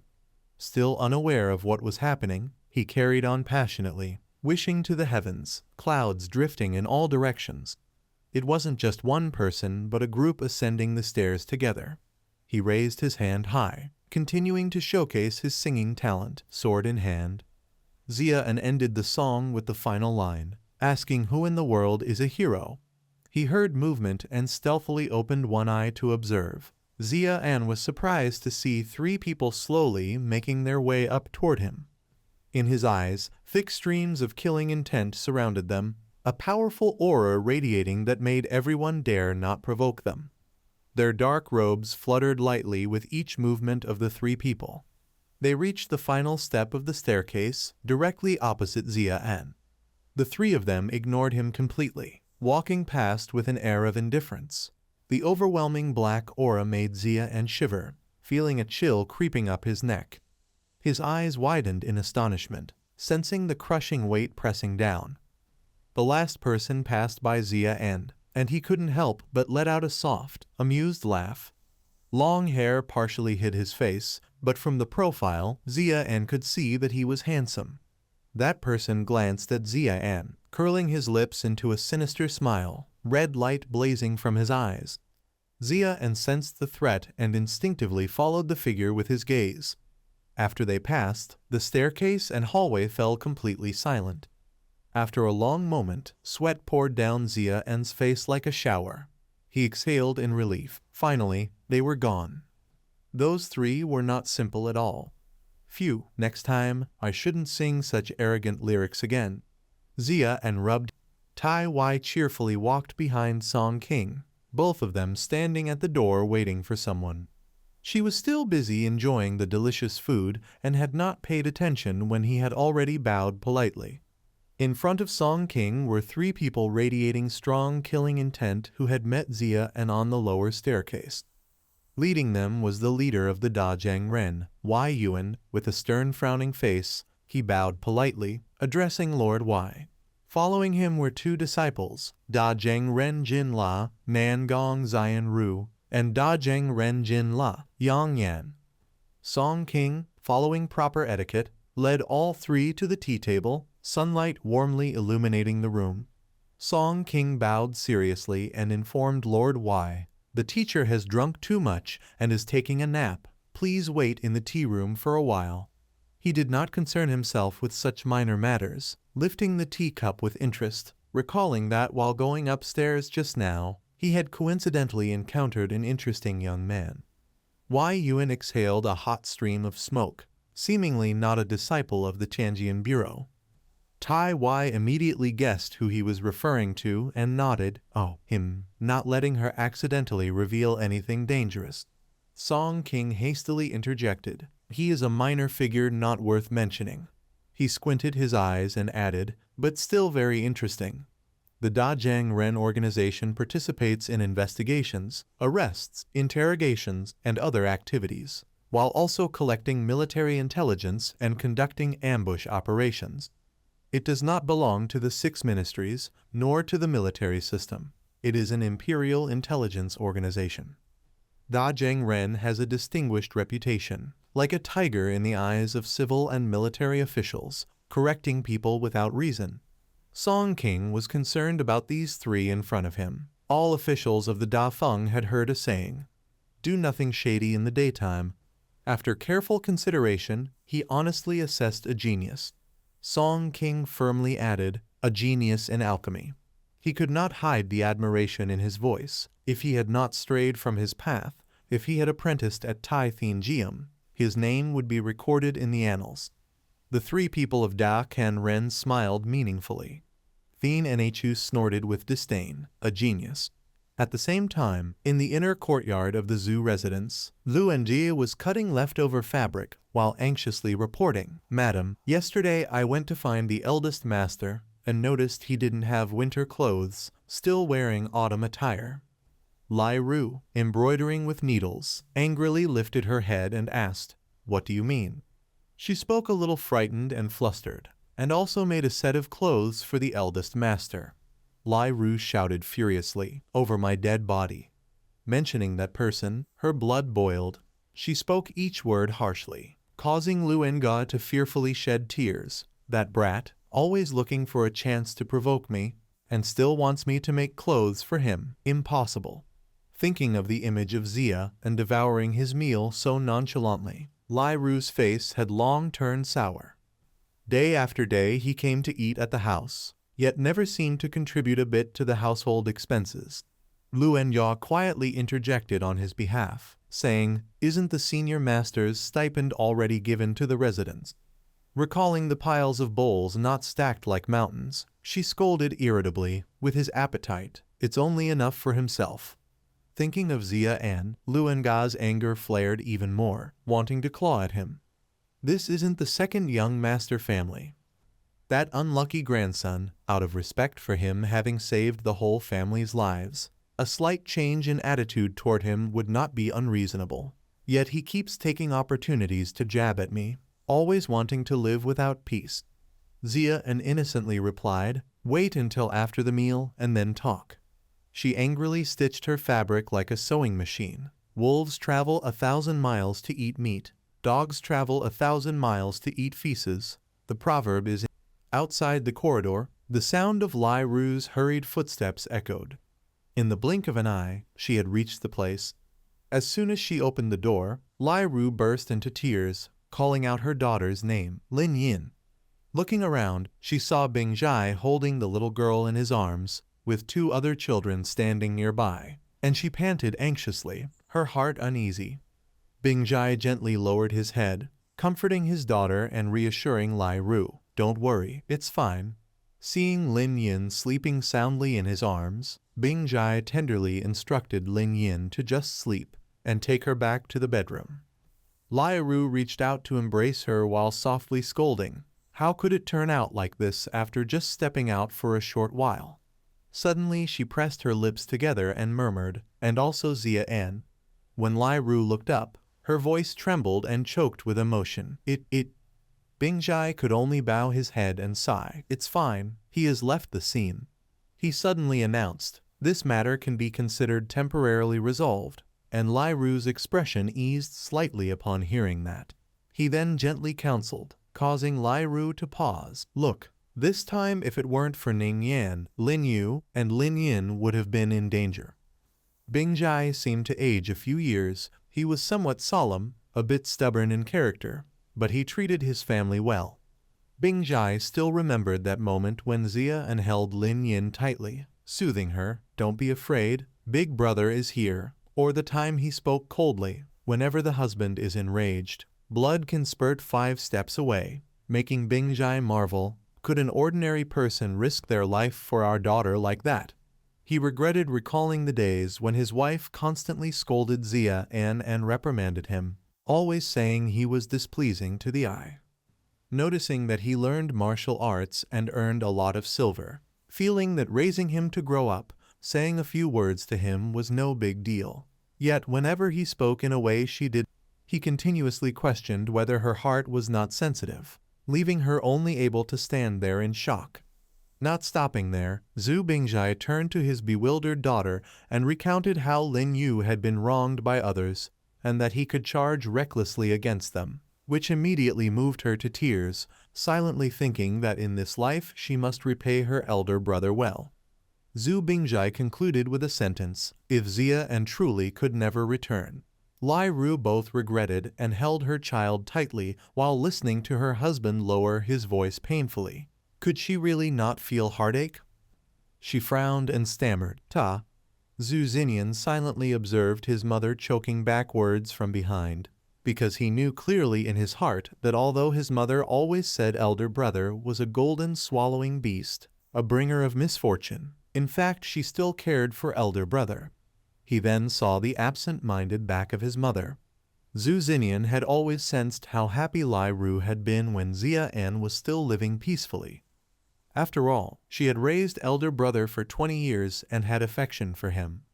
Xu Bingjai glanced at his wife and hypothesized that if it had been her son in that place, he calmly envisioned the scenario in his mind, thinking that this time he would probably have been bullied as well. Yes, definitely. Xu Xinnian, confused and full of questions, angrily exclaimed, "What is father talking about?" A while later, Ling Yin was taken back to her room, lying on the bed still drowsy and dreaming, mumbling about chicken legs, so many chicken legs. Lai Ru, while watching over her daughter, instructed the person behind her, Luan Ga, to take the winter clothes of the master and second young master, leaving 1 set of each. She hesitated a moment and then said, "Wait until elder brother returns, measure him a little." Luanjie seemed to understand something and let out a shout. Meanwhile, the gentle sunlight shone on the wooden table, and someone was grinding ink. Then they lightly dipped the brush into the inkstone. Xia An smiled as he began to copy something. "That's right, I'm about to start keeping a journal." Xia An secretly wiped away his tears. November 16th. This is a memorable day because I have finally decided to abandon the simple, natural yet boring life of the wealthy, such a difficult life. Before Xia An, there was only one goal. I need power, I need martial force. Each elegant stroke was written down, and thus I have 3 thoughts. First, change my cultivation path. Follow Confucianism. As long as I please the two great scholars, I believe they will help me to the fullest. Far better than competing on the martial path myself. My dazzling talent will surely make the two great scholars praise me highly. Poems excellent, truly worthy of being my disciple. Xia and secretly wiped his tears and whispered, others transmigrated use poetry to pretend, but I use poetry to trade. Perhaps this is what makes Olhong different from ordinary people. Yet, the flaw is, he suddenly recalled facing the mountain of books with dread, remembered the fear of being constrained by school life, and I'm not even sure I have the materials for studying. Xia and frowned in hesitation and thought, moreover, I'm about to turn 20. Changing my cultivation path might be a bit late. Then he looked down at the lines below. Second, effort. Xia and immediately thought of the possibility of being close to Chu Keiwei, and his mind wandered, imagining seducing Miss Keiwei of the Celestial Bureau. Then he could openly embrace the beauty while also gaining the support of Chief Inspector, and even without extra effort, he could live comfortably. The drawback was that he might have to part with his 3 wives and 4 concubines, say goodbye to the fulfilled life of listening to music at Gulan. This sacrifice was considerable, such a difficult life. Xia and continued to consider the next point. Third, sell a magical artifact he had obtained from the Celestial Bureau in exchange for a chance to open the heavens. Second uncle had been stuck at the peak of Kai refining for nearly 10 years, a perfect example. He recalled Xu Bingjai once saying, I only managed to exchange for a master in the army to help me enter Kai refining because I accumulated achievements in the Shanghai campaign. Xia and temporarily set down his brush. Then he folded his arms and silently thought that for now he should focus on the Celestial Bureau's needles and the Yunlu library and plan later. Xia and looked up at 2 birds playing in the yard and reflected, sensing that the storm from the tax bureau case would not end like this. The Zoo Mansion garden was originally quiet. The sounds of occasional punches and kicks echoed from time to time. Xia An was left dumbfounded and speechless when he saw Ling Yin practicing martial arts. Without holding back, he lifted his leg and kicked the little girl on the butt. Ignoring her cries of pain, Xia An asked indifferently, What are you getting so angry about? Ling Yin retorted angrily, I'm practicing martial arts, elder brother. Are you provoking me? He was stunned, nearly choking on his spit. Practicing martial arts. Xia and recalled the little girl's astonished eyes and felt pained. Perhaps what happened early in the morning had already left a mark on her young heart, and this 5-year-old child felt she should learn martial arts.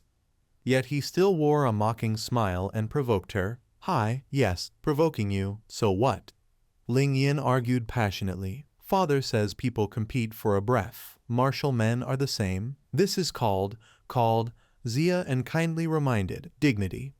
Ling Yin grew even angrier and shouted loudly, Right, I must duel with you. Yet his hand quickly rose to block her.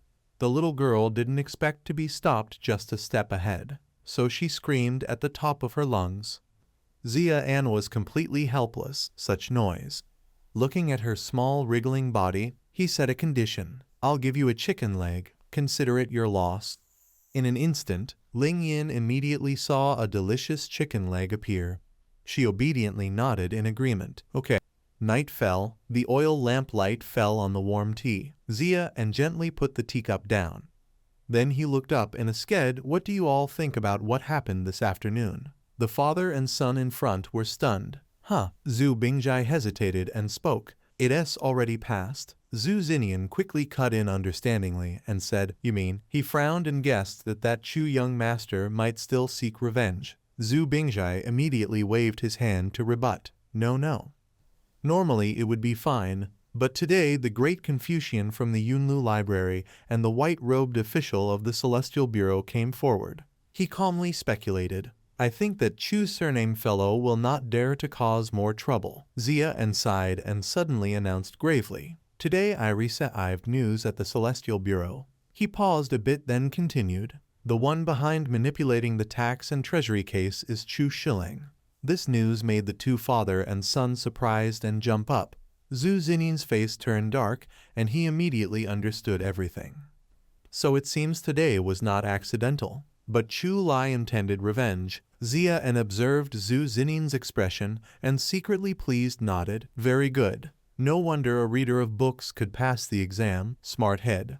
He imagined with a headache that if only second uncle had been here today he would have shouted loudly, "Brothers, then go cut people with me immediately." Then Zia and smiled friendly and asked Xu Xinnian what is second young master's view. But he was not trapped and secretly snorted in contempt. Testing me. He immediately put on an angry face and said, "Of course, preemptive strike. To strike first is to gain the advantage. Otherwise it is unlucky afterward." Zia and calmly watched him drink tea in front of him and silently praised, "Very good." He didn't expect Zuzuku to be able to speak such decisive words of judgment. But Zhu Bingjai, hearing this, immediately scolded fiercely. He didn't expect Zuzuku to say such decisive words. Even if you passed the top scholar exam, you still can't provoke the Ministry of Revenue.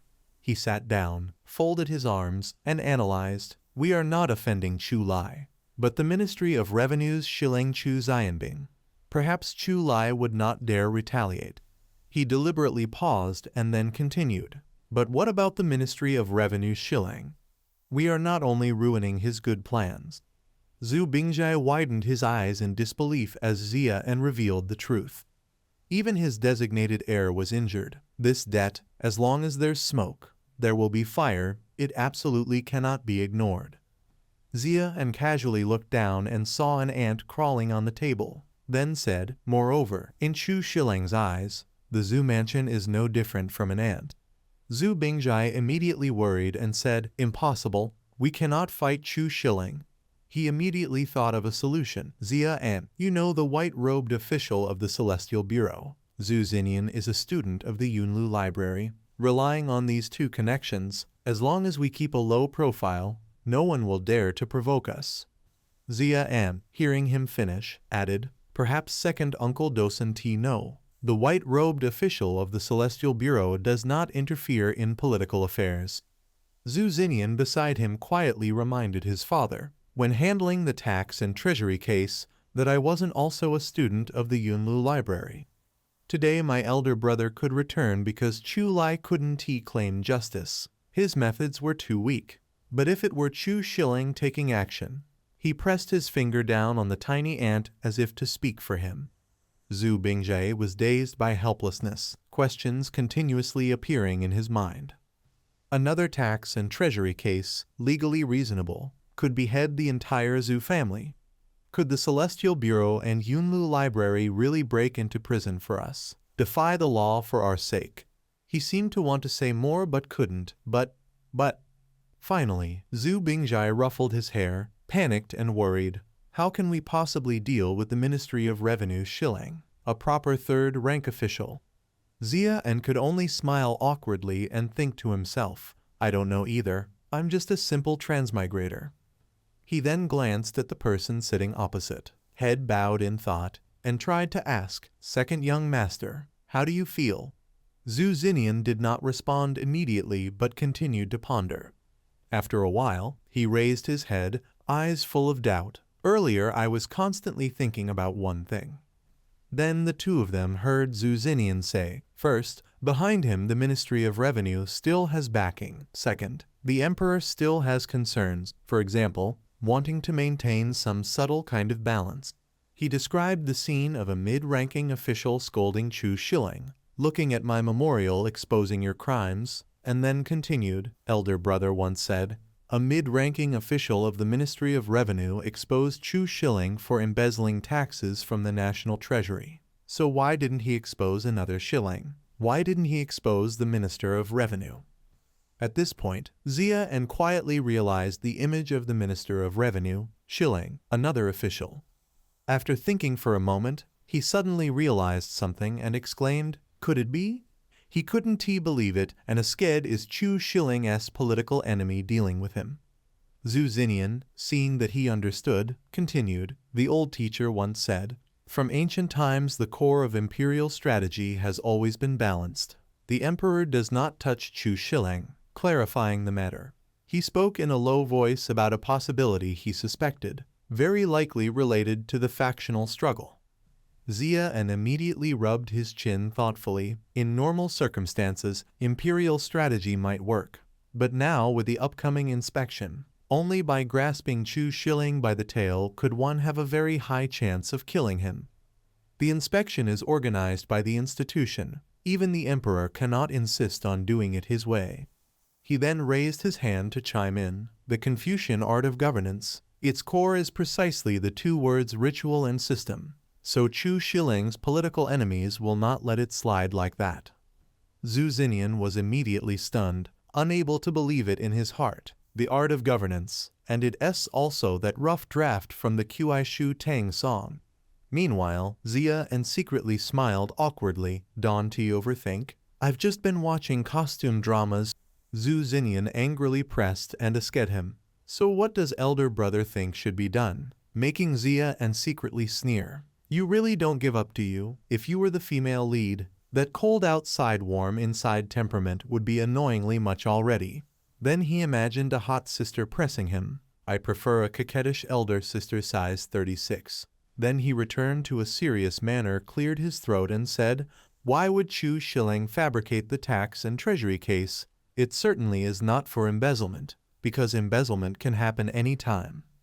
Why aim at the head of the storm right before the inspection unless he urgently needed a sum of silver, needed that money to fill a gap? And the reason for filling that gap, Xia said in a low voice, is to deal with the inspection. Xu Xinnian remained calm, sipping tea, and noticing him pause, then probed. So, Xia prepared an answer in his mind that we must find the real cause that made Xu Xinnian embezzle and withdraw funds.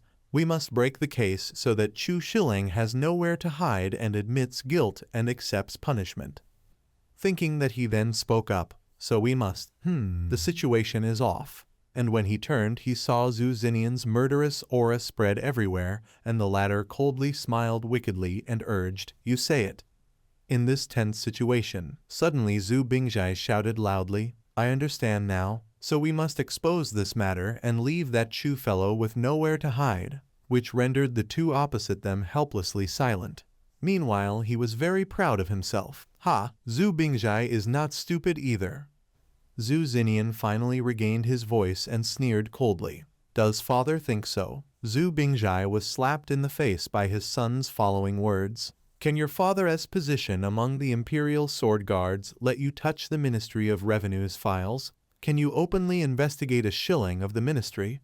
Then he was further attacked by his grandson Xia words. Ha, of course not. Yet inwardly Xia was secretly sweating and silently grateful that second uncle bore the burden. Xu Xinnian turned cold and asked him. So what does elder brother propose? Xia lowered his voice and said tersely 4 words. Use a tiger to swallow a wolf. His eyes cold as he proposed the strategy. We cannot confront Xu Xinnian's main force. What we must do is create a final straw to kill the camel. After less than 3 seconds Xia recalled something and smiled helplessly. As for how exactly, we still have not figured it out. Xu Xinnian inwardly judged that elder brother's idea was not bad, and then said, take a step back. We do not need to confront Xu Xinnian directly. He is a proper third-rank official, with sufficient scheming and means, not someone we can handle now. Xu Xinnian, thinking of Chu Lai's clumsy demeanor, said, right after dealing with Xu Xinnian, that young master of the Ministry of Revenue, Chu Lai, will be much easier to handle. There's not enough evidence to accuse him. He cunningly raised his hand and smiled. Then we will fabricate a crime. Xu Xinnian immediately began planning, handing the knife to Xu Xianbing's political enemy. Confidently he continued, let them punish Xu Xianbing for us. Then he will personally deliver the knife. Master, the knife has been sharpened. Please use it. Then, just wait for Chu Lai to fall into the trap and bury his own father. Father, why did you fall into the hole I dug? Can you climb out yourself? Xu Xianbing could only angrily scold, wayward son. Similarly, with the inspection approaching, if Xu Xinnian's son does anything to anger the people, as his father, Xu Xianbing will find it hard to deny guilt. Xu Xinnian confidently predicted, the emperor may agree to protect once, but not necessarily a second time. Hearing this, Xu Bingjie slammed his hand on the table, laughed heartily, and looked at his son with satisfaction, praising, "Indeed, my son has the qualities of a leader." Xu Xinnian arrogantly made a face. Of course, Xia could not help but scoff inwardly at the father and son. Could it be that the emperor's grandson has no leadership talent? He lightly blew on his tea and casually said, "Second young master," hence the saying that idle scholars can harm the country. He sipped his tea and teased, "You also cannot escape old patterns." Xu Xinnian, annoyed and angry, folded his arms, then said, "Then please instruct me, elder brother, I must see how it is done." Xia put down his teacup and replied, "What we need to think about is not how to plot against Chu Lai." He waved his hand in agreement and continued at length. "It is to observe Chu Lai, gather information, then compile it, boldly draft a plan, and carefully consider the process to judge the feasibility of the plan. Xu Xinnian, you have the academic status of a top scholar, can interact with the educated circles, gather some political news." Xu Xinnian watched Xia's movements tensely, following closely. Xu Xinnian seriously nodded firmly and replied, "Yes." Xia then turned to assign tasks to Xu Bingjie. "Second uncle, the Chu mansion within the city. The Imperial Sword Guards patrol the outer city at night. During the day, you are responsible for monitoring Chu mansion's movements. You don't need to go personally, just send a trustworthy aide to follow and observe." Xu Bingjie listened attentively, noting where Chu Lai goes in a day, what he does, and who he interacts with. Xia even raised his hand to emphasize, "I understand." Xu Bingjie immediately responded confidently, "Very well," inwardly marveling that Xia was also a clever, resourceful child, reliable in handling matters. He suddenly stared at him and Asked and you. Xia smiled confidently and replied, "I need to plan an escape route for the Xu mansion." In the dark room lit by a flickering candle, Xia's voice echoed, "Tonight we'll discuss details further, and I'll ask you a few things." After several watches, all lights went out, and the space sank into silent night. In Xu Xinnian's bedroom, they suddenly heard his questioning voice, "Elder brother, are you asleep yet?" Xia also couldn't sleep, thinking, "Then tonight I'll stay in Xu Xinnian's room." He turned over, expressionless, and replied, "Not yet." The person beside him exclaimed, "Oh." After a while, he asked again, "Elder brother, are you asleep?" Xia repeated his earlier answer, "Not yet." And he exclaimed, "Oh," again. Amid the flickering candlelight, Xu Xinnian's voice rang out, "Elder brother." He quietly and awkwardly reminded me, "You're poking me." Xia was startled, face full of question marks, not knowing what he had poked. Then he heard him continue, "Pull your elbow in." Xia finally breathed a sigh of relief. "Ah, the elbow, the elbow." Afterwards, the two of them coincidentally closed their eyes in silence, saying nothing more. Xia suddenly opened his eyes, nostalgically wondering, "How long has it been since we shared a room?" Xu Xinnian then opened his eyes but remained silent, seemingly lost in thought, making Xia wonder if he was asleep. After a moment, Xu Xinnian spoke thoughtfully. "After 5 or 10 years old, since you spent 100 taels each year to learn martial arts, after that confrontation with my mother." He seemed to remember that day very clearly. After going through the intense conversation with Lai Yuru, that night Xia as if understanding everything, expressed his thoughts, actually not blaming Shenqi. The duties of the Imperial Sword Guards don't yield any fat rewards. Second uncle expends all his effort, plus his salary. In a year he earns just over 2,000 taels of silver, half of which he gives to me, and the other half goes to you for spending. In Shenqi's heart, it was hard to feel resentment. Xu Xinnian lying beside him suddenly solemnly warned, "If this danger is not overcome, the Xu family may be finished." Hearing this, Xia quietly analyzed the situation. If Chu Shilling does not fall from grace, after the inspection is when disaster will strike the Xu mansion. Xia turned over, carefully calculating, "I will arrange a proper escape route. At most after the inspection, our whole family will leave the capital." Second, Uncle and I are skilled enough. We can always find a way to survive. He paused for a few seconds, then sincerely encouraged, as long as second young master endures 10 years of study to pass the top scholar exam. However, he casually mocked himself. Fame and position are as fleeting as smoke. I am a reader of books, reading the works of sages, cultivating the way of the sages. Why care about mere official rank?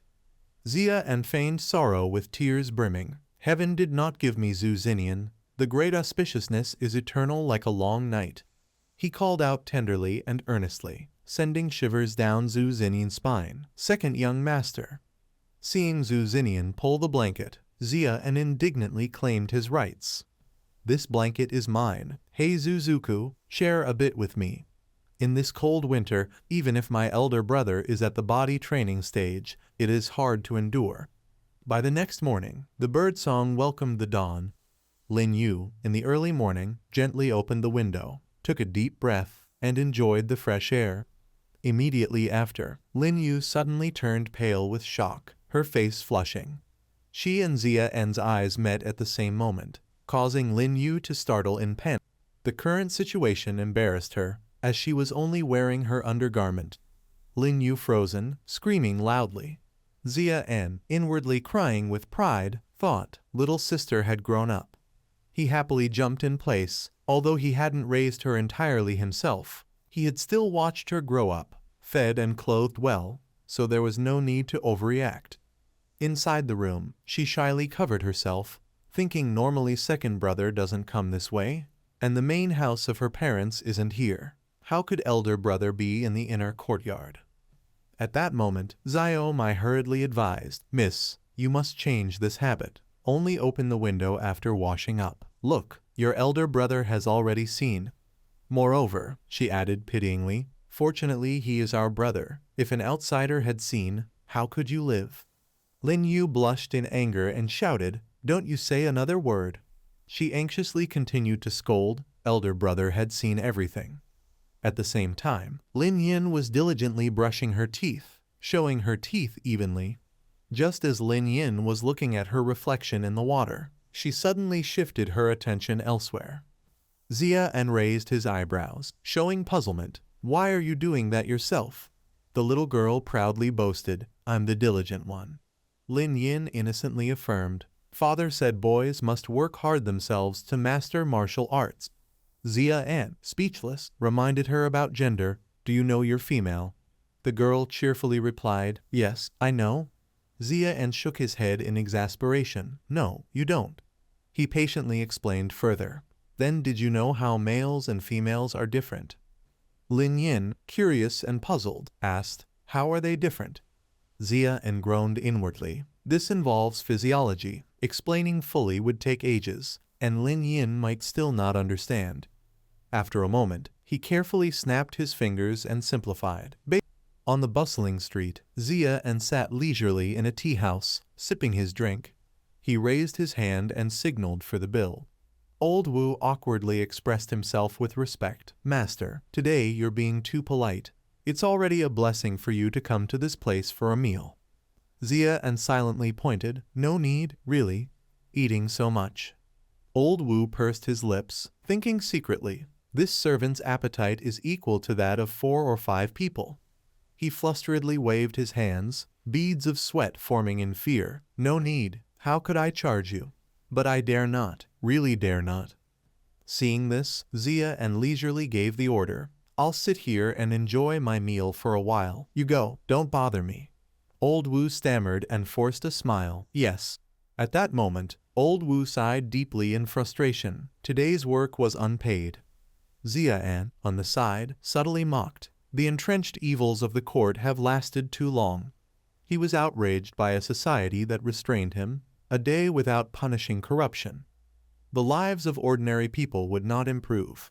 Xia then placed money on the table and stood up. As he walked away, he pondered deeply, from ancient times to the present. Those who harm the people most are always the flies of fame stuck on the forehead. Seeing him disappear into the distance, Old Wu sighed dejectedly. Finally gone, what bad luck. While clearing the bowls and chopsticks, Old Wu accidentally discovered a folded stack of money. He panicked and dropped the dishes. Old Wu quickly ran after him, panting as he searched through the crowd. After a while, Old Wu froze. "He's gone," he gasped, glancing around in all directions. Afterward, Lao Wu silently looked at the money in his hand, thinking that in all these years, it was the first time he had seen a scholar pay for a meal, and pay so generously. Returning home, Xu, excited, gave the order, "Xu Xinnian, take off your clothes." He mischievously suggested, "Let us swap, yours looks nicer." After the household was excused, he turned back to Hua too. Xu Xinnian mockingly teased, "Once you wear it, let us set of clever fellow." Once everything was ready, the two set out, their destination this time being Xinnian Mountain, 60 miles from the capital. In the mountain lay a library, the world-famous Yunlu Library. Riding horseback, Xia and curiously asked Zhu Ku, elder brother, has always been very curious.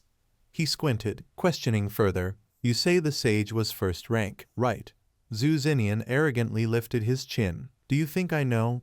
Xia is speechless, silently scolded himself. "If you don't know, just say so. Why put on such an arrogant face?" Though slightly annoyed, he patiently continued, "So how long did the sage live? Surely you know." Xu Xinnian unhesitatingly replied calmly, 82 years. Hearing this, Xia was shocked inwardly. 82 years. A sage, the one who founded Confucianism, even if not first rank, his life should not have been bad, yet he only lived to 82. Though that was considered long life for ordinary people in this era. At the same time, on the side of Xinnian Mountain, Chen Tai was annoyed and firmly refuted. "This path I took is wrong. I want to go back. I do not care." Zhang Shen replied calmly, "Once lost there is no regret. This is the rule." The stubborn old man loudly quoted, "The sage said, to know one's mistake and correct it. There is nothing better." Zhang Shen asked in doubt, "Did the sage mean this?" Chen Tai raised his eyebrows and affirmed, "Is it not so?" At this moment, Zhang Shen angrily pointed his finger and provoked, "Old thief, do you want to debate the Tao with me? Fine. Today only one of us will walk away alive." The old man was not the type to yield, he declared loudly. This old man did not grow up eating vegetables only. The stubborn man who argued back was Chen Tai, one of the 4 great scholars of Yunlu Academy, skilled in statecraft. His book Governance Strategies was widely known in the Defeng bureaucracy. At this time, Mobai turned around and mocked them. "These two are terrible at chess." He asked curiously, "Where is the dean?" Zhang Shen calmly replied, "The eldest princess had arrived, so the dean went to greet her." Immediately Chen Tai became gloomy and expressed his worries. "In 3 months it will be the spring examination. The students of the academy have little desire to study. Last night I walked around the dormitories. There were hardly any lamps burning late at night. Even the few lights I saw were only used to illuminate the chessboard." While scolding, he secretly cheated by switching the chess pieces, truly a foolish and irrational act. Zhang Shen was furious and almost spat blood. "Shameless old thief." He harshly criticized his opponent. "When you lose you call others deluded. When you win you boast as if you were a hero. You and Mobai are the same kind, both playing dirty." Mobai, hearing this, unhappily brushed his sleeve and said, "What does that have to do with me?" The path to becoming an official for the students of Yunlu Academy was extremely difficult. Even after passing the provincial and imperial examinations, it was still hard for them to rise quickly in the government. Most were sent to remote mountainous regions to serve as minor officials, or thrown into obscure corners to rot away. This situation greatly discouraged the enthusiasm of the academy students for the examinations. Zhang Shen seriously instructed that this could not continue. They had to revive the students' spirit for studying and taking the exams. He sternly emphasized that no matter how hard it was to sustain, they must hold on. The official path of Yunlu Academy could not be cut off. At that moment, Mobai suggested, "Hold a learning encouragement event. Have the dean take the lead." Zhang Shen waved his hand to reject. Every year the dean encourages learning. They become enthusiastic for a while and then fade again. It has little real effect. Chen Tai calmly explained. They had to find a new and creative way for the students to study on their own initiative and value the spring examination. He tilted his head and proposed, "What about writing essays?" But Jiang Shen immediately rejected it, saying it was a waste of effort. Then Jiang Shen stroked his chin and came up with a brilliant idea. "Then we can only hold a poetry competition. Poetry has always moved people's hearts. If we hold a poetry contest that stirs the ears and dazzles the eyes, the result will be much better than a learning encouragement event." However, within the scholars of Dafeng, poetry had declined for a long time. If Xu had not gone to take his post in Yangzhou, this could have been given to him.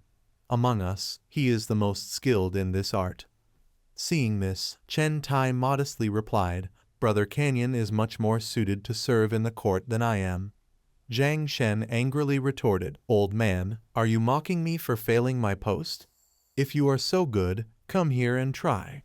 At that moment, a student respectfully entered and reported, "Sir, your student Zhu Jiu has arrived." Jiang Shen was puzzled and asked, "Zhu Jiu, what is he here for? Has he finished copying the words of the sage 300 times yet?" He calmly ordered, "Invited him in." The student bowed and stepped out. "Yes, sir." Jiang Shen proudly boasted, "Speaking of which, I have recently taken in a new student, Zhu Jiu, the nephew of Brother Tang. His talent for poetry shakes the mundane world." Seeing that, Mo Bai eagerly tried to claim credit, leaving Jiang Shen stiff and speechless, "Who is also my student." A moment later, Chen Tai burst into hearty laughter and loudly commented, "The one who wrote the line, 'Do not sorrow that no one knows you on the road ahead. Who in the world does not know you? Are you too blinded by fame and gain, even jealous?' The fame of Xu will surely be passed down to later generations because of this poem. Truly admirable. Yet such great lines are hard to come by. Many scholars spend their entire lives and can only produce a handful of good poems, let alone those remembered in history. To create such a line as, 'Do not sorrow that no one knows you on the road ahead, who in the world does not know you,' is already divine. If we can joyfully accept it, we must look forward to the next one." As soon as he finished speaking, Jiang Shen vehemently denied, "No, 2 poems." Then Chen Tai mocked and ridiculed them, making the two hug each other and cry bitterly. A fine pair of men leaving behind an immortal line for all eternity. Being too obsessed with fame and vanity, how can the upright spirit within your hearts continue to exist? A line that lasts through the ages cannot be made at will. Not to mention that the other party is not even a scholar. To expect a petty clerk to utter such words that could bring us eternal fame in history, that is truly delusional. Hearing this, Jiang Shen clasped his hands in agreement. Yuping speaks rightly. Mo Bai sincerely admitted alongside him, "As scholars we must remain pure. Even if we seek to be remembered in history, we must walk the proper and open path, not take shortcuts. It is we who were mistaken." Jiang Shen joyfully proclaimed in triumph, "To know one's mistake and correct it, there is nothing better." At that moment, Xia An and Xu Xinnian respectfully bowed. Students paid respect to the teachers. They smiled kindly and gently replied, sitting down. "We decided to take action first, bringing the women of the Xu household to Yunliu Academy. This way, even if Minister Chu of the Ministry of Revenue truly sought revenge, Yunliu Academy could still protect the women of the Xu family. Of course, we concealed our intention of avenging ourselves against Minister Chu." Hearing the proposal, Mo Bai glanced around cautiously and said, "In this matter, it can only be said that the one behind the treasury tax case might be the minister himself. And if that man cannot endure the pressure, he will surely retaliate against the Xu family." He hesitantly reminded them of the rule. The academy forbids outsiders from staying overnight. It is the rule, and scholars are the ones who value rules the most. Xu Xinnian indignantly retorted, "Doesn't the Princess Royal often stay at the academy as well?" Jiang Shen bluntly reminded him, "What kind of status does the Princess Royal have?" The young man mockingly raised his voice, "So the academy forbids outsiders from staying unless they are of royal blood." Xia An quietly chuckled beside him. The sharp tongue of the second young master remained as cutting as ever. Seeing his quick wit, Mobai wiped the sweat from his brow and commented, "Brother Canyon, your student here, I am rather looking forward to the day he establishes his own name in the world." Zhang Shen forced a smile and thought to himself, that would truly be terrifying. At this moment, Chen Tai carefully inquired, "Are you Ning Yan?" The boy respectfully confirmed, "Yes, this student is." The old man stroked his beard and issued a difficult challenge. "I have heard that your talent in poetry is quite remarkable. So how about this? If you can compose a single line of verse right here that can satisfy all three of us." Chen Tai slowly declared that he would take responsibility and allow the women of the Zhu household to stay in the academy, while protecting the M thoroughly. Zhang Shen thought this unreasonable and Zia and Asked while pondering whether the poetry would be made the students' work for free, whether the poems could be free choice or had a fixed topic. The three teachers looked at each other, then Zhang Shen urgently named the theme as encouragement of learning. Zia, and inwardly displeased, realized free verse was not allowed, or he could produce a singular immortal poem in minutes. On the subject of promoting study fame, he recalled the line in books about glory and beauty within books, and that when Zuku passed the exam he sighed for the hard path graduates of Yunlu Academy face. He carefully remembered that line and feared that if he copied it, he would strike at the heart of Yunlu Academy and produce the opposite effect. Seeing Zia and remain silent, Xu Xinnian anxiously called elder brother. Chen Tai delighted in his mind and then modestly invited the student to perform. The student offered boldly, Zia, and quickly called for assistance and asked Zuku to grind the ink for him. He eagerly held it out, saying here, but was stopped as Zia and quickly asked another favor. "Zuku, write it for me. My terrible calligraphy would only bring shame." "No, in fact, I do not know calligraphy at all." Zia and tapped his fingers on the table to keep rhythm for the poem. Under the expectant gazes, he began to chant. "At the third watch lamps are lit, at the fifth the roosters crow." As soon as he started, everyone turned their heads in surprise. Zia and passionately recited the next lines. "While a man sits reading with black hair, not knowing to study early, he will regret when his hair turns white for studying too late." Xu Xinnian froze in astonishment at the last two lines. "With black hair, not knowing to study early, white hair regrets studying late." What a fine poem! Mobai clapped in full praise, exclaiming, "Wonderful poetry! Ning Yan truly has a rare gift for verse." Zhang Shen's eyes sparkled with admiration, proud of his student. He pondered the lines and commented that the words were simple yet the meaning profound. Chen Tai teared up, repeating the poem. "At the third watch lamps are lit, at the fifth the roosters crow while a man sits reading." He reminisced emotionally, asking Kang Yan, "Brother, do you still remember our days teaching at the academy in our youth?"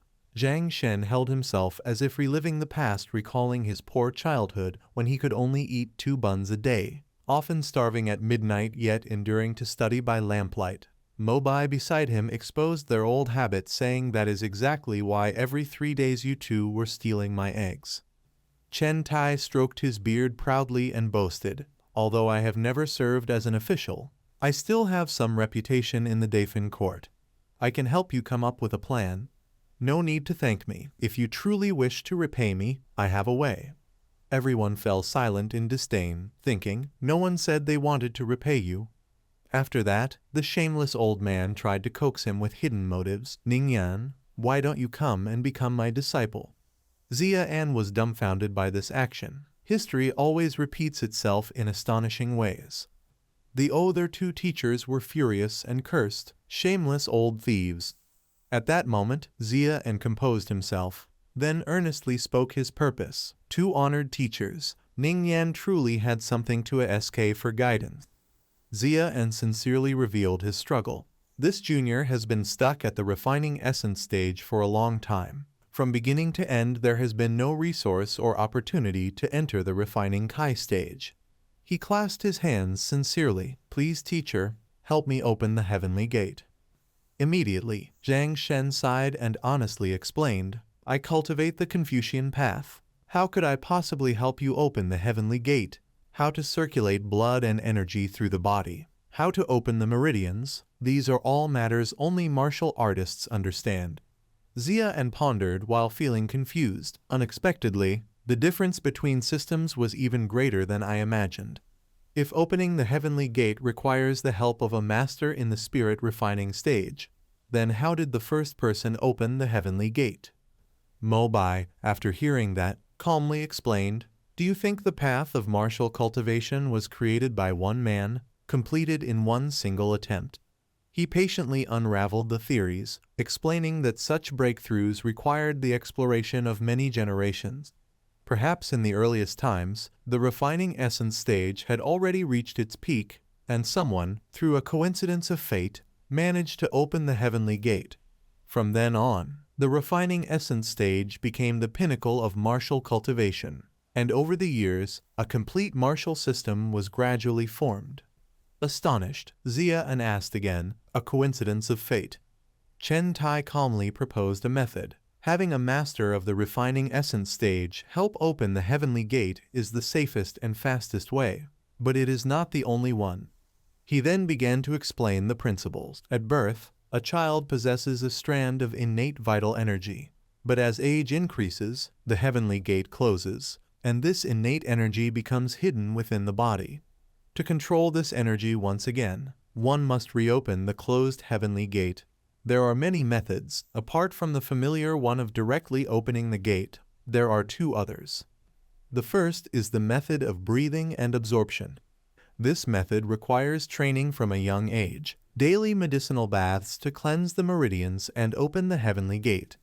It takes 20 years and endless money, thus it has long been abandoned. The second is borrowing external force to open the heavenly gate, a foolish method used by the ancient predecessors, such as swallowing a demon core. A demon core is the condensed essence of a demon's cultivation, containing immense energy. After swallowing it, that force will violently break through the meridians, but since it cannot be controlled, it is a path between life and death. After listening carefully to every step, Xia suddenly understood everything. So that was how it worked. Although he did not gain much, it was not a wasted effort. This trip was not a loss. He politely bowed to express his gratitude. "Thank you, masters, for your guidance." They smiled in satisfaction, praising him. "This student is both humble and respectful, and he speaks pleasantly." At that moment, outside the academy courtyard, the students were shocked as they stared at the notice board, the poem of encouragement to study. They read the poem aloud, their hearts stirred with emotion and shame. At the third watch, the lamps are lit. At the fifth watch, the rooster crows. That is the hour when a true man studies. Shameful, truly shameful. After the provincial exam, I no longer even bothered to read, someone sighed. At first glance, this poem seems plain and ordinary, yet within it lies a profound truth that awakens the soul. I once indulged myself in wandering the mountains and idle discussions, but upon seeing this poem, I realized that one day I would surely regret it. The students grew restless, asking among themselves, which scholar wrote this poem? Chen Tai stood by, stroking his beard with delight. They say poetry is useless, yet they do not understand that poetry moves the human heart most deeply. Laughing heartily, beside him, Zhang Shen nodded in agreement. He composed it within 10 minutes. At this level, even when compared across history, he would still rank among the finest. A moment later, Mobai sighed in regret. It's a pity he's already past the age. Switching to the scholar's path now would be too late. Chen Tai shook his head repeatedly and lamented such a gift. Yet he chose the way of martial arts. What a waste of heaven's blessing. Rubbing his chin, he recalled a past decision. I once heard from Zhu Jiu that when they were children, their father had already decided. Zhu Jiu would study literature, while Ningyan would practice martial arts. At that time, Bingjai even boasted proudly how clever I am. The others grew indignant and denounced him fiercely, causing the man elsewhere to sneeze without knowing why. That Bingjai truly isn't human. Wasting such a talent is infuriating and detestable. At that moment, the crowd grew excited, asking among themselves, once there was a poem known throughout the world, and now there is another on the virtue of study. Could it be that the poetry of the great Feng scholars is about to be revived once more? This poem of encouragement must be widely spread to inspire the talents of Great Feng to devote themselves to learning. But why is there no signature? Who was the scholar who composed it? Mo Bai listened intently in silence. This poem must be shared widely, yet it has no name. Just as he looked around in confusion, he espied Brother Chuanjing. He was here just now, wasn't he? Zhang Shen spotted him and pointed over there. Mo Bai, crafty as ever, quickly grabbed a brush and added a line in the year of Zheng Zai. At the turn of the Xinchu year, Mo Bai, following the teachings of Tai Yang, felt inspired and composed this poem. The others were speechless with disbelief. How could someone even try to steal credit like that? The two of them erupted in fury and shouted in unison, "You scoundrel!" They both pointed at him and ordered, "Drop the brush immediately." Meanwhile, behind the library, in the headmaster's office, Xu Xinnian sat calmly, sipping her tea in quiet leisure. She greeted him gently. "It's only been half a year since we last met. Yet your hair has turned so much grayer, headmaster." The headmaster of Yunluo Academy, Zhao Shu, replied with a sigh, "It is all the silver of worry and sorrow." Xu Xinnian thoughtfully lifted her teacup. "Today I came up the mountain to hear the disciples of the Yunlu Library recite a poem. Do not grieve that the road ahead knows no confidant in the world who would understand you." Princess Xu Xinnian smiled with interest. "Such a beautiful poem. I really enjoyed listening. I wonder which great Confucian wrote it. This princess is not like other women. She studied chess with Wei Yuan, military strategy with Zhang Shen, and statecraft with Tran Tai. She has memorized all the masterpieces of the sages. Her knowledge of literature and classics rivals the disciples of the Guozijian. Her understanding is profound and her knowledge extensive." At 18, the emperor allowed her to participate in the editorial work of the Hanlin Academy. Last year, the princess attempted to compile the historical records of the previous dynasty, which led to protests from the ministers, but she disregarded them. Zhao Shu calmly replied, "The Yunlu Library is full of talented people, but it cannot compare to works created from personal inspiration." He seriously affirmed, "No, the thinking of the entire Confucian Academy has become rigid, conservative, and lacking spirit, while poetry relies above all on spirit." Hearing this, Xu Xinnian responded with surprise. "These words from the director truly confuse me. Who wrote this poem?" Zhao Shu revealed in a mysterious tone. It was not a learned scholar, but a minor official at the county office. In the quiet space, only the wind rustled. Xu Xinnian slowly set down her teacup and, puzzled, went straight to the point. The director really did not consider the matter of officialdom. Hui Khan spoke loudly with philosophical reasoning. Scholars focus on humanity. Longevity is not guaranteed. She urged firmly, "Do not waste time." In fact, the official position of the Ministry of Communications in Thanchao was meant for Director Zhao Shu. But Zhao Shu declined, unwilling to take office, so he submitted a memorial to the court and ultimately recommended the scholar Zai Yang. He replied firmly and decisively, "If wasting time can open a new path of learning for future generations, then why would I not do it?" Unfortunately, the Zhu Lin sect has been enlightened for over 10 years, spending countless efforts, yet still could not surpass the gap drawn by the saints of the Cheng family. At that moment, she sincerely advised, "Your obsession is too deep. There is no need to be like this. His Majesty invited you to serve as an official with the intention of reusing the Van Lock Library." Hui Khan persistently persuaded, "If you truly care for the disciples of the Van Lock Library, you should not refuse." Zhao Shu pondered as if seeing through the world, wondering whether it was because he could no longer control Wei Yuan, or because the schemes of the Chu nobles had become increasingly sharp. She seized the opportunity to speak urgently and loudly, "For the common people of Dai Feng, for all the people under heaven." He bitterly repeated, "The common people, all the people." Hui Khan sighed as she analyzed the situation. After the Shanghai campaign, the national strength of Dai Feng had been gradually weakening. Natural disasters continued without pause. Countless idlers relied on others, and the disasters caused by minor officials became increasingly evident. Court officials only competed for power and profit. Those who spoke without action were innumerable, while those who contributed to the country could be counted on one hand. She paced anxiously, urgently calling out, "Director." Hui Khan concluded with profound insight. Dai Feng lacked a skilled tailor. However, Zhao Shu remained silent, like water, not uttering a word. Seeing this, she hurriedly continued with a worried tone. 3 years ago, the northern barbarians broke the treaty, violated the borders, and exploited the common people. While the southern barbarians destroyed communication stations, ambushed garrison troops, trying to reclaim lost territory, the western states turned a blind eye, and even the Buddhist sect used this situation to intimidate, hoping to spread their teachings to the central plains. Seizing the momentum, Hui Khan pressed further. "Director, as a learned man, should you not demonstrate your ambition and revive the authority of our country?" At that moment, a disciple rushed in breathlessly with news. "Director, something bad had happened. Mobok, Zhang Zhen, and Chen, the 3 of them are fighting." The disciple stammered in fear, one shouting an old ignorant man, another shouting an old shameless man. It seemed that both had truly lost their temper. Seeing the urgency of the situation, she showed determination. "Director, take me with you." Zhao Shu gave no words, merely signaling a location 1 zhang away, the scholar's hall of the sage. In an instant, both of them moved swiftly.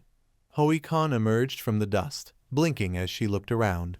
They stopped at the scholar's hall of the sage. Just then, the door suddenly flung open. As the wind rushed in, he quickly shifted position. Curiously, she stepped outside, wondering what was happening. In midair, Zhang Zhen shouted in anger, "Mobai, you shameless man, claiming students from me that day was one thing, but today you dare to act like this. Has all the sage's knowledge gone into the dog's belly?" Mobai paid no mind, calmly responding, "As a teacher, helping a student refine their writing and poetry is no issue. Clearly it is an old ignorant man like you who envies my talent." At that moment, Chen furiously bellowed, "Shut your mouth." He growled, "I can no longer tolerate this." He grumbled angrily, "The anger between you, Zhang, and me has reasons. But what does it have to do with me? Chen, step aside." Zhang Zhen remained indifferent, took out a book and tore a page. It seemed that when competition is straightforward, it's hard to determine superiority. He burned the paper, causing a swarm of malicious insects to appear. They rushed toward Mobai. Proudly, Mobai tore a page from his own book. Years ago he had traveled across the world. Mobai burned the paper, then declared firmly, "It is not that we gained nothing from it." In the next instant, the fire trace emerged. It blocked the swarm of beetles. Without hesitation, Fire Trace unleashed a fierce burst of flames. Before anyone could react, Mobai continued the attack with a single strand of hair.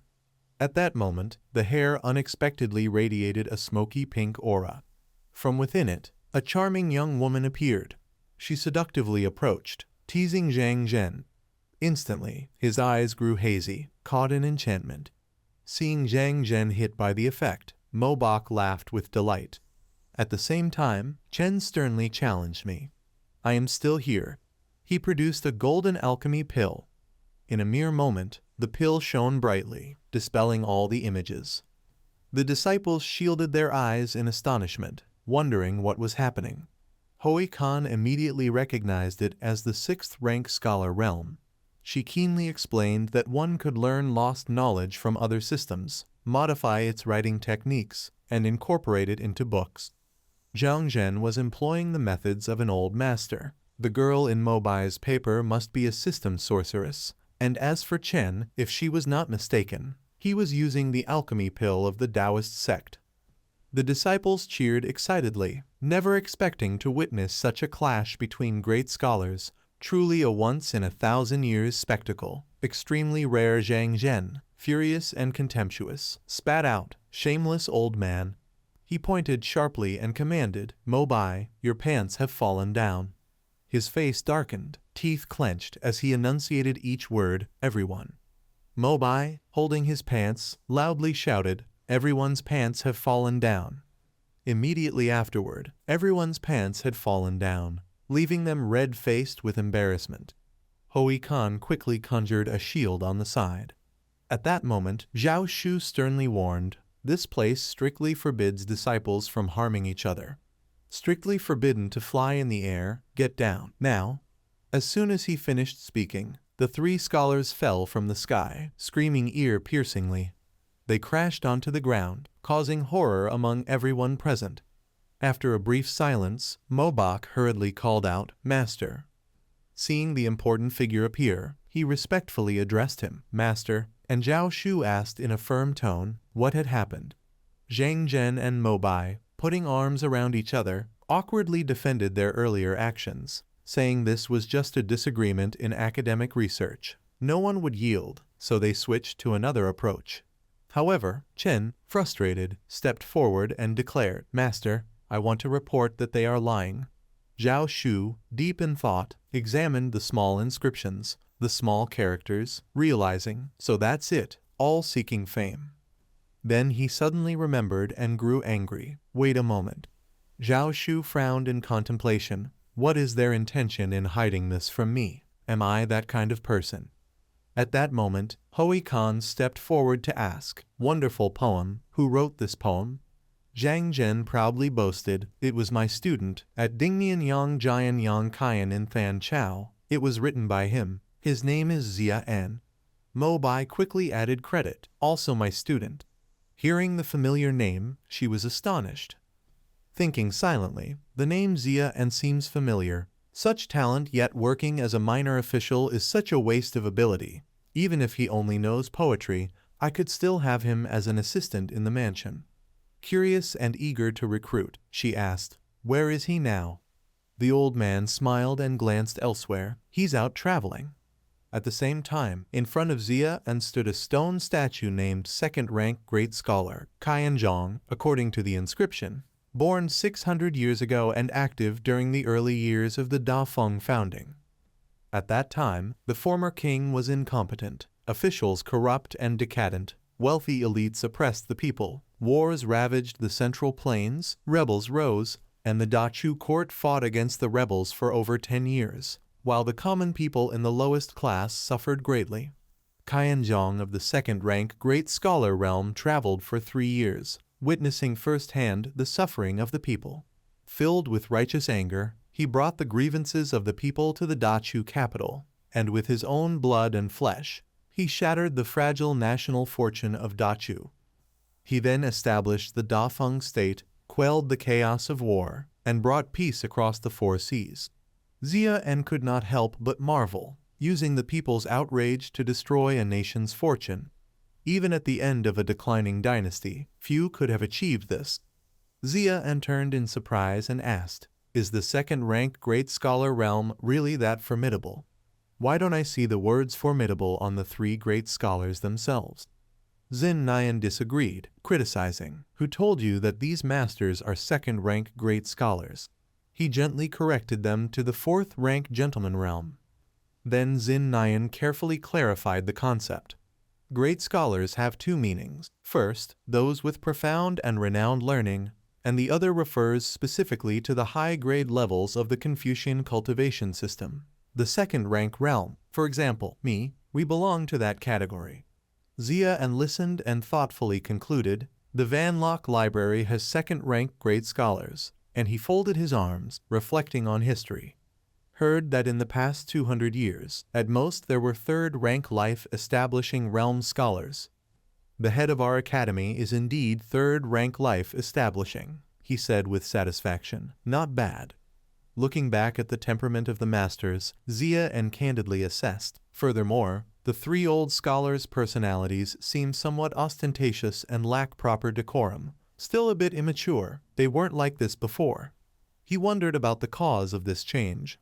After the gentleman realm comes the 3rd-rank life-establishing realm. This surely relates to the life-establishing stage.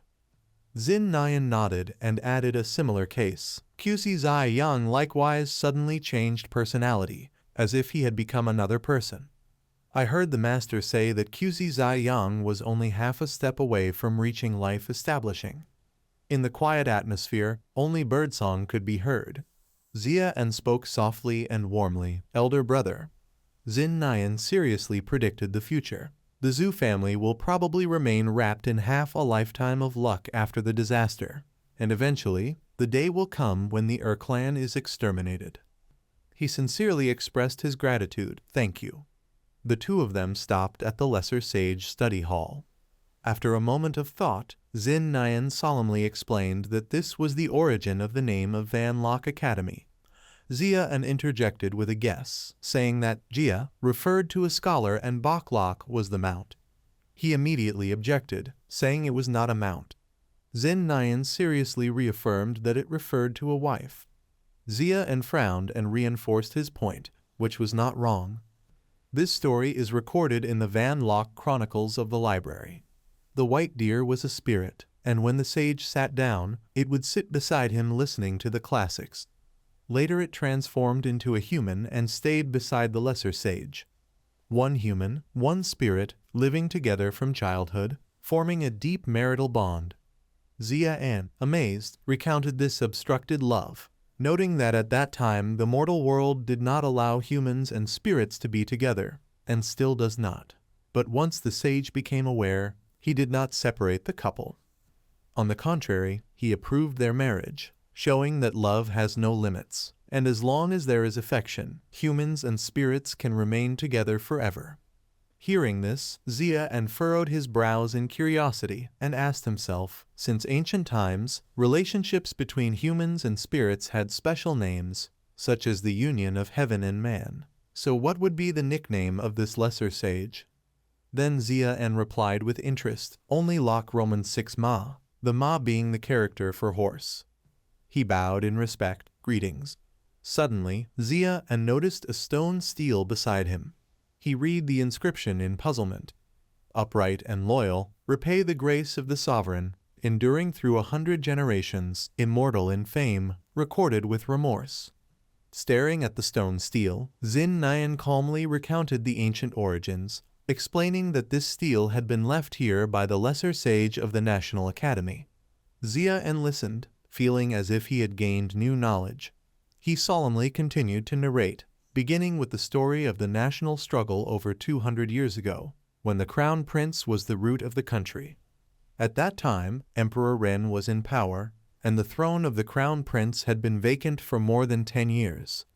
Among the two princes, one was the legitimate firstborn, and the other was the son of a concubine born to a favored consort. This consort was as beautiful as a flower and deeply cherished by Emperor Ren. The emperor decided to appoint the son of the concubine as crown prince, but faced strong opposition from both the civil and military officials of the court. Xu Xinnian calmly and forcefully pointed out the rules, appointing the elder, not the younger. Appoint the legitimate, not the secondary. These were long-established principles that even the emperor could not violate. Xia remarked that ceremonial law comprised mandatory regulations commonly referenced by scholars. Emperor Ren issued several edicts, all of which were rejected by the council, whose leaders were scholars from the Van Lock Academy. This national struggle continued for 6 years, during which all the assistant ministers were replaced, and court officials gradually departed. At this time, a scholar from the Van Lock Library assumed the position of assistant minister, steadfastly serving Emperor Ren, enduring all criticisms to manage the situation. The turbulent 6-year struggle eventually ended. As a result, the Van Lock Library fell out of favor with Emperor Ren, who realized that the existence of the library was detrimental to imperial governance.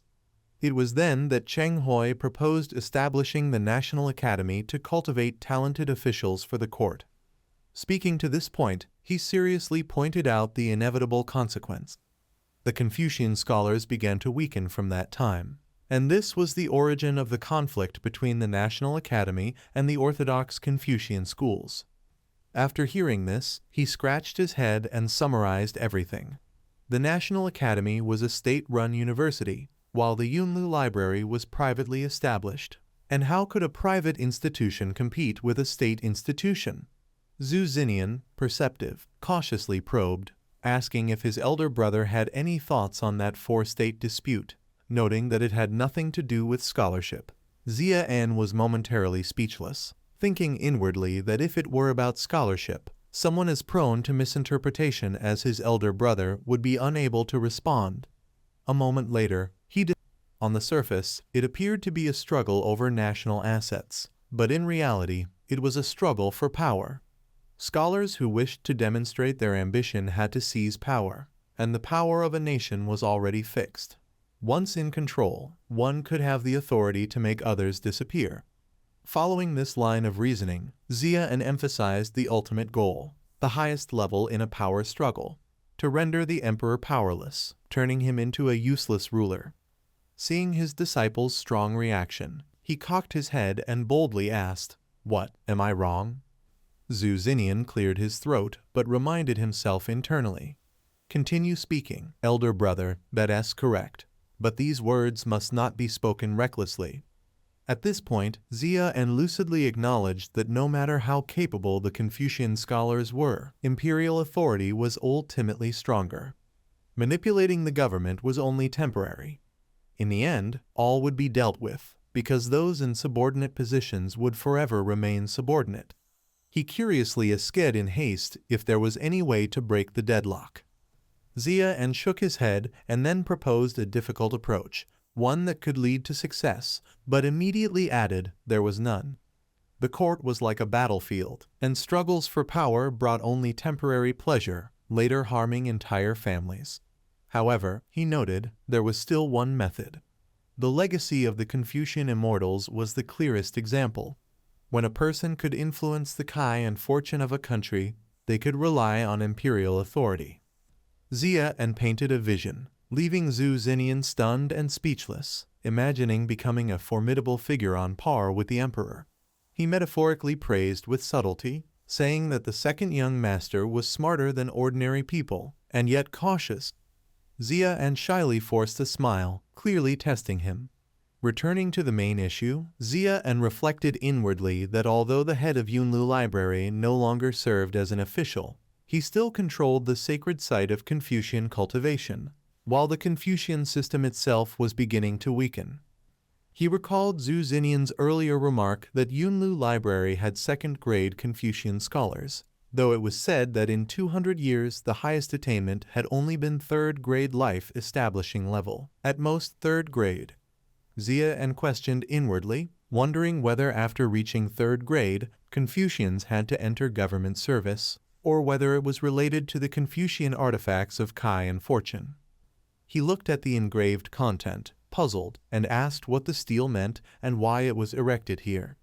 Xu Xinnian explained solemnly that this was a continuation of the dispute among the orthodox Confucians, or one could say, a part of it.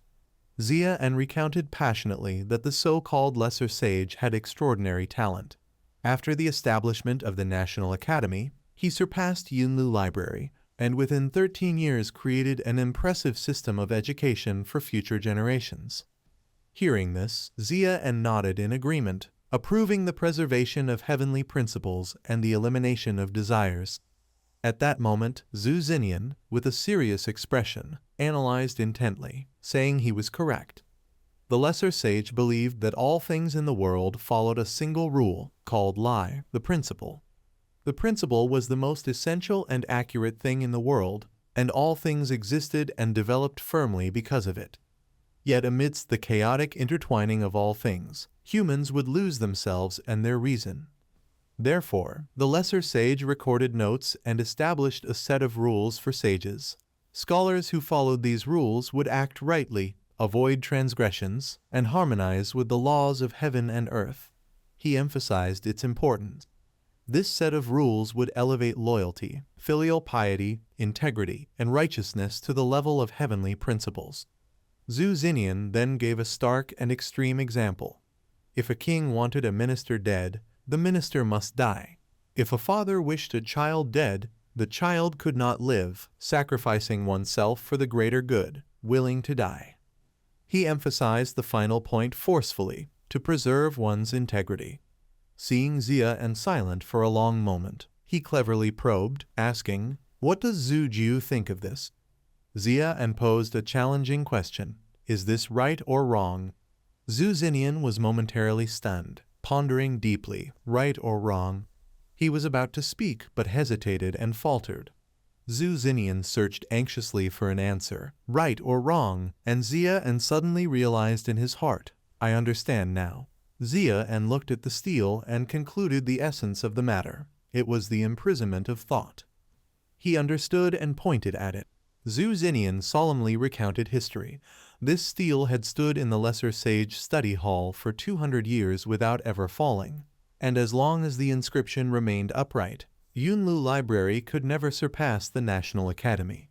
He revealed the tireless efforts behind it. The Academy director had sat in the library for over 30 years, growing old yet continuing to seek knowledge, attempting to refine and correct the IDEs inscribed on the stele. But he had ultimately failed. Xia pondered a grand hypothesis. Was it because the stele represented truth, represented righteousness? Xu Xinnian nodded solemnly in confirmation. Yes. He sighed and expanded the scope, noting that not only the director but also sages and great scholars across generations had competed with this stele. Yet none could reveal the thoughts of the lesser sage were not something ordinary people could refute. Xia curiously pointed at the remaining stele, a sking about the bland K stele above. Xu Xinnian shared sincerely that it had been erected there by the director himself. But for more than 10 years, he had never set his brush upon it. Later, some scholars and great Confucians tried to inscribe words onto the stele to compete with the inscription of the lesser sage. Yet by the next day, all the writings were erased. He spoke with regret, noting that the brush and inkstone were still left behind. Perhaps the director still held onto a faint trace of hope. Xu Xinnian sadly described the hopelessness of it all, lamenting that the person the director had waited for until the end still never appeared. He gave a strained smile as a memory surfaced, saying that he once thought he could do it, that he too had written words upon that stele. At this moment, Xia spoke in a solemn tone, asking directly, Xu Jiu, let me ask you. He raised a philosophical question. What is more important, the emperor or the people of the world? As soon as he finished speaking, Xu Xinnian immediately replied, of course, the people of the world. Hearing this, Xia went straight to the point. Then why do you study? Xu Xinnian quickly answered with his long-held ideals, of course, to serve the emperor and repay the nation. But before he could finish, Xu Xinnian suddenly froze as if awakening to something, his body stiffening in realization. Seeing the shocked look on his cousin's face, Xia said nothing and only sighed softly. Then he spoke in a quiet but firm tone, to leave one's name in history. He questioned skeptically, is that truly the goal scholars pursue all their lives? Faced with this difficult question, Xu Xinnian was speechless. Xia did not wait for an answer and slowly walked past. He firmly rejected the unreasonable notion, if the emperor wants his subject to die, then the subject must die. By what right? If a father wants his son dead, and the son cannot live, by what right? Xu Jiu, grind the ink for me. He declared his determination with strength. This time, I want to write it myself. Xia closed his eyes and recalled everything. Once, he had merely traded petty goods to survive, staying up late and rising early just to get by, clearly sick and near death, yet too afraid to ask for payment, as pitiful as a stray dog. He mocked the feudal system, pointing out that the problems and corruption of court officials had persisted for a long time. All of them men in appearance but beasts at heart, claiming loyalty and love for their country, yet never once casting a compassionate glance at the people. The existence of such extraordinary tyrants had increasingly exposed the harms of the feudal dynasty, leaving the common people without courage to rise in resistance. After careful consideration, Xia resolutely opened his eyes. He snatched the brush from Xu Xinnian's hand and boldly wrote a few characters on the stone stele, because heaven and earth establish the heart. He concluded with the final phrase, inaugurate peace. Xia proclaimed firmly, Xu Jiu, this is what a learned person should do. Staring at the characters he had inscribed, he was entranced, as if feeling the words being etched into his very being. Xu Xinnian's eyes shone brightly, as if discovering a new horizon. At that moment, he looked curiously at his senior brother's head, noticing purple smoke. Seeing his cousin bewildered, he asked, "What is it?" Xu Xinnian, dazed, replied, "It's gone." Was it an illusion? Nothing at all. Just then, the stone steel beside them suddenly trembled violently. Within seconds, it cracked sharply into two halves. The entire room shook continuously. A strange aura shot out naturally from the statue. It exploded powerfully, radiating a mystical light. The force of the aura surged straight up into the sky. Xia looked around in panic, wondering what was happening. It seemed like disaster had struck, and he cheerfully turned to ask, "What disaster?" Xu Xinnian cunningly held his head and ran, "This has nothing to do with us. We've never been to the sage's learning hall." Hearing this, Xia agreed and pursued, "A learned person, wait for me. In critical moments, the one educated is better able to respond." After they had escaped and reached the other side of the forest, Xia chuckled smugly and said, "At this point, can it be said that I've helped the library resolve an age-old problem?" Xu Xinnian happily handed over the water pouch. He shrugged as if unconcerned, saying at most it's a matter 200 years in the making, nothing too significant. Hearing this, Xia, feeling impatient, turned to ask for advice. "What do we do now?" Xu Xinnian, sipping water, replied seriously, "If you were me when first entering the academy, I would suggest that you stay there, so the teachers and students of the academy could express their gratitude and kneel in respect."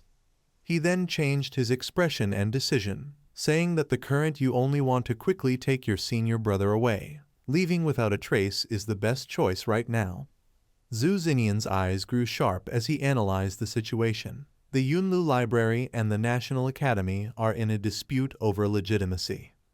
When the elder brother receives gratitude from Yunlu Library, he will simultaneously incur the hatred of scholars from the National Academy. All the nobles of the dynasty come from the National Academy. Xu Xinnian contemplated a specific example. One tax collection alone could lead to numerous disasters, and this matter is 100 times more troublesome and dangerous than such a tax.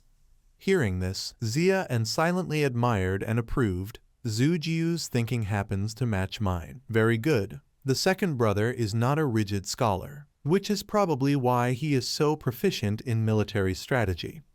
He jokingly teased his cousin, "Xu Jiu, you really live like a dog." Xu Xinnian calmly explained the plan. "It's fine, as long as we leave. I trust the library will not reveal it casually in the future, but will keep the secret on our behalf." At the same time, on Hui Khan's side, everyone was stunned by the strange aura, a pure Kai, coming from the direction of the Academy of Lesser Saints.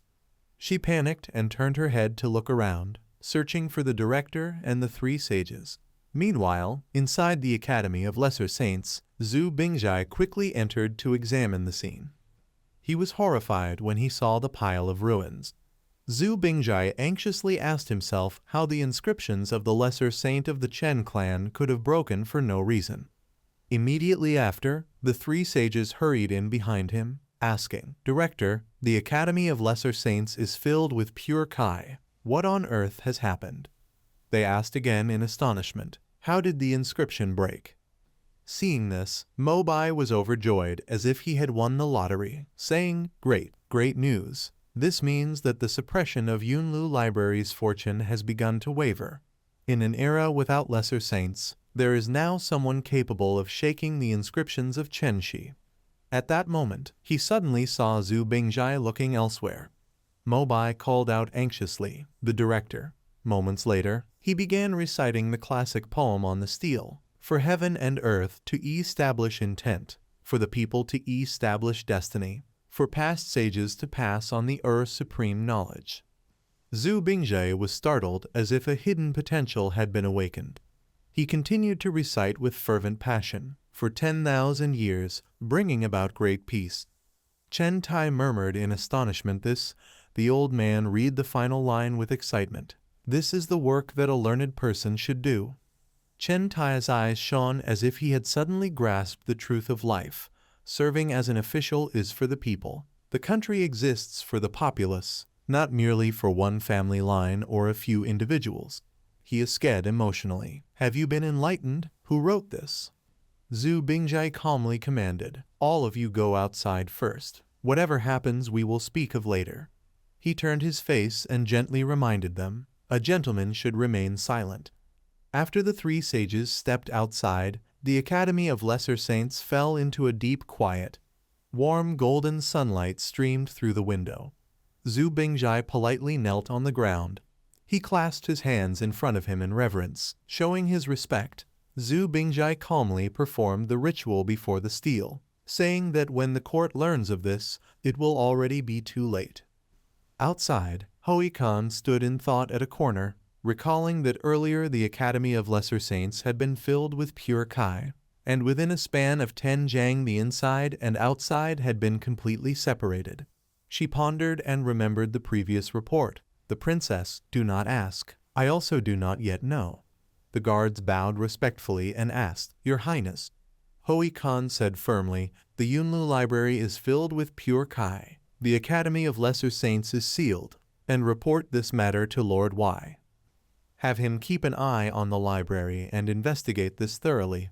The guards respectfully and resolutely acknowledged, yes. After a moment, she fell into contemplation and added, There is more.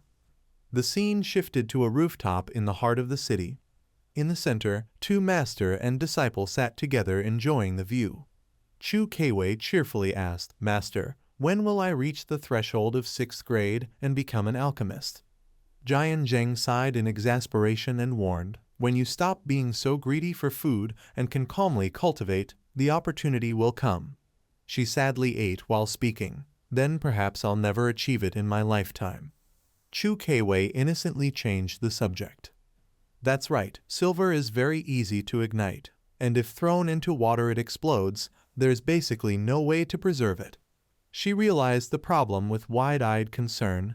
Then it means I can't speak to the emperor about it. The old man scoffed dismissively. That emperor only knows useless work. Just tell him to stay out of the way, and that's enough. Chu Keiwei stuck out her tongue mischievously. I wouldn't dare say such words. You say them yourself. At that moment, she hastily changed the topic. Master, 4th senior brother is about to go mad, and you don't care. You keep running outside the city for no reason. What nonsense. The alchemy has already opened the secret door for him. Moments later, Chu Keiwei continued talking non-stop. Master, I think that mistranslator Zia and isn't bad either. Can we recruit him into the private celestial bureau? Oh, right. You don't even know who he is. He's the one who solved that taxation case. Master, what exactly does pruning mean anyway? At that point, Jian Zheng gently interrupted Chu Keiwei, and she obediently replied, Yes, master, please continue. The old man helplessly reminded her, Can even food shut your mouth? Chu Keiwei, ever curious, continued to ask Master, Why do you keep looking over there? Jian Zheng, weary, revealed his inner thoughts. Chu Keiwei, the master, feels a bit regretful. She urged earnestly, Master, to speak.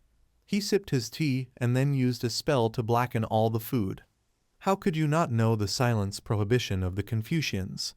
Seeing her beloved food ruined, Chu Keiwei panicked and pleaded, Master, I was wrong. Quickly turn it back. Jian Zheng sternly wanted to impart knowledge. Master, let me teach you another principle in the field of alchemy. But she was still absorbed in the food. I only ate a little. He emphasized wickedly, Then you cannot oppose most of its transformations.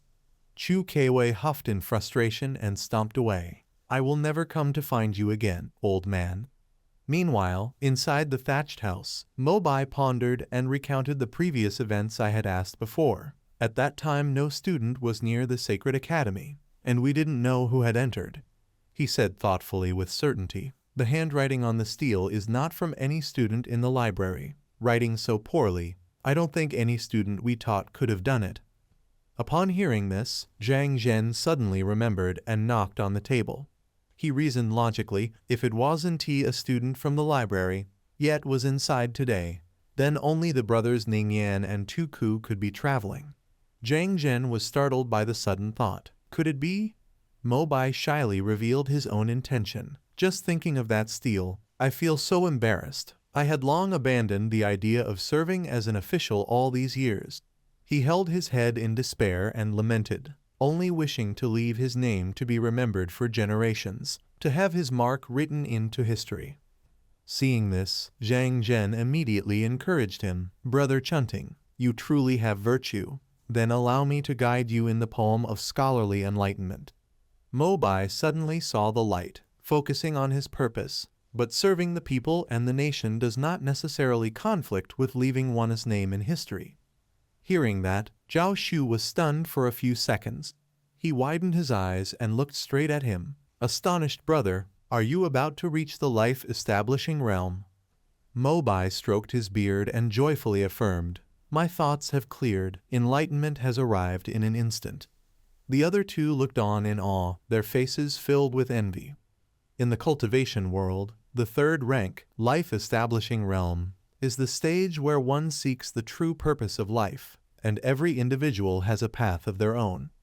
The path of Dean Zhaoshu was to create a new school of Confucian thought, to help tens of thousands of scholars in the world break free from the prison of ideology and find a new way forward. Therefore, as long as he has not achieved this goal, he cannot break through to the second rank. He solemnly concluded, from this day forward, no student is to enter the sacred academy, and this matter must not be spread outside. Zhao Shu, with calm authority, gave his order, a gentleman must know when to remain silent. The three scholars responded in unison, yes. Meanwhile, Xia An and Xu Xinnian were on horseback, returning to the city. Along the way, the younger one asked suspiciously, elder brother, shouldn't you explain a bit? You only just began learning, so how could you say words so earth-shaking? Xu Xinnian arrogantly lifted his face toward the sky, saying that such words could only be spoken by people of learning, like himself. Xia An frowned, mocking in his heart, look how pleased you are. He felt a surge of confidence within, shouting silently, so what if you are good at studying? I have had 9 years of compulsory education, and am even a master of the keyboard. If we really compare knowledge, scholars like you are merely juniors before me. He forced a smile and began to analyze calmly yet deeply. Scholars like you are molded by a certain school of thought. Even if over time you realize it is not right, it is still very difficult to break free from it. Xia An's face darkened as he pointed out the essence of it. This is the imprisonment of thought. Xu Xinnian was astonished and repeated those 4 words, imprisonment of thought. Xia An carefully dissected the issue. The dean of Yunlu Academy is imprisoned by ideology. Influenced by the doctrines of Master Cheng, he wants to break through, to create a new school of thought. But when he himself is trapped in the whirlpool, how could he lead other scholars in the world out of it? Then he drew the conclusion of truth, only those standing outside the whirlpool. The scene shifts to a tea house down the street. The shopkeeper clasped his hands nervously and pleaded, young master, please, take this golden dagger as a gift from me, but I beg you not to come here again. Xia An smiled cheerfully and tucked it casually into his robe, saying, this is too kind of you. The shop owner watched his figure fade into the distance and let out a long sigh of relief. Finally, he was gone. Although it is a tradition of the treasure pavilion that anyone who solves a riddle can buy jewelry at half price, this young master. Before that moment, he had been gleefully enjoying the game. Ladies, I can help you solve the riddles, but you must share half the winnings with me, all right? The crowd of women admired his brilliance, cheering loudly, young master, you are incredible. Every guess is correct. Me, it's my turn now. After Xia An left, the ladies sighed wistfully, wondering, why did that young master leave? When will he return? The shop owner felt as if a burden had been lifted. If he stayed any longer, all my capital would have been gone. At dusk, on a familiar street, Xia An was walking slowly when he suddenly sensed a strange aura. His instincts sharpened immediately. Someone was watching him. He could feel a chilling, killing intent. His mind quickly analyzed the situation, concealing his hatred. This must be a skilled master. At this moment, the one who resents him and secretly follows him can only be from the Chu residence. Xia An frowned in thought, then concluded decisively, it can only be the Chu family. He reflected on his earlier choice. Visiting the Yunlu library had been the right decision after all. Though both he and his second uncle had good martial skills, the presence of women in the household was still a burden. Xia reminded himself to activate his emergency plan. He could not delay his countermeasures against the Chu family any longer. When he returned to the mansion, Lin Yin was playing with a flock of geese. Seeing him enter, the little girl happily called out, "Big brother, you're back." She lifted her chin proudly and boasted, "Big brother, do I look majestic?" Xia went inside to change his clothes, then asked in confusion, "Where did the geese come from?" The girl innocently replied, "Mother told me to buy them. She said we should raise." Lin Yin eagerly volunteered to lead the way. "The big goose is over there. Let me bring it here. Big brother, wait for me a moment." A second later, the little girl was dragged by the goose and panicked, screaming for help. "Big brother, help me." Seeing that, Xia pretended not to notice and calmly asked if Uncle Tu and second uncle were still in the study. Inside the room, Tan Nyan softly reported the recent developments. "My brother and I have arranged everything properly. Tomorrow we can bring mother and little sister to the library. It will also be a good chance to invite the teachers there to educate Lin Yin."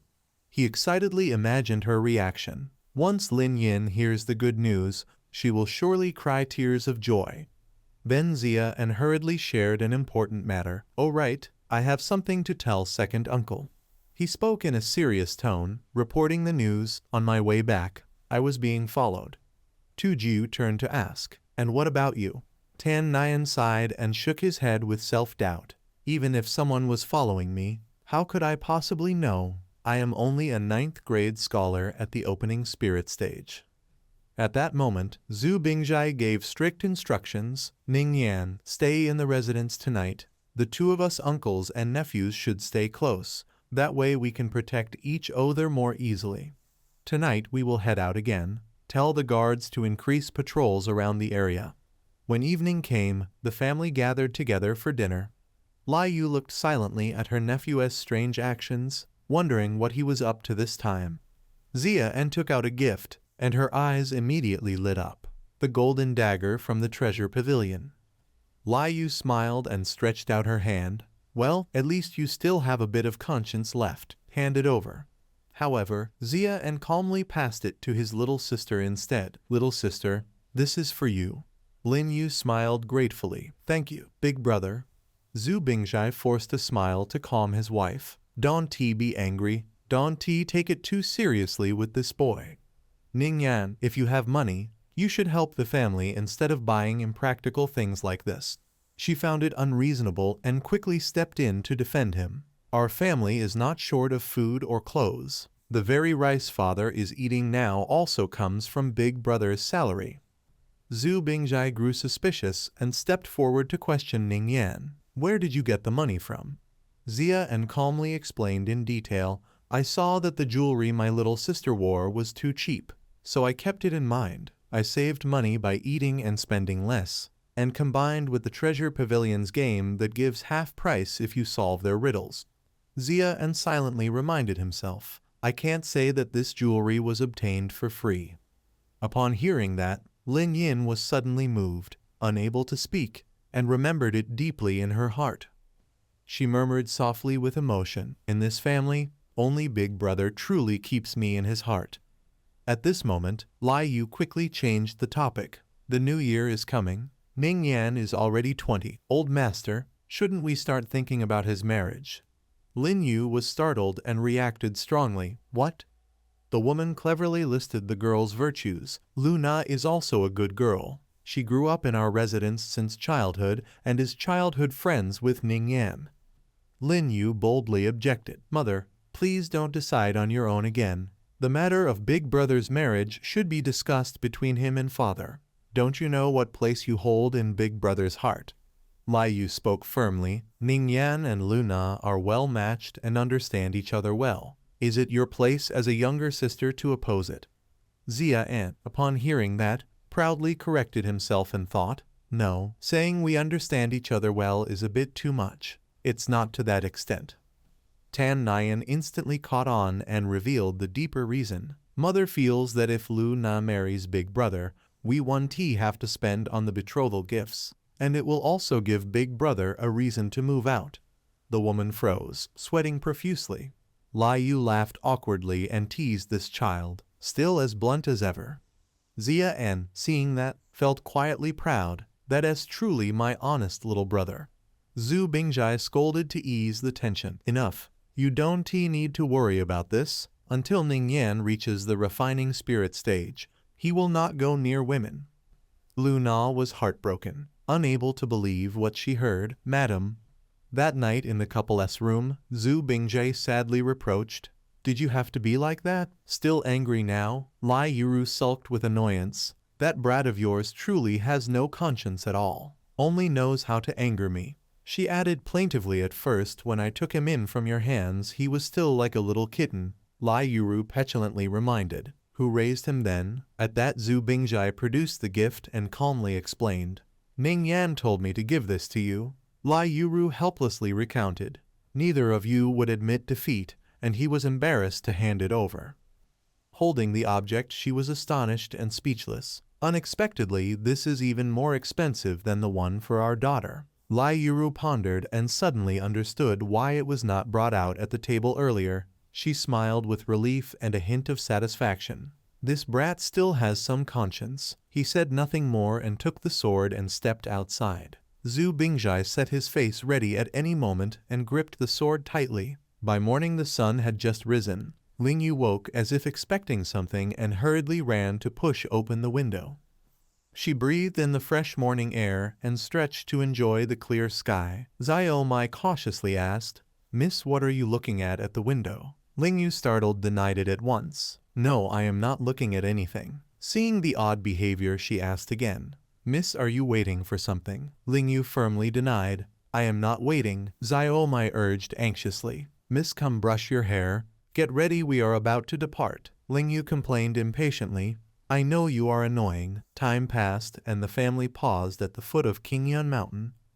Ling Yan sat in the carriage curious and asked, "Mother, where are we?" Then Xu Bingjai cautiously inquired, "Have we been overthinking it? Since last night everything has been calm." Xu Xinnian rubbed his chin and proposed, if the person who followed elder brother yesterday was truly from the Chu residence, then they have already missed two prime opportunities to act.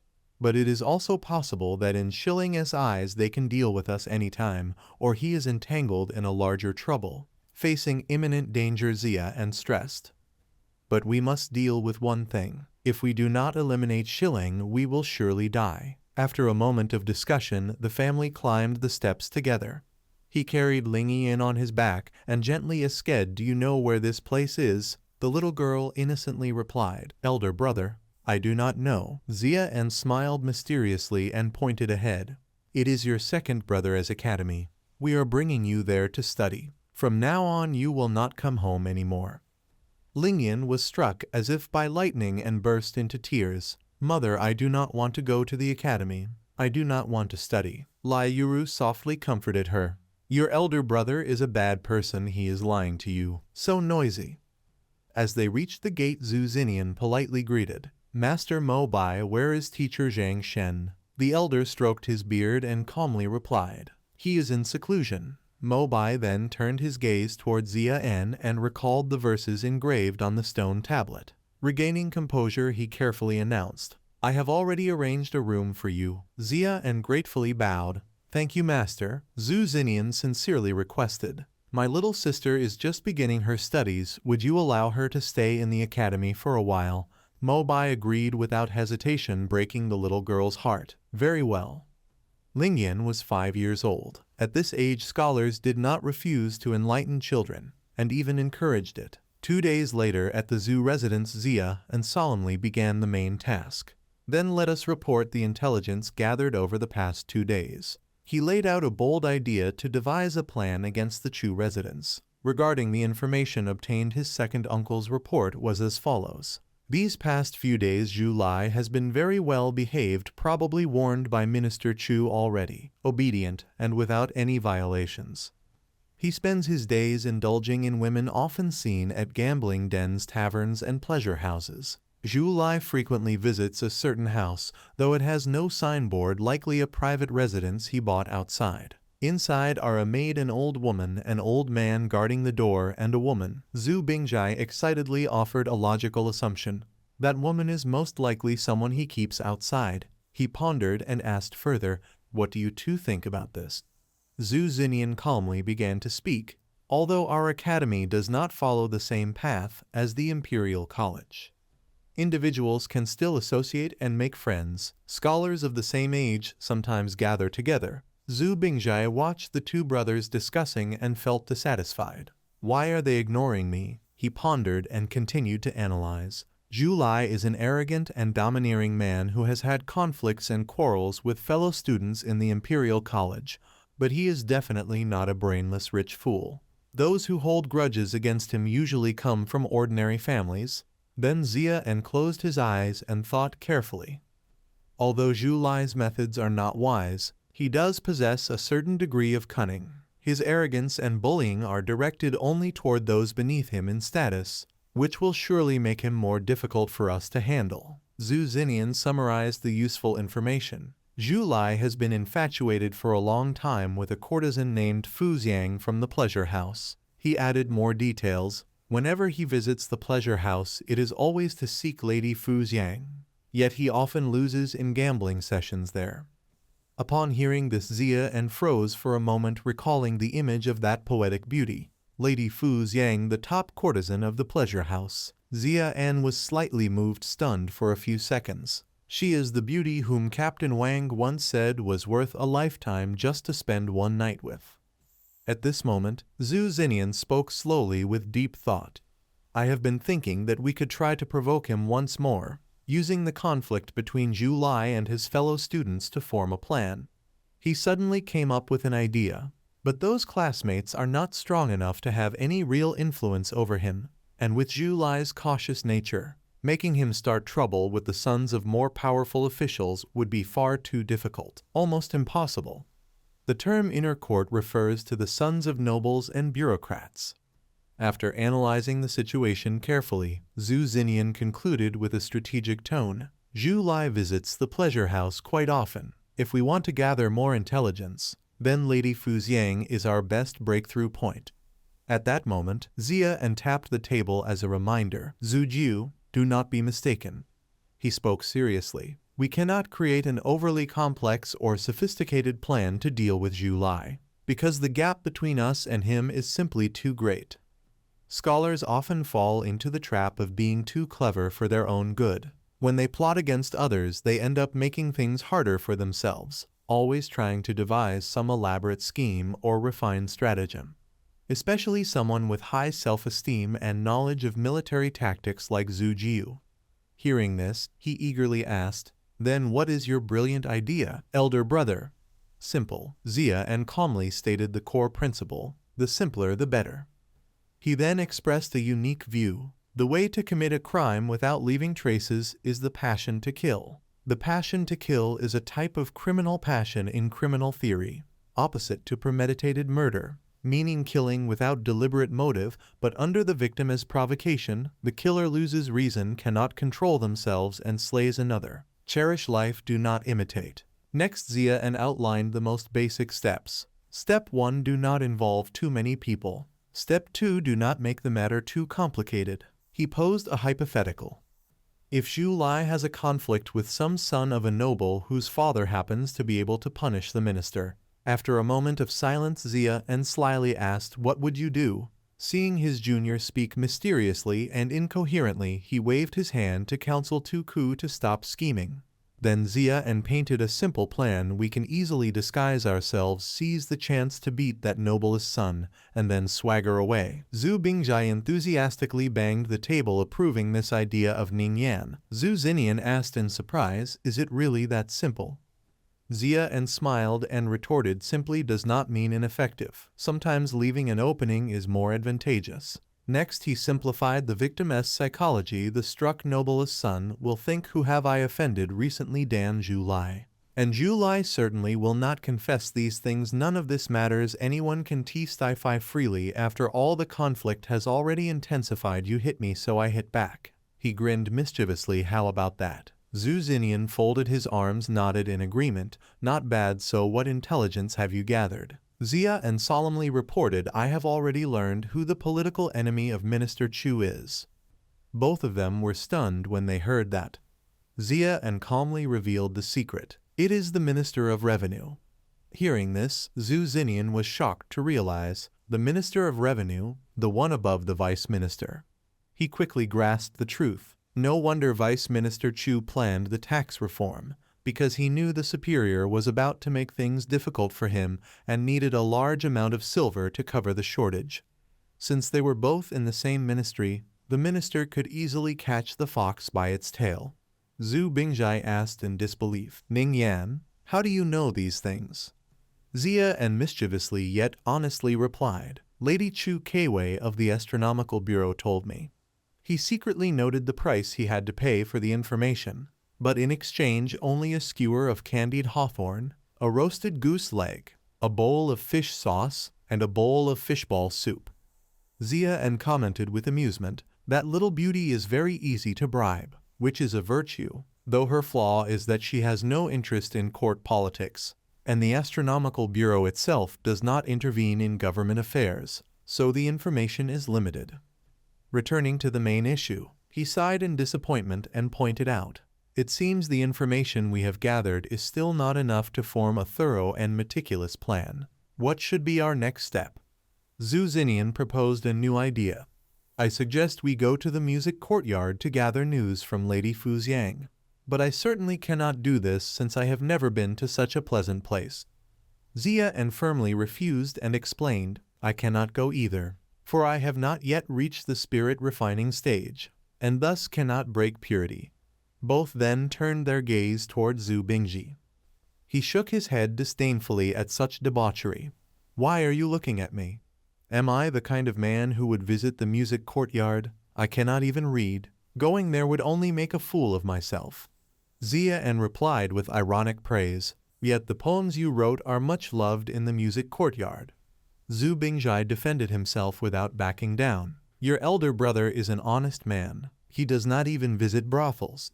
He affirmed awkwardly, if you send him to the music courtyard, he will end up stuck there, unable to finish the mission, and even lose his body to women. Xia and nodded approvingly, upright, virtuous, correct, an honest and decent man indeed. Zhu Bingjai refused to go to the music courtyard, not only because it was a place for refined scholars who disliked rough men, but also for another reason. Xu Xinnian refused to go to the music courtyard, not only because a scholar must protect his reputation and honor, but also for another reason. Xia and refused to go to the music courtyard, not only because he had never set foot in such places, but also for another reason. Inside and outside the city were not the same. Outside the city, people were not forbidden to go out at night. Inside the city, outside the city, within the city walls were all people of status, and to ensure their safety, once the drums were heard after sunset, no one was allowed to go out to the streets anymore. And everyone knew that the Department of Music and Entertainment was a place that operated during the night. This meant that those who came there were not only there to gather information, but also to stay overnight. They were young men, full of vitality, and if they stayed there and were teased by the courtesans, who could possibly resist? Therefore, anyone who went to the Department of Music and Entertainment was going there to consort with women. The three men sitting here all had distinguished backgrounds. The first was a scholar, an upright gentleman named Zhu Jiu. The second was a man who knew self-restraint, Xia En, who never visited places of pleasure. The last one was known for his faithfulness, Bingjai, who deeply loved his wife and children. Even if there were personal reasons, going to such a place was still consorting with women, and that fact could not be changed. Then Xia and began to imagine the scene of their indulgence. Xinnian took the initiative and said, Father, you are here too. Today this courtesan is mine. Tomorrow will be your turn. The father became furious and fought back. Get lost. Who is the real father here? Me first. The son cut in, determined to take the courtesan for himself. Both of them quarreled, saying, Move aside. This girl is mine. In that instant, Xia and suddenly came to his senses and hurriedly calmed himself. What am I thinking? Forget about the matter at the Department of Music and Entertainment for now. Let us continue gathering information. After all, we cannot be sure whether Miss Fuxiang's information will be useful to us or not. Then he proposed a concrete plan. The day after tomorrow, we will compile the information once more, and if we still have no results, only then will we consider going to the Department of Music and Entertainment.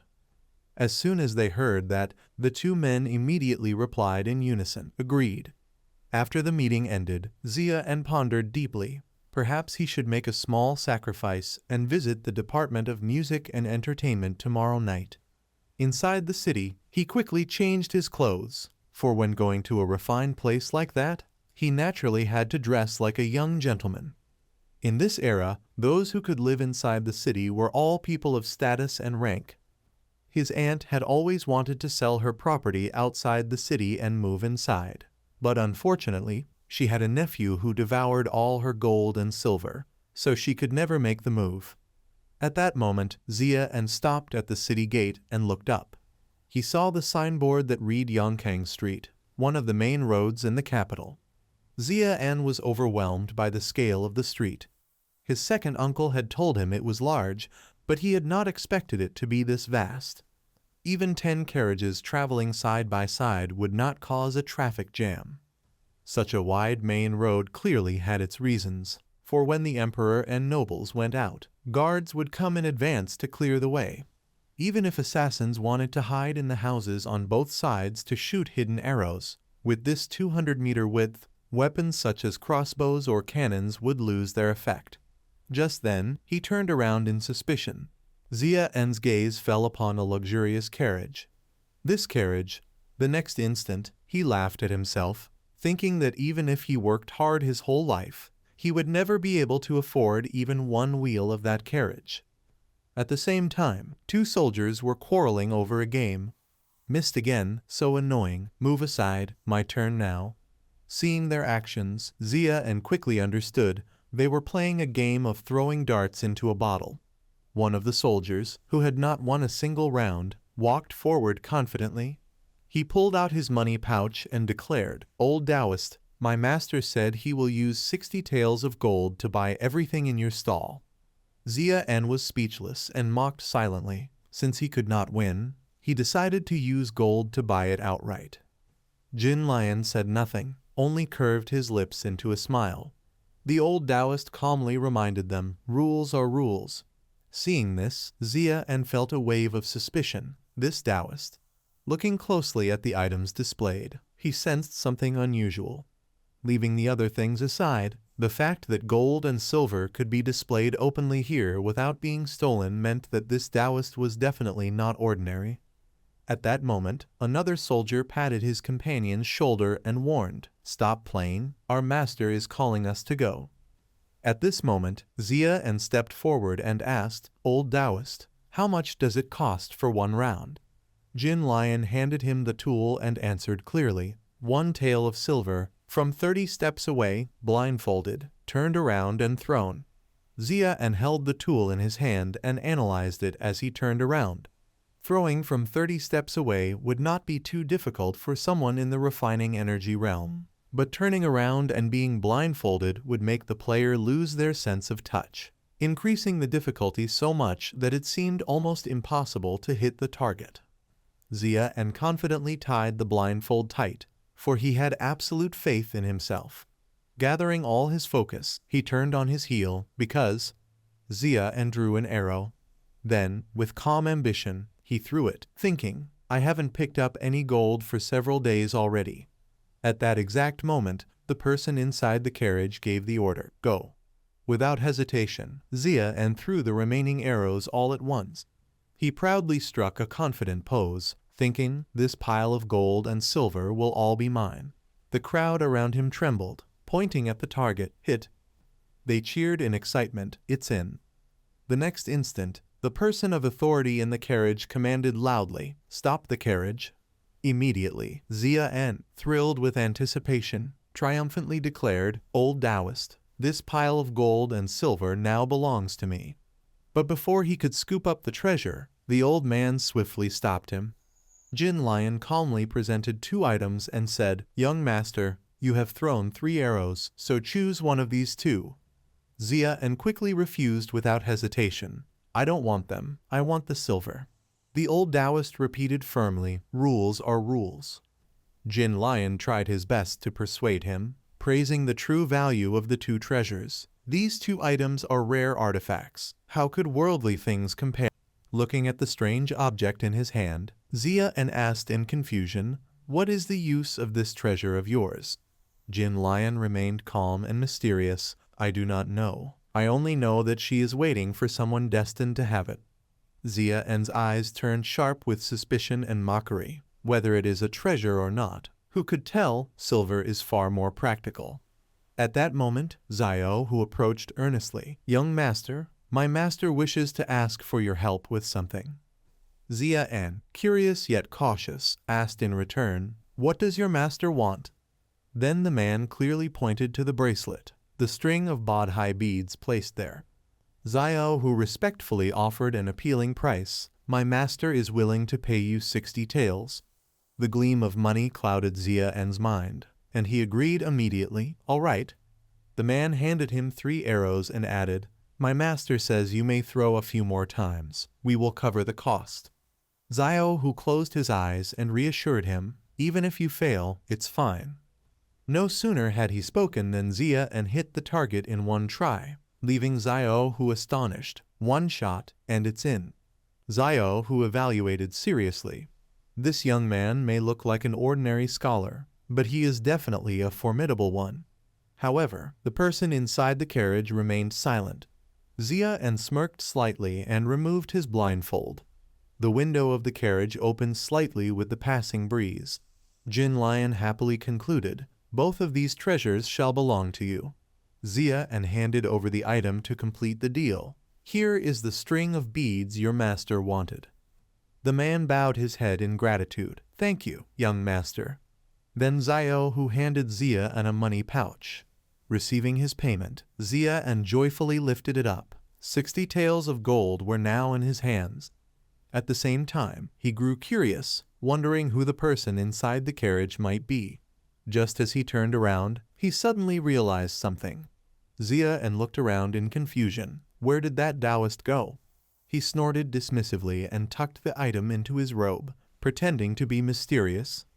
Xia cheerfully skipped away in delight, thinking, "I'll go and exchange the gold for silver notes first." After completing the exchange, he suspiciously examined the note in his hand. The conversion rate between gold and silver here was 1 to 8, so 60 taels of gold equaled 480 taels of silver.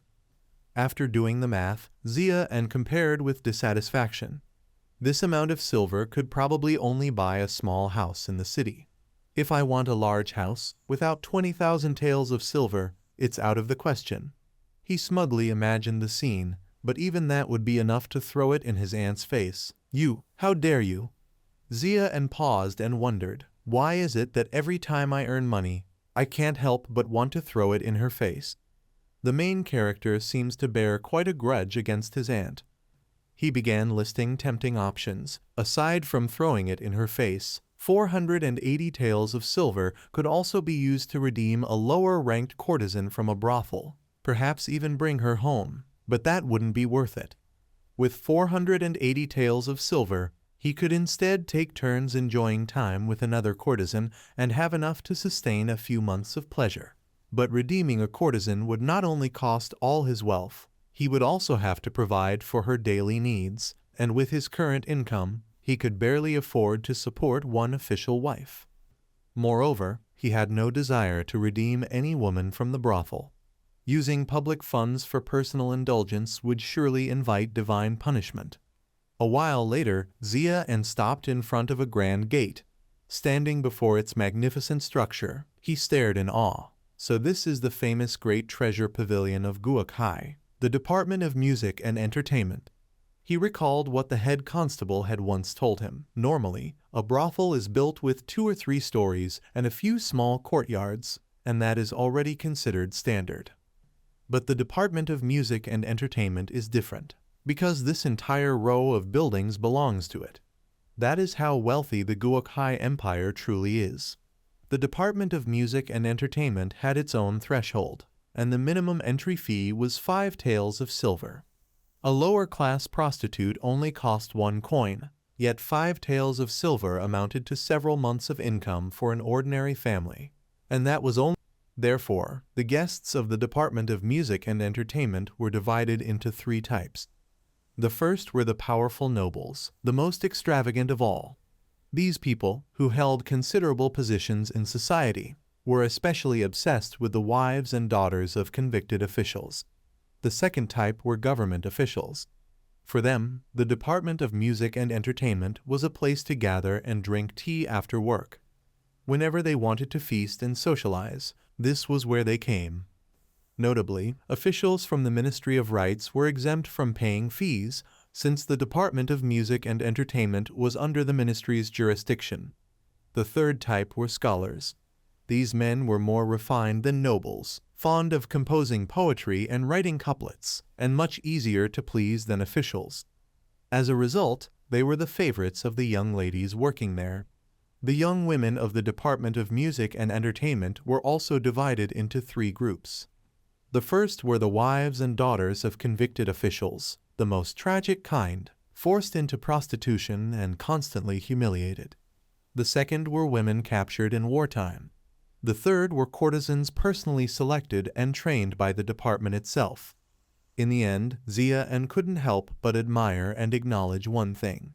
If a man could live and learn until old age, then his mentor, the head constable, truly deserved respect. After exploring the area, Xia finally stopped in front of the Plum Shadow Pavilion. As soon as he stepped through the main entrance, he knelt politely and introduced himself. I am Yang Ling, a licentiate scholar from Changle County. I have long heard of Miss Fuxiang's reputation. Xia smiled with formal courtesy and expressed, that is why I have come here specially to pay my respects. A beautiful nightlife is about to begin.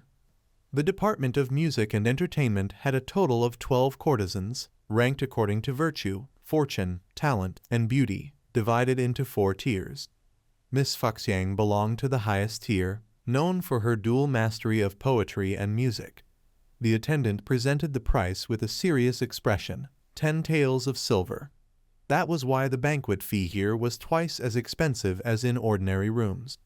By the time night had fallen, Xia was invited inside by a maid. Young master, please come this way, the evening banquet has already begun.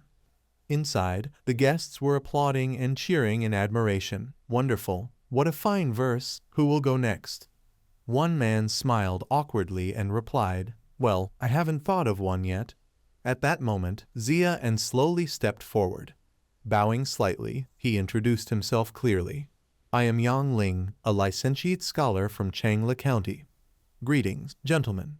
A friendly scholar struck up a conversation. First time here, you look rather unfamiliar. Xia eagerly replied with admiration. I have long heard of Miss Fuxiang's fame, so I came especially to broaden my horizons.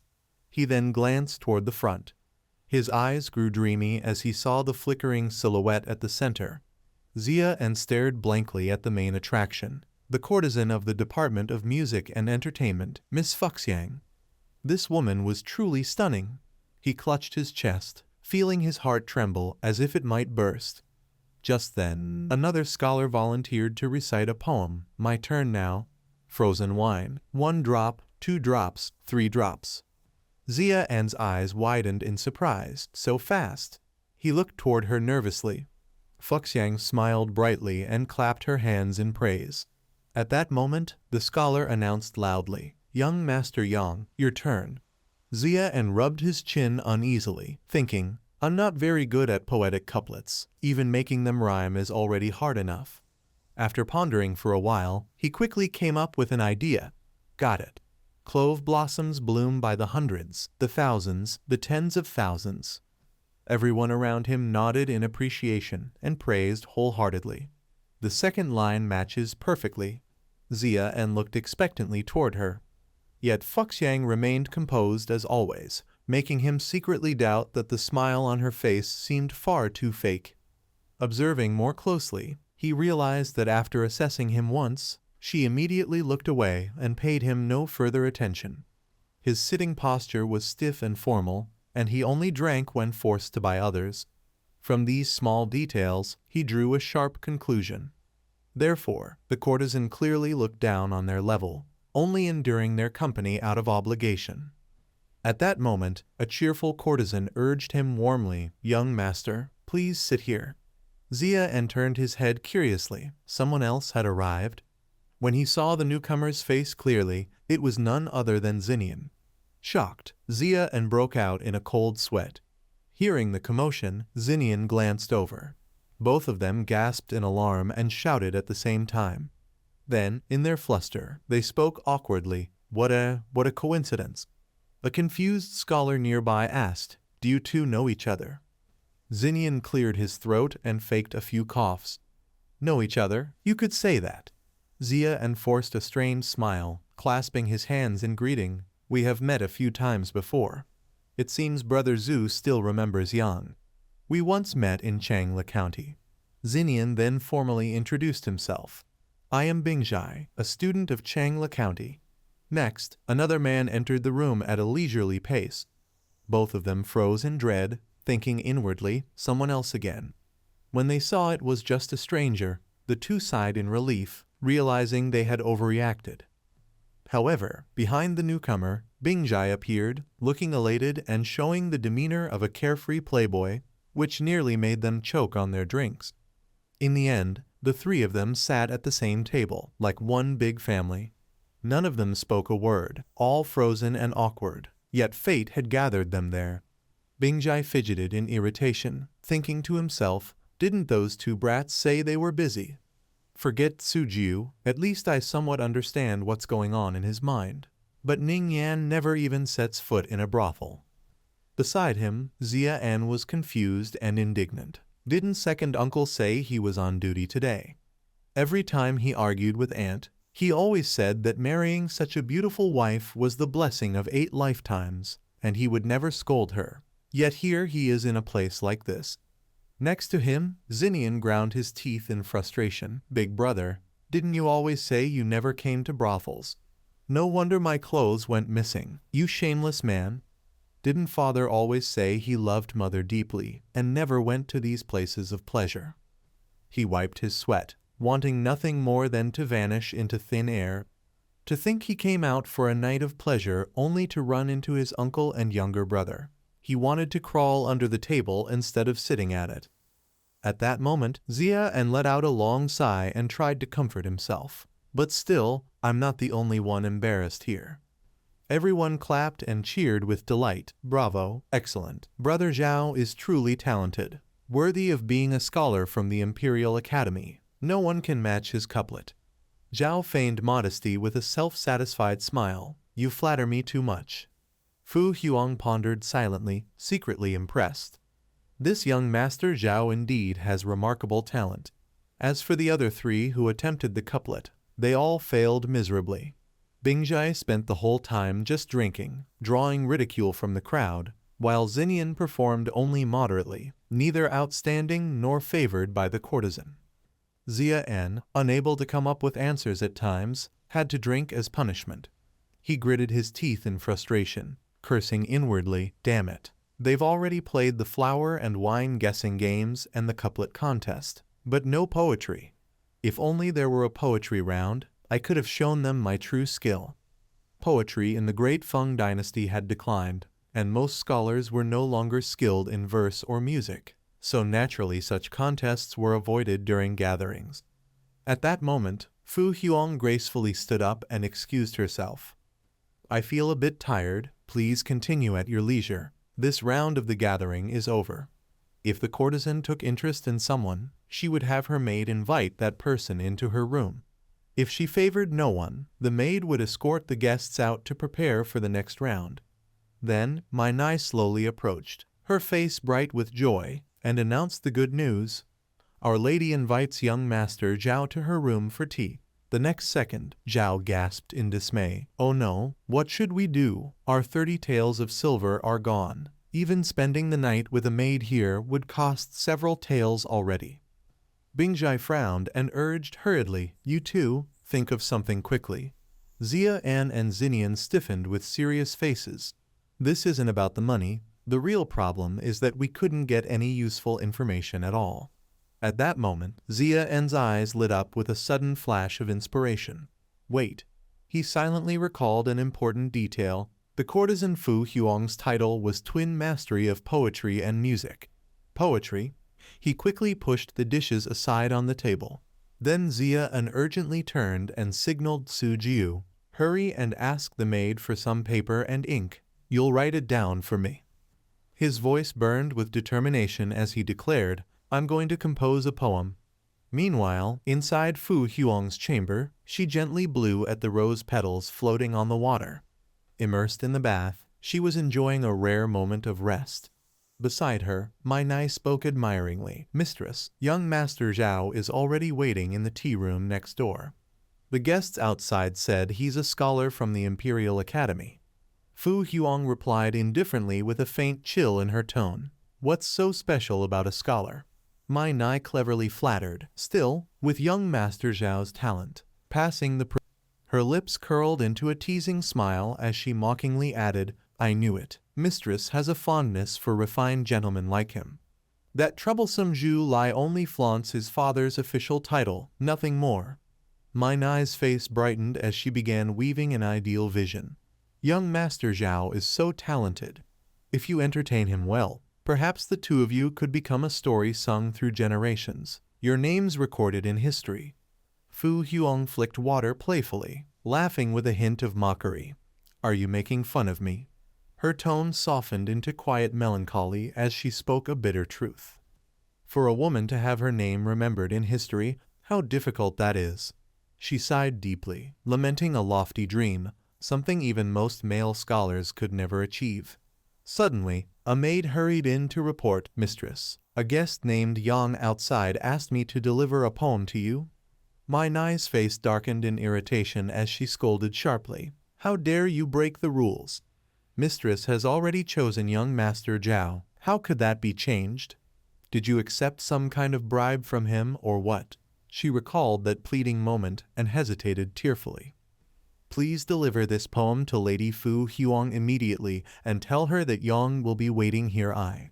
Fu Huang stood up from the bath. She reached for her robe and gestured to place it on the table. Fu Huang gently gave her instructions and told the guest that Fu Huang had received his sentiments. The maid respectfully replied yes. Then she calmly instructed Mai Nai to go and invite young Master Zhao in. Mai Nai quickly responded yes. At that moment Fu Huang suddenly noticed the letter on the table, and she was startled as if she had discovered something.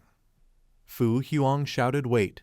She stammered and questioned repeatedly, Whose poem is this, which the young master sent to speak quickly. Mai Nai hesitated and replied, It seems it was from someone named Yang Mistress. What is wrong? Before she finished speaking, Fu Huang anxiously pushed the door open and rushed out. The maid panicked and tried to hold back her mistress. How can you go out like this? Ignoring her disheveled clothes, Fu Huang wept and struggled fiercely. Let me go, do not let that gentleman leave, chase after him quickly. The maid worriedly comforted her mistress. Please do not be anxious. I will immediately invite the gentleman here to return to your room first. After regaining her composure, she quietly returned to her room, then picked up the letter and began to read. Inside the paper was the content of a marvelous poem, petals scattered quietly and alone capturing all the grace within the small garden. Faint shadow slants across the clear blue stream, hidden fragrance drifts beneath the golden twilight moon. Fu Huang became entranced, reciting the last two lines with emotion. A faint shadow slants across the clear blue stream, hidden fragrance drifts beneath the golden twilight moon. The signature at the end left behind 3 characters to Fu Huang. Outside the reception hall, Bingjai complained bitterly that the banquet was over and that Lady Fu Huang still did not choose me. Xinnian calmly rejected the disappointment. It is just a woman who could possibly understand the essence of poetry. Zia unclenched his teeth, denying in frustration that this is impossible. There is no way she would reject me if this poem were presented to the two great scholars at the Yunliu Academy. They would even treat me like their own son. At that moment my Nai hurriedly approached, calling out young Master Yang. She asked suspiciously if that poem was written by you. The two others were so delighted they almost cried. She is here. Zia and straightforwardly admitted it was me. My Nai gently conveyed the message that my mistress invited you to her room. Please follow me, sir. Everyone around grew restless and dissatisfied, protesting this is against the rules. How can two guests both be invited? The maid earlier mentioned something about a poem. I happened to see that handsome young man writing something just now. A polite scholar stepped forward to inquire, gentlemen, may I ask what kind of poem you and that young master wrote? Bingjai shrugged indifferently. I just scribbled something at random. I heard that gentleman say his calligraphy was poor and that his writing would not look good, so he asked this young master to write it for him. Seeing his indifferent attitude, the scholar angrily exclaimed, fine, then did not say anything. The father and sons quickly made their way toward the gate. They could not stay there any longer. Bingjai anxiously analyzed the current situation. If anyone discovers the relationship between the three of us, it would be troublesome. Xinnian understood immediately. Bingjai sighed with regret, calculating if we had stayed at the Yingmei Pavilion, those maids there would only cost 1 or 2 taels of silver, but now we can only go to the side residence to find other women. The lowest price there is 5 taels of silver, and that already includes the opening fee. At that moment Bingjai grew puzzled by his son's unusual silence. This time the second lad did not sarcastically question how I know such details. He gave an awkward laugh, scratching his head, and muttered to himself, but I had better not ask. Bingjai kindly handed him some money, and the second lad took this silver. He worriedly added, when your father reached the refining essence realm, I no longer feared heat or cold. Even sleeping outside for a night is nothing, but your body will not endure the chill of tonight. At that moment, Xinnian's face darkened in thought. The tax case had brought the Xu family to ruin and left them living in poverty. He pushed his father's hand away and firmly refused. I don't need it. Bingjai refused to give up and tried to persuade him gently. Just take it, son. But Xinnian stubbornly protested. Father, I said I won't take it. Right then, a silver ingot suddenly slipped out. At the same time, inside the courtesan's chamber, Mai Nai softly closed the door. Zia and slowly walked toward Fu Huang. His eyes lit up as he took in her soft and graceful figure. His gaze moved upward to her fair and delicate chest. He was stunned by the change in her appearance. During the vegetarian feast, she had seemed refined like a lady of virtue. Yet now inside the room she appeared so charming and irresistibly alluring. Fu Huang shyly tilted her head and asked, young master, why are you looking at me like that? Zia and sat down and sincerely confessed. I heard that Lady Fu Huang possesses peerless beauty, a rare kind unseen in this world. I did not believe it before, but now I do. She playfully warned, young Master Yang, do not tease me so. Meanwhile, Zhao Yun grew impatient and complained loudly, I have been waiting in the tea room for a long time. Why hasn't Lady Fu Huang come to meet me yet? Bin Nai skillfully explained, young Master Zhao, please don't be surprised. The lady has chosen someone else. He grew furious and harshly scolded Lady Fu Huang, who clearly chose me. Why has she suddenly changed her mind? Is she toying with me? If you don't give me a proper explanation, don't blame me for being rude. At that moment, Fu Huang calmly instructed Bin Nai, since young Master Zhao was dissatisfied, to bring out the poem and show it to him. Zhao Yun stiffened and asked in confusion, poem? What poem? After reading it, he stood there like a man who had lost his soul, then walked down to the hall in silence. Seeing this strange behavior, everyone became curious and began asking questions. Brother Zhao, why have you come out here? Brother Zhao, what happened to you? I lost, Zhao Yun admitted sorrowfully, completely convinced of his defeat. They hurriedly pressed him for answers. Why did you lose, and when did it happen?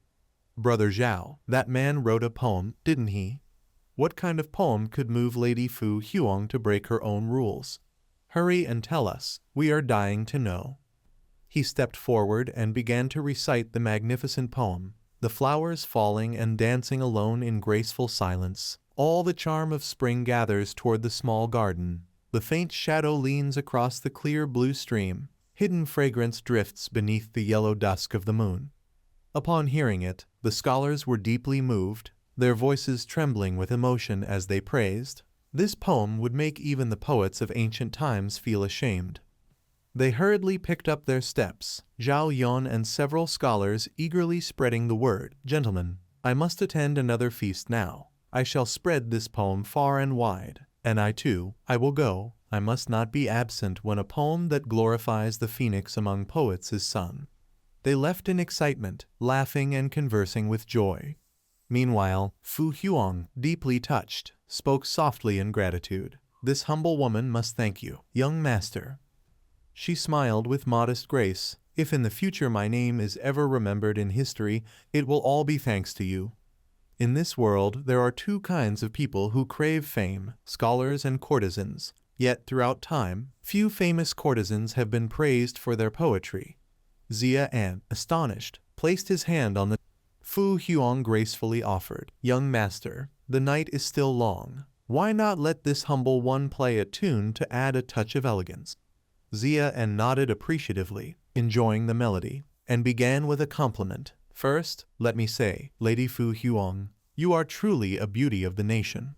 Curious, he then asked a question that made her pause her hands. Has no one ever tried to redeem your freedom? Fu Huang sighed softly, her tone carrying sadness and resignation. A courtesan under the Bureau of Music cannot simply be redeemed by will alone. Even if she meets a true lover, the Ministry of Rights would never allow it. To redeem a famous courtesan from the Bureau of Music is exceedingly difficult, as she is considered an official performer of the court, requiring bribes to many officials and a great deal of silver to surpass other courtesans from ordinary pleasure houses. A top courtesan from a normal brothel would cost about 500 to 1,000 taels, but one from the Bureau of Music would likely require double or even more. Xia An silently calculated with dismay at his current income. It would take 10 years of frugality to save that much. He nodded in agreement, then tactfully changed the subject. Indeed, with your beauty, no one in the great Feng can compare. She blushed and coyly protested. Young master, please don't tease me so. I am but a fragile willow. She smiled admiringly and added, the most beautiful woman in Great Feng is said to be the Lady of the Northern Duke. Upon hearing this, Xia An was startled and exclaimed in surprise, the Lady of the Northern Duke, that woman again. Fu Huang gently recounted the fascinating tale. The Lady of the Northern Duke was born into a scholarly family from Zhongnan.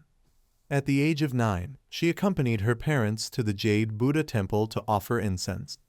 The abbot there gifted her a poem, one that astonished the world and silenced all blossoms, serene and radiant, surpassing all grace. Among countless beauties she stood as the very essence of charm, destined to dwell within the royal halls. From that moment, thus, His Majesty bestowed upon him the most beautiful woman of Kai City. Xia An curiously interrupted, then who was the first great hero? Without hesitation, she replied, Duke Y. In the beginning, Duke Y was the commander of all 3 armies. Fu Huang sighed, revealing the cruel twist of fate. If not for the fact that he was a eunuch, the Lady of the Northern Duke would never have become a duchess. Xia An immediately understood and spoke with admiration. So it was him, Y Yuan. His name is legendary. Xia An reflected thoughtfully. Though a eunuch, he possessed extraordinary talent, a man capable of both governing a nation and quelling rebellion. If he had not been a eunuch, becoming the top scholar and ruling as a prime minister would have been as easy as turning his hand. Changing the subject, she pouted and bluntly denounced that Zhu Lap is a lecherous and wanton man, utterly without learning.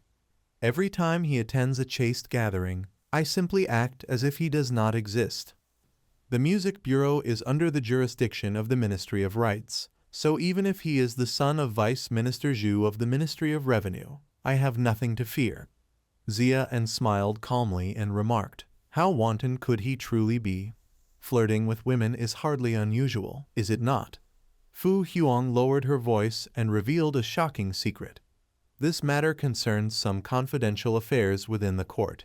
She whispered carefully, I only heard it from other officials, so please, Lord Yang, do not spread it around. Fu Huang went on to recount the events of that night. It happened during the Lantern Festival last year. Zhu Lap had set his eyes on a young lady. Taking advantage of the crowd, he molested her and even ordered his men to beat the maid who tried to protect her.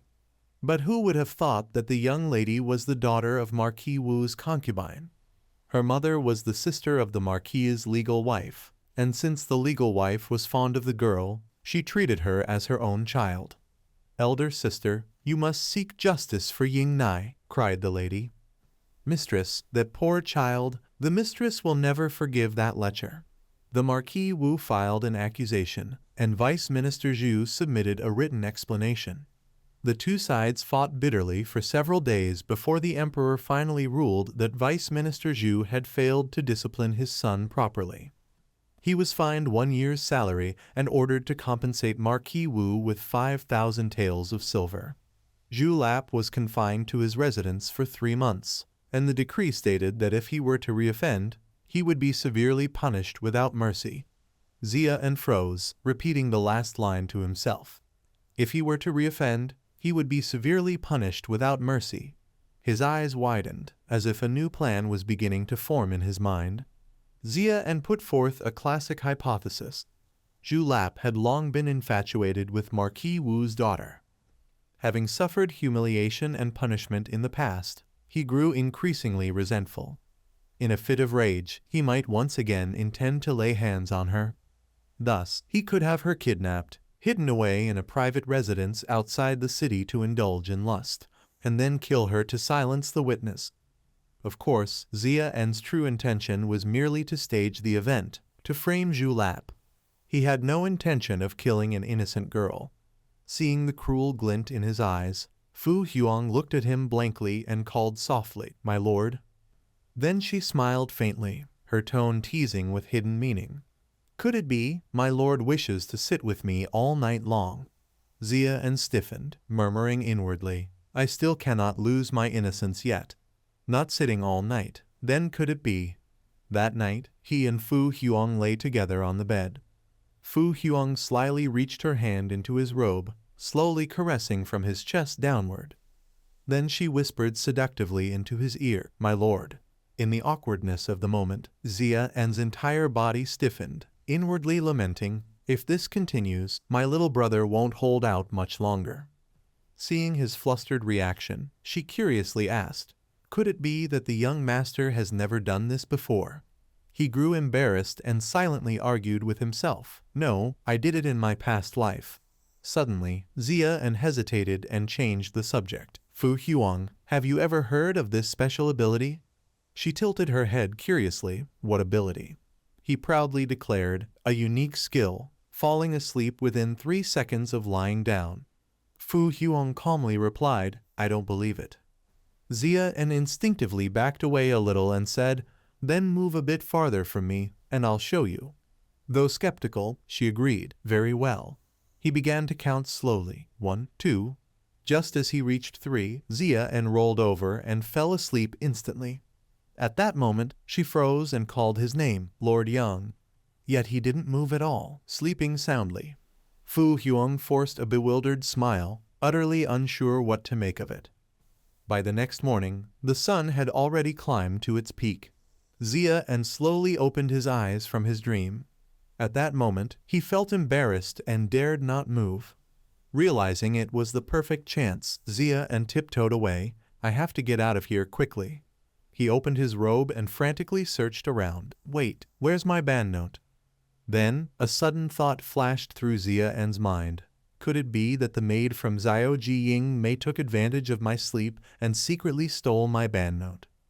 Looking into the mirror, he was utterly bewildered. Why did my band note end up inside the mirror? Xia angrily shook it hard. You'd better spit it out, or I'll smash you to pieces. Just then, the money scattered and fell to the ground. He froze in astonishment at the strange sight. The banknotes came out on their own. Xia and pondered deeply. So this mirror is truly a treasure. He thought through a series of questions. Was it luck? Or did that old Taoist deliberately give me this mirror? What is his purpose? Could it be that he has already discovered my strange luck? No. Keiwei, who is well versed in the Tianjian's art of observing fate, couldn't even detect anything special about me. He stood dazed, confused, then calmly stepped outside. That Taoist. I don't understand the ways of cultivation systems at all. Being gifted such a strange item only makes me uneasy. At that moment, my Nai curiously asked, startling Xia and, "Young master, aren't you waiting for the lady to wake up?" He nervously made an excuse to slip away first. I have urgent matters, afraid she'd scold me for being worse than a beast. She looked up at him with a puzzled face. "Young master, aren't you going to bathe before leaving?" After some time, Xia and had returned to the Zhu residence. Zhu Bingjai looked at him suspiciously. "Why were you gone for so long, and now you take a bath as soon as you get back?" He gave a faint, mocking smile and questioned coldly, "Can't someone from the music bureau take a bath?" Xinnian awkwardly lowered his voice to ask, "Did you gain anything?" After that, he went straight to the point, discussing the matter in detail. Upon hearing it all, he seriously analyzed the key to this plan and how to kidnap the daughter of Marquis Wu. Bingjai decisively proposed a strategy. Send someone to follow her first and then look for a chance to strike. When the Marquis's daughter goes out, she won't be accompanied by too many attendants. He cunningly elaborated, "We'll create chaos and seize the chance to capture her." At that moment, Xinnian rubbed his chin uneasily and reminded me, "But if we act during the day, it'll be difficult to kidnap someone in such a crowded place. Once the city patrols hear of it, we'll end up suffering the consequences ourselves." Bingjai spoke with calm confidence. "What if I can solve that problem?" Outside, a servant carrying some items suddenly spotted a stranger. The household staff hurried over and shook him. "Wake up! Why are you fainted here?" The servant blinked in confusion. "Just now I was boiling water for the young master. He was bathing inside the room." He hesitantly continued, "The young master suddenly called me into the room. Then, where is he? After that I can't remember anything, just that my head feels a little sore." The old servant cautiously asked, "Does your backside hurt?" The young servant innocently replied, "No, it doesn't." The old man sighed in relief. Thank goodness. Time passed at the academy. A junior brother waved cheerfully. "Brother Song." The junior excitedly brought news. "The alchemy prodigy Xia An has arrived. He said he wants to see you." Song King tightened his grip on the brush in excitement. Perfect timing. Facing him directly, he voiced his doubts, with dark circles under his eyes like a panda. "To be honest, I have some suspicions about you." Song Khan revealed the results without reserve. "These past days I have investigated your family lineage back 18 generations. Hearing that, he felt a bit angry, then curiously asked back, "Is it appropriate to say you investigated 18 generations of someone right in front of them? What did you find?" He exclaimed admiringly, "Utterly spotless." Song Khan excitedly invited him to see the findings. "Let me show you my recent research." Xia An looked solemnly and thought to himself, "I even fabricated a tale of a master roaming the 4 directions, but if I had not asked." He took the documents in hand and admired the capacity to learn. Last time I explained branch grafting theory to him. This fellow grasped tenfold from one, but the contents roughly proposed combining humans with horses so that the great Feng need no longer worry about war horses. Soldiers would not have to fear lacking excellent mounts, because we could domesticate war beasts ourselves by capturing bird demons and crossbreeding them with humans to create half-demon air forces. Xia An hastily set the papers down and solemnly stated his purpose. "I came to the Tianzi office to ask Brother Song for help." He replied enthusiastically, "Go ahead and say it." Xia An moved straight to the point. "You must know I offended Vice Minister Zhu." Song Khan calmly answered and explained the rules. "Keiwei already told me." but I cannot help you. The Tianzi office will not intervene in state affairs because the emperor forbids it. Moreover, a powerful vice minister Xu exceeds the scope of what I can handle. Zia and hurried to reassure him. Brother Song, do not be hasty.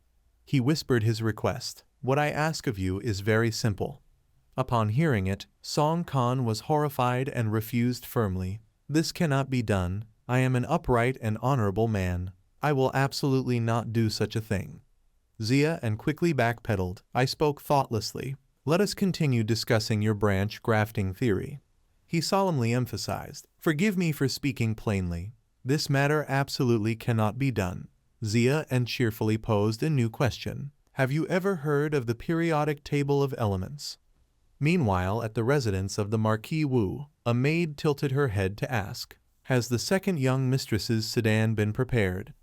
The coquettish girl just mentioned was the Marquis Wu's concubine, Engulf, and today's itinerary was carefully planned. First to the city temple to offer incense and observe the vegetarian day. Second to the study of Uncle when to drink tea with beloved siblings and chat.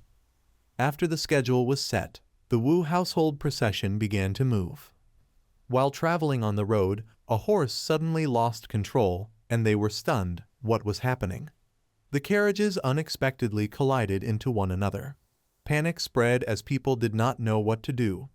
A charioteer frantically shouted, "Move aside! Move aside! This horse has gone mad!" They urgently called out to stop the carriages, stopping them at once. Engulf fearfully lifted the curtain to peek. What was happening? Then someone screamed in terror. It hit someone. The carriage hit someone. Help! Save me! At a private villa somewhere in the city, Engulf slowly opened her eyes from a daze and realized with horror that she had been kidnapped. At that moment, the outer gate suddenly opened. Zia disguised himself and feigned triumph, stating that he had secretly inspected the goods earlier. He pointed with a tone of desire, saying this young lady is very beautiful, while Xu Xinnian also disguised and sneered, you are truly despicable. He pouted in a sulky manner which made Engulf inside turn pale because they had not taken her along, and she was still a young lady. Xu Xinnian deliberately spoke loudly, revealing that she was the second daughter of Marquis Wu and still a maiden. And upon hearing this, she was filled with terror that they knew her father was Marquis Wu yet still dared to abduct her. Zia cruelly asked how young Master Xu would deal with her and noted that keeping her for long would be unsafe. Xu Xinnian coldly replied after pondering that once young Master Xu tires of her, he will kill her and bury her in this house. Who knows? He added without mercy that they could also share a taste of soup since her body is so tender and fresher than many courtesans at the brothel, and if young Master Xu wanted fresh goods they could eat her now. After all, he is the son of Vice Minister Xu. Hearing this, Engulf was stunned for several seconds. Not long after the two urged haste, saying, let's go drink wine. Is that okay? What if something happens? Twilight is near, we must buy wine now. And they quickly left and shut the door. She trembled in fear and murmured the name young Master Xu. Engulf was terrified as she silently recited his title, the son of the Vice Minister of Revenue. After managing to untie it, she forced herself to stand up. She slowly opened the door and, seeing no one outside, decided to act at once. She ran quickly toward the gate and reached out to touch the latch. Her heart sank when she realized the door was locked from the outside. Engulf squatted down and burst into tears. Meanwhile, outside, Zia was eating and praised the earlier conversation, saying those words were well said. Xu Xinnian grew uneasy, fearing the plan might fail. What if she could not get out? Why lock the door? Zia calmly reasoned that the desire to survive would awaken human potential, and she would find her way out. While slurping noodles, he added that if the door were left unlocked, it would be too obvious. The small house was the private residence that Zhu Lai bought outside the city, and the woman who originally lived there along with her maid, an old woman, and the gatekeeper had all been sealed into the mirror already. He had tested it himself. That jade mirror could contain both objects and living beings. Then Zia pointed toward the corner and said with pride, look there. He announced smugly, she got out, didn't she? Engulf Anne climbed over the wall and fell face down onto the ground. She lifted her head with only one thought in mind. To escape, she had to run away. Engulf Anne leaned against the wall and slowly stepped onto the street. Seeing soldiers patrolling nearby, she was overjoyed and ran while sobbing, shouting, "I am the daughter of Marquis Wu. I was kidnapped. Please save me." The crowd became alarmed, asking what happened, and the soldiers suspiciously questioned who kidnapped the young lady. Choking back tears, Engulf Anne uttered the name Zhu Lai. Regaining her composure, she spoke bravely of young Master Zhu Lai, the son of Vice Minister Zhu of the Ministry of Revenue. The next day, Marquis Wu put on his armor and entered the imperial palace. He wept bitterly yet spoke with firm conviction. Our ancestors served the emperor, braving wind and waves, facing life and death on the battlefield. Now the daughter of their descendant has been humiliated, and if your majesty does not protect her, will this not chill the hearts of generals across the realm?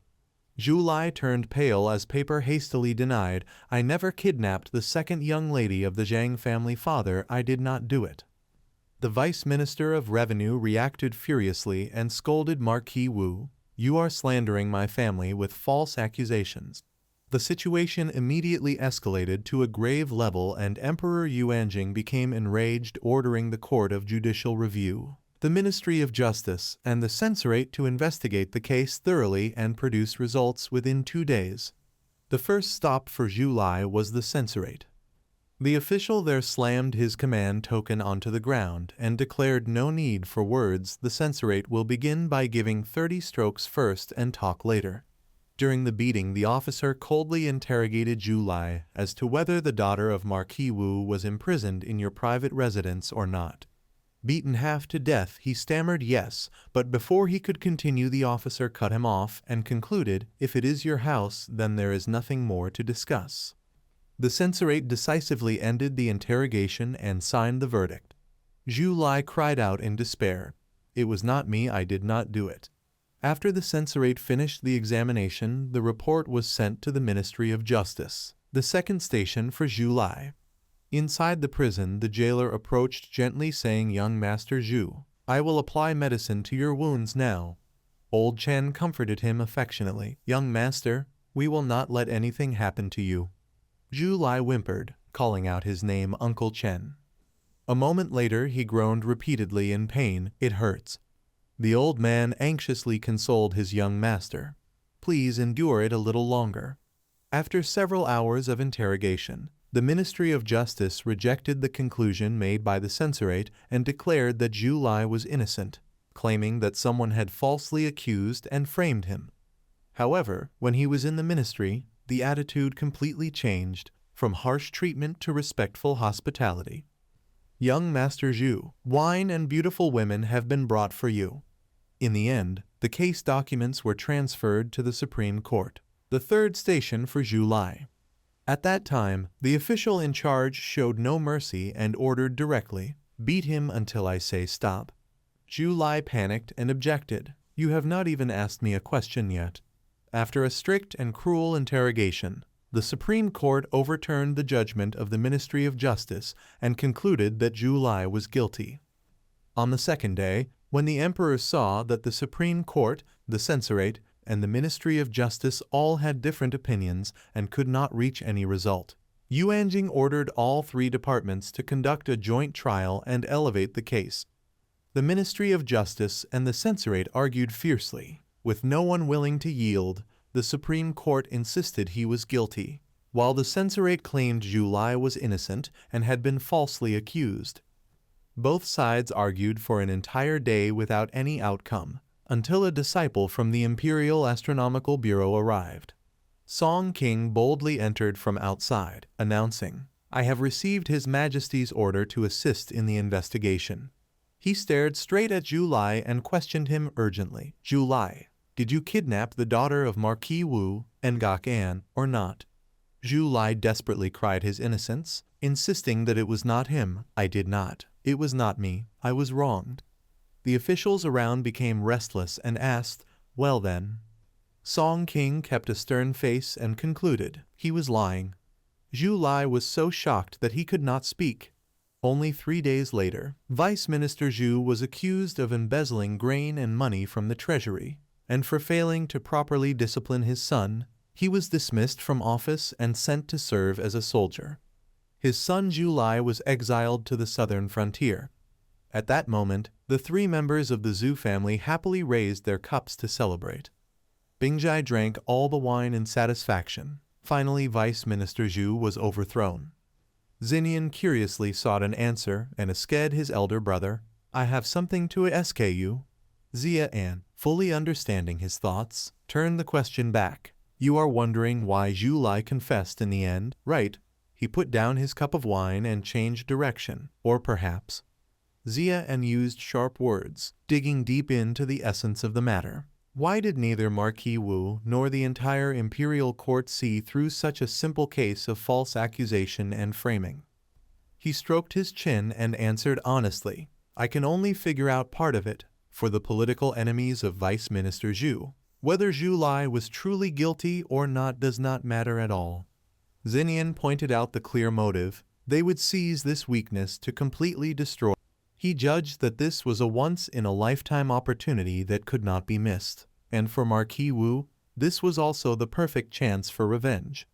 In the past, he could not defeat Vice Minister Xu because he lacked support, but now that heaven itself had granted him an opportunity, that was why he wore armor into the palace that day, stirring up an uproar throughout the court. Xinnian reasoned sharply. As for whether his daughter was really kidnapped by Zhu Lai, he might have some doubt. But before there was enough evidence, that arrogant young Master Xu who had repeatedly humiliated his daughter would be even more hateful in his eyes. He pondered restlessly, yet the thing that remained hard to understand was that if Zhu Lai truly had not done it, then Vice Minister Xu and his accomplices, who clearly knew the truth, must have already prepared countermeasures in advance. At this moment, Xia calmly asked directly, "Thinking about why I had to go to the Astronomical Bureau that day." He skillfully posed an open question. "Do you still remember what the 8th rank position in the Astronomical Bureau is?" Xinnian, as if seeing through everything, immediately exclaimed, "The Kai Diviner." At first, the magicians of the Astronomical Bureau were involved in reviewing and handling the case of the tax treasury, which meant that the current emperor relied heavily on the Astronomical Bureau. Xia calmly clarified the method. At first glance, the case seemed unreasonable, but when examined deeply, no clue could be found.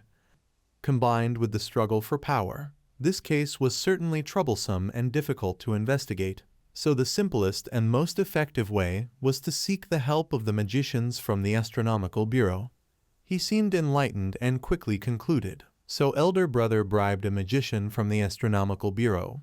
But Xia frowned and raised his voice in protest, then eloquently defended himself. How vulgar! How could the matter of an alchemical scholar be called bribery? It was an equal exchange. At that very moment, in a secret chamber of the Astronomical Bureau, Song Khan joyfully praised without restraint the periodic table of elements. "Xia, you truly are a genius of alchemy." In the solemn atmosphere, Xia spoke with deep gravity, imparting the philosophy of life. "To Jiu, you must remember clearly, in this world, apart from family, every friend or foe exists only for the sake of interest, especially within the imperial court."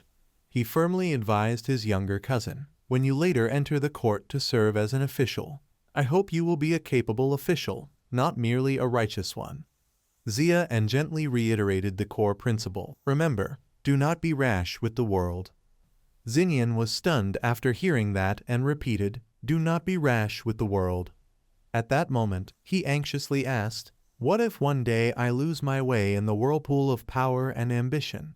Xia calmly and resolutely declared, "Then it will be because you created it yourself. If you ever become a treacherous minister who brings calamity to the nation, I will personally cleanse the family name."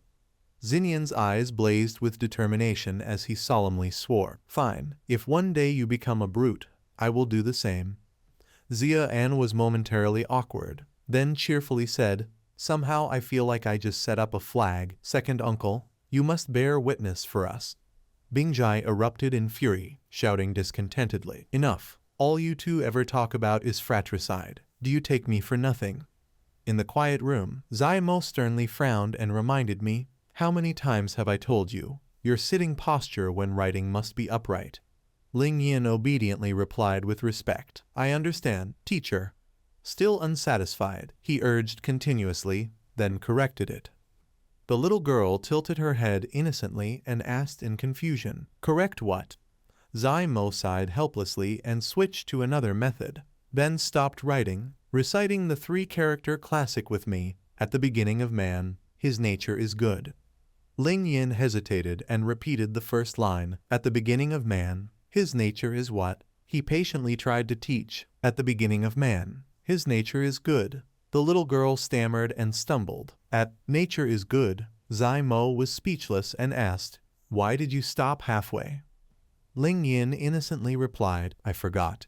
He grew irritated, pointed at her, and set a goal. I refuse to believe I cannot teach you."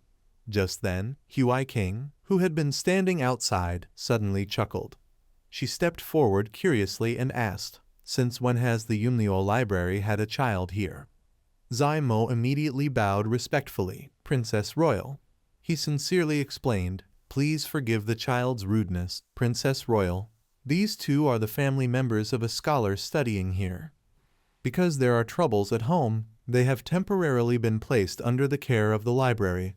The little girl's eyes sparkled as she secretly admired, "This elder sister is so beautiful." Hearing that, Hui King asked with concern, taking refuge, "Whose family is that?" Ling Yu, without hesitation. Hearing the familiar name, she immediately realized, Xinnian, the cousin of Xia An. Hui King curiously asked further, "Since when did this happen?" The girl gently replied, "It has been nearly a week already." Hui King narrowed her eyes, recalling the timeline, a week. Her sharp mind quickly connected the recent events. The mastermind behind the treasury tax case was Minister Chu, and around 10 days ago, Xia An had a conflict with Minister Chu's son on the street. He was acquainted with Kwei, and Kwei knew that Minister Chu was involved in the treasury tax case. If Xia An already knew he had offended Minister Chu, then wouldn't it have been wiser for the whole family to leave the capital together? Yet he sent the women to the library while the men stayed behind in the city. What kind of plan could this be? She recalled the major incident that had erupted earlier. Hui King fell silent, saying nothing. After their conversation ended, she stopped by the bamboo residence of Zhao Shu. Inside, she softly greeted, "It has only been a week, yet the dean's complexion seems quite different."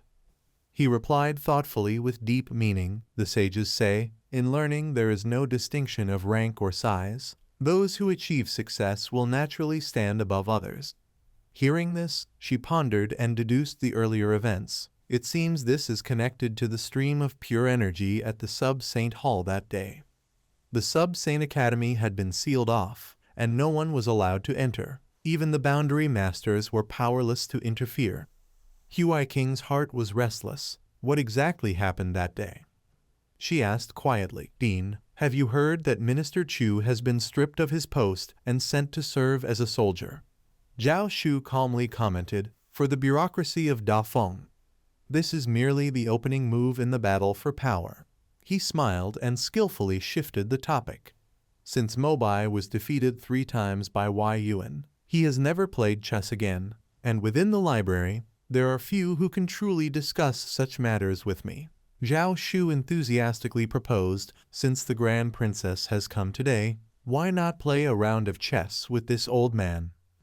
Hui King replied with regal confidence, "Playing chess with me, Dean, would only be to humiliate yourself." Meanwhile, at the quarters of the 3 scholars, Zhang Shen trembled in astonishment and exclaimed, "I did not expect that during my period of seclusion, such a brilliant work would appear in the capital." Their eyes gleamed with admiration. In terms of profound artistic conception, elegant expression, and striking charm, who in the world has not heard of the poem, "Who in the world does not know you" by Ningyan? Mo Bai skeptically asked, "Who is this Yang Ling, with such talent? How have I never heard of him before?" Chen Tai quickly supplied, "I heard he is a scholar from the Changli County Examination Hall, the one who wrote this poem." The 3 expressed envious regret, and he gifted it to the courtesan Fu Xiang, enviable. Jiang Shen, filled with passion, proposed an idea. I think we should immediately report this to the dean and invite this scholar into our library. We cannot overlook such a talent. The other two agreed. Indeed, that makes sense.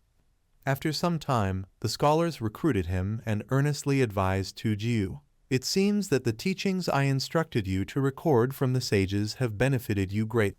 At that moment, Mo Bai suspiciously asked, recording the sayings of the sages helps one step into the realm of divine cultivation.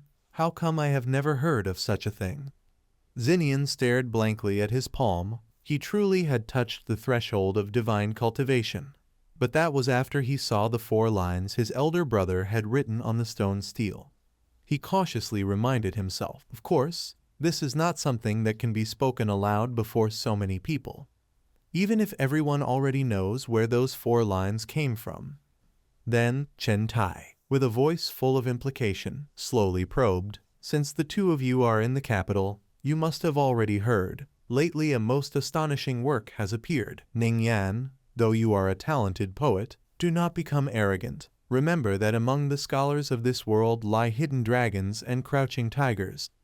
The other 2 scholars scoffed in disdain. This old man is simply jealous that we have such a talented disciple.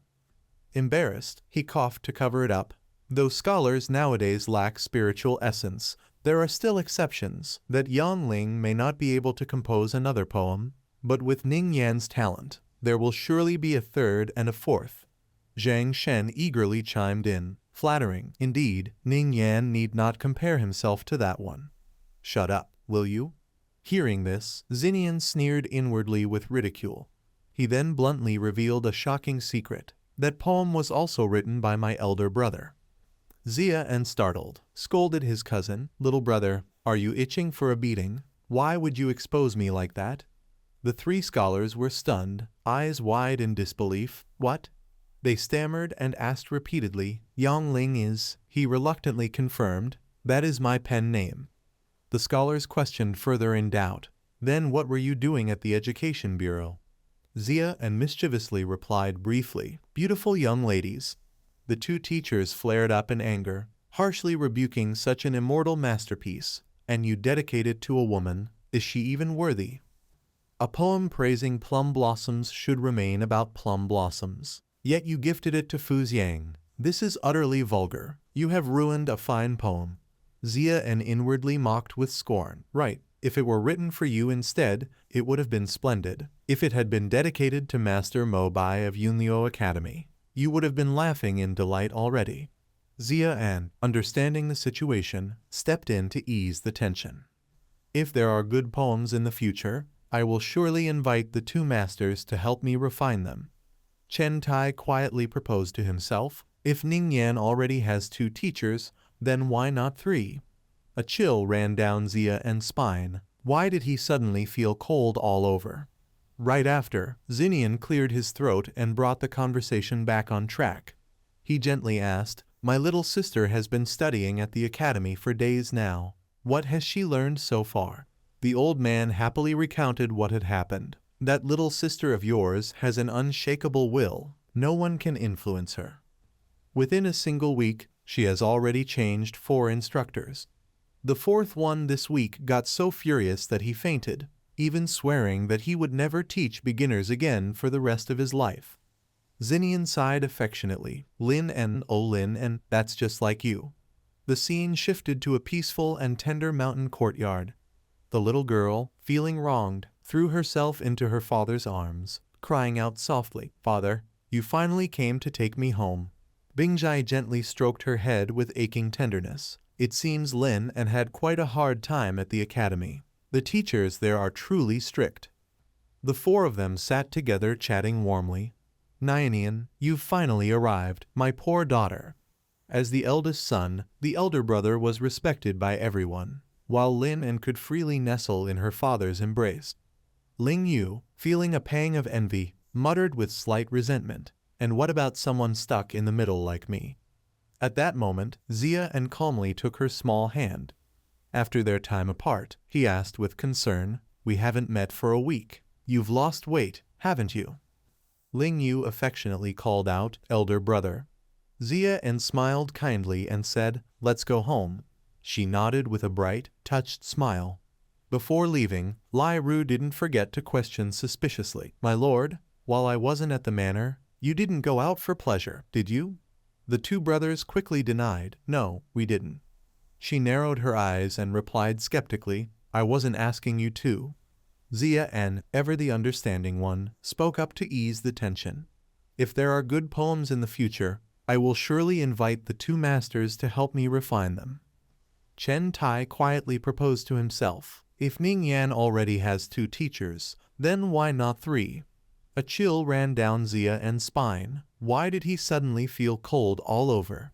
Right after, Xu Xinnian cleared his throat and steered the conversation back on track. He gently asked, "My little sister has been studying at the academy for days now. I wonder what she has learned." The old man cheerfully recounted what had happened. "That little sister of yours has a strong and determined mind. No one can sway her. Within just 1 week, she has already changed 4 instructors. This week, the 4th one got so angry he fainted, even swearing that he would never teach beginners again for the rest of his life." Xu Xinnian sighed affectionately, "Lin and, oh Lin and, that's just like you." The scene shifted to a tranquil and tender mountain courtyard. The little girl, feeling wronged, threw herself into her father's arms and pouted softly, "Father, you finally came to take me home." Zhu Bingjai gently stroked her head with aching tenderness. "It seems Lin and has suffered quite a bit in her studies. The teachers at the academy are very strict." The 4 of them gathered and chatted warmly together. "Nightwatcher, you've finally arrived, my poor daughter." As the eldest son, the elder brother was loved and respected by everyone, while Lin and could freely throw herself into her father's embrace without restraint. Chu Keiwei sighed with faint resentment. "And what about someone stuck in the middle like me?" At that moment, Xia En gently took her small hand. After a long time apart, he asked with concern, "It's only been a week, but little sister, you've lost weight." Chu Keiwei affectionately called out, "Elder brother." Xia En smiled kindly and said, "Let's go home." She nodded with a bright, touched smile. Before leaving, Lai Yuru didn't forget to ask suspiciously, "My lord, while I wasn't at the manor, you didn't go out for pleasure, did you?" The two brothers quickly denied, "No, we didn't." She narrowed her eyes and replied skeptically, "I wasn't asking you to." Time passed, and 3 days later at the zoo residence, Chu Keiwei smiled brightly and suggested, "Elder brother, since you have a day off today, why don't you come out with me for a walk?" Zhu Bingjai frowned and firmly refused. "No, what if you run into some thug like Zhu Lai again?" "I'm off today too, Keiwei, I'll come with you." She grimaced and quickly made an excuse. "Never mind, I suddenly felt a bit dizzy." That left him standing stiff as stone. At that moment, a servant rushed in, shouting anxiously, "Master." The servant panted and stammered as he delivered the alarming message. "Outside, at the gate." The man gasped, "The inspectors are here." In the Great Feng Dynasty, those 3 words, inspectors, always came hand in hand with blood-soaked phrases like questioning guilt, imprisonment, and house search. Ding Feng coldly and decisively commanded, "One of you is Xia En, come with us." Xia En did not flinch and calmly answered, "That would be me." Zhu Bingjai panicked and stepped in front of him, asking worriedly, "Officers, what crime has my nephew committed?" The man sternly replied with a phrase full of meaning, "Those who do no wrong by day need not fear the inspectors by night." Xia En patted his uncle's shoulder reassuringly. Then, after taking a deep breath, he said firmly, "Very well, I'll go with you." Without many words, they escorted Xia En onto the carriage. On the way, he worried silently. Why would the inspectors be looking for him? Because of Zhu Lai's case, impossible. Although he could not guarantee he had committed a perfect crime, the Great Feng Court had no surveillance devices, so they could not possibly trace the kidnapping of the Zhang daughter to him. He calmed himself and tried to reason. Even if there were traces left, it would not be so quick to conclude it was him. He reached into his robe, fumbling for something. Xia En touched the mirror and pulled out the banknote. He obsequiously flattered, I am a simple commoner who always follows the rules and admires those who toil for the people like you, honorable sir. I offer 10 taels of silver for you to drink tea. Could you tell me what has happened? Ding Feng sternly explained. The inspectors operate under strict rules. Accepting bribes over 10 taels is punished by 50 lashes. Over 50 taels leads to exile. Over 100 taels to execution. Do you think I would endure taking 10 taels? A moment later, he shifted his attitude and flashed a crafty smile. We need more money. Ding Feng then whispered slyly, collect 30 taels. You and I 10 taels each. The remaining 10 taels. Tonight we will go to the Department of Music and Entertainment for a banquet. In the end, Xia ended up handing over 30 taels, and Ding Feng answered calmly as if nothing had happened. I merely obeyed orders to bring you for questioning. The details I do not know well. Ding Feng carefully advised, when you reach the magistrate gate, remember one thing. Speak of what should be spoken, and what should not be spoken. Even if beaten to death, do not say. He cursed inwardly in anger, as if he did not already know that principle himself. After a short while, they stopped at the office of the inspectors. Ding Feng cheerfully announced, we have arrived. They led him inside. Passing through the long corridor, they reached the central area, the magistrate hall of the inspectors. As he walked, Xia anxiously calculated his countermeasures, wondering whether he would be thrown into the inspector's main prison, a place where flesh went in and never came out. He decided it would be best to act according to the situation. Just then, the door to a room opened. The guard quickly ordered, go in. As he stepped inside, Ding Feng called from behind, oh right, I forgot to tell you. His tone dripped with irony, pray for your own luck. The door shut firmly behind him. Inside, Lai Yuchun spoke in a deep voice, and we met again. His tone was sharp and warning. I will ask, and you will answer, if you lie. His eyes turned cold as he stated the consequence clearly, you will be punished severely. Noticing Xia's untidy appearance, he frowned and scolded, before answering that you should straighten your robe. This is the most basic form of etiquette. Startled, Xia quickly noticed the wrinkles and adjusted himself. As soon as he sat down at the table, Xiao Chu went straight to the point. Do you know that the mastermind behind the treasury tax case is Minister Xu? Xia modestly and cautiously replied, I once heard Lady Chu Keiwei from the Celestial Bureau mention it. He pressed further, then you also know that Zhu Lai came after you for revenge, right? Xia thought swiftly and gave a vague admission. I have considered that possibility. Xia pondered over the events that had happened before. That day the man in white from the Celestial Bureau broke into the Ministry of Justice to rescue him, in front of many witnesses, which was undeniable. Xiao Chu continued sternly, probing. Did you know that Zhu Lai wanted to push you to your death? He did not hesitate to answer, yes. His voice became sharp as he drew a conclusion. Therefore, in order not to be avenged by the Zhu family, you kidnapped the daughter of Marquis Wu and framed Zhu Lai for it. Hearing this, Xia felt like he had been struck by lightning. He silently lamented in his heart, so it was indeed because of this matter. He yawned, pretending to be confused. This humble one does not understand what the Lord is saying. Xiao Chu ignored his denial and went straight to the alibi. On the day the daughter of Marquis Wu was kidnapped, you were not on duty at the Changle County office, so where did you go? Xia looked regretful and stammered. This humble one went to the courtesan house to listen to music. This humble one indeed did not fulfill his duties, often sneaking away to the courtesan house. On this point, the head constable and other officials can testify for me. At this time, Lai Yuchun immediately countered. Then how do you explain the documents? In the official records of the office, it was written that you entered the city many times. He appeared aggrieved and insisted on his innocence. This humble one has been wronged. This humble one has never entered the city, nor ever gone to the office to take any documents. Xia secretly felt proud of his perfect scheme. They were trying to lure him into a trap. Every time he entered the city, he had someone else handle the paperwork for him. His hands were completely clean, and the person who did it was Yang Ling. So what did that have to do with him? Xia Speaking of interrogation techniques, he also considered himself quite a professional. The two investigators observed his attitude and praised. From his answers we could not detect any trace. Very good. Lai Yuchun sneered and issued a threat. If we had not already found evidence beforehand based on your words alone, we might have actually believed you. He arrogantly mocked his heart, trying to bait me again, and with such a confident tone too.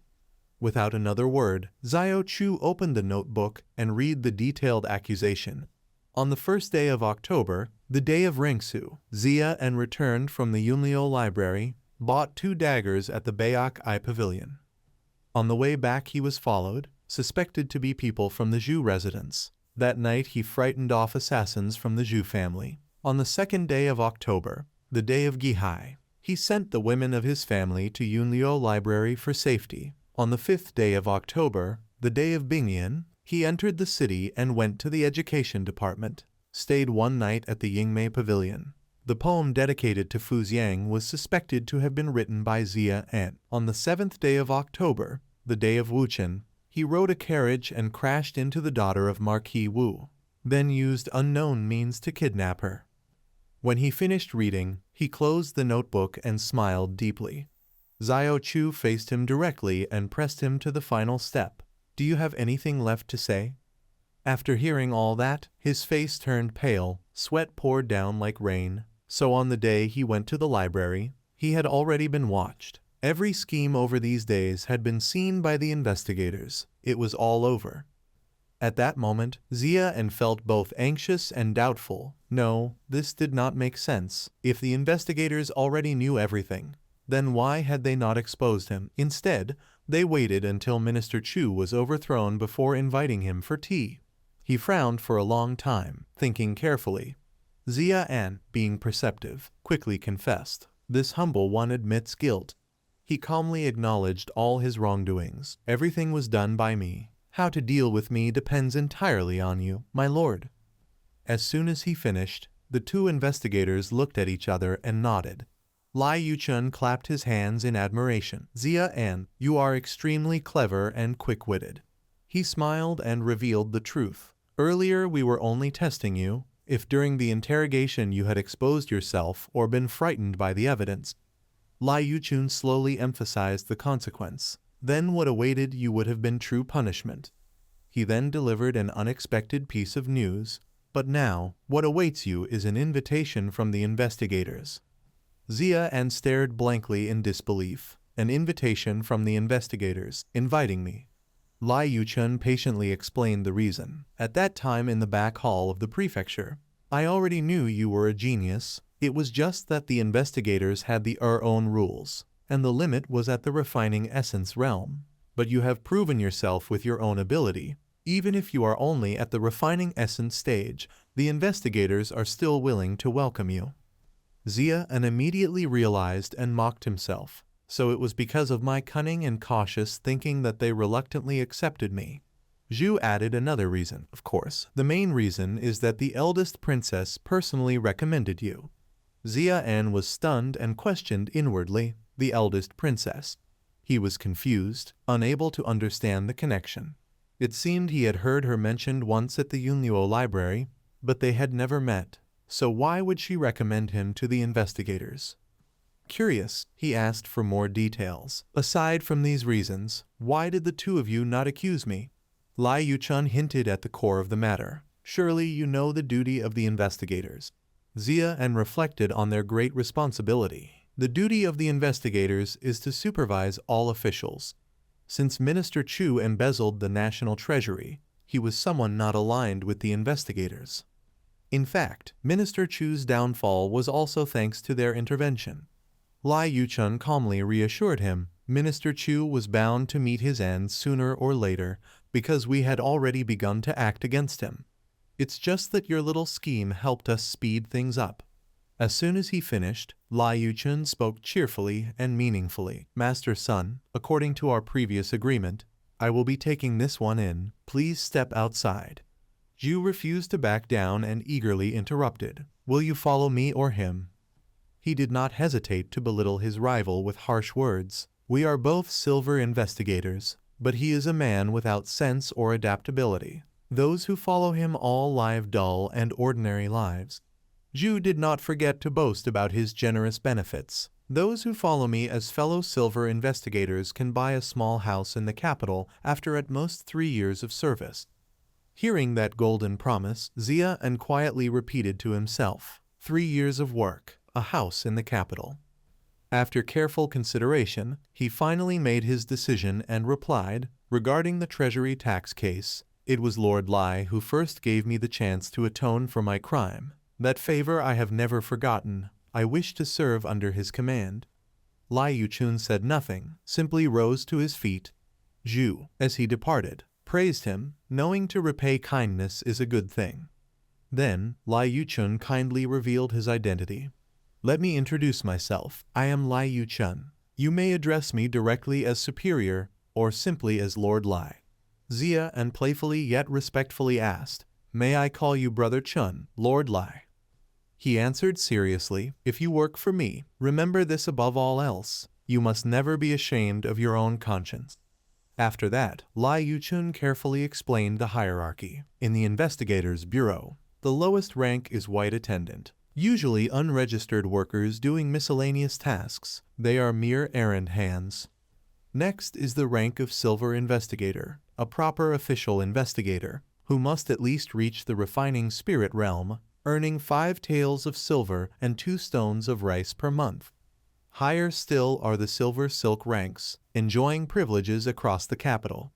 Above silver silk is the golden investigator, the highest position in the bureau. Within the great Phoenix capital, there are only 10 golden investigators, all directly obeying Duke Y. The duty of the investigators is to supervise all officials and to protect the capital.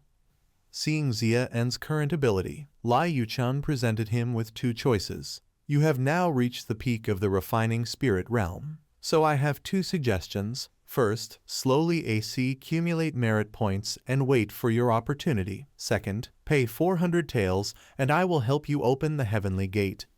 Without hesitation, Xia En decisively chose the faster path. I'll take the second one.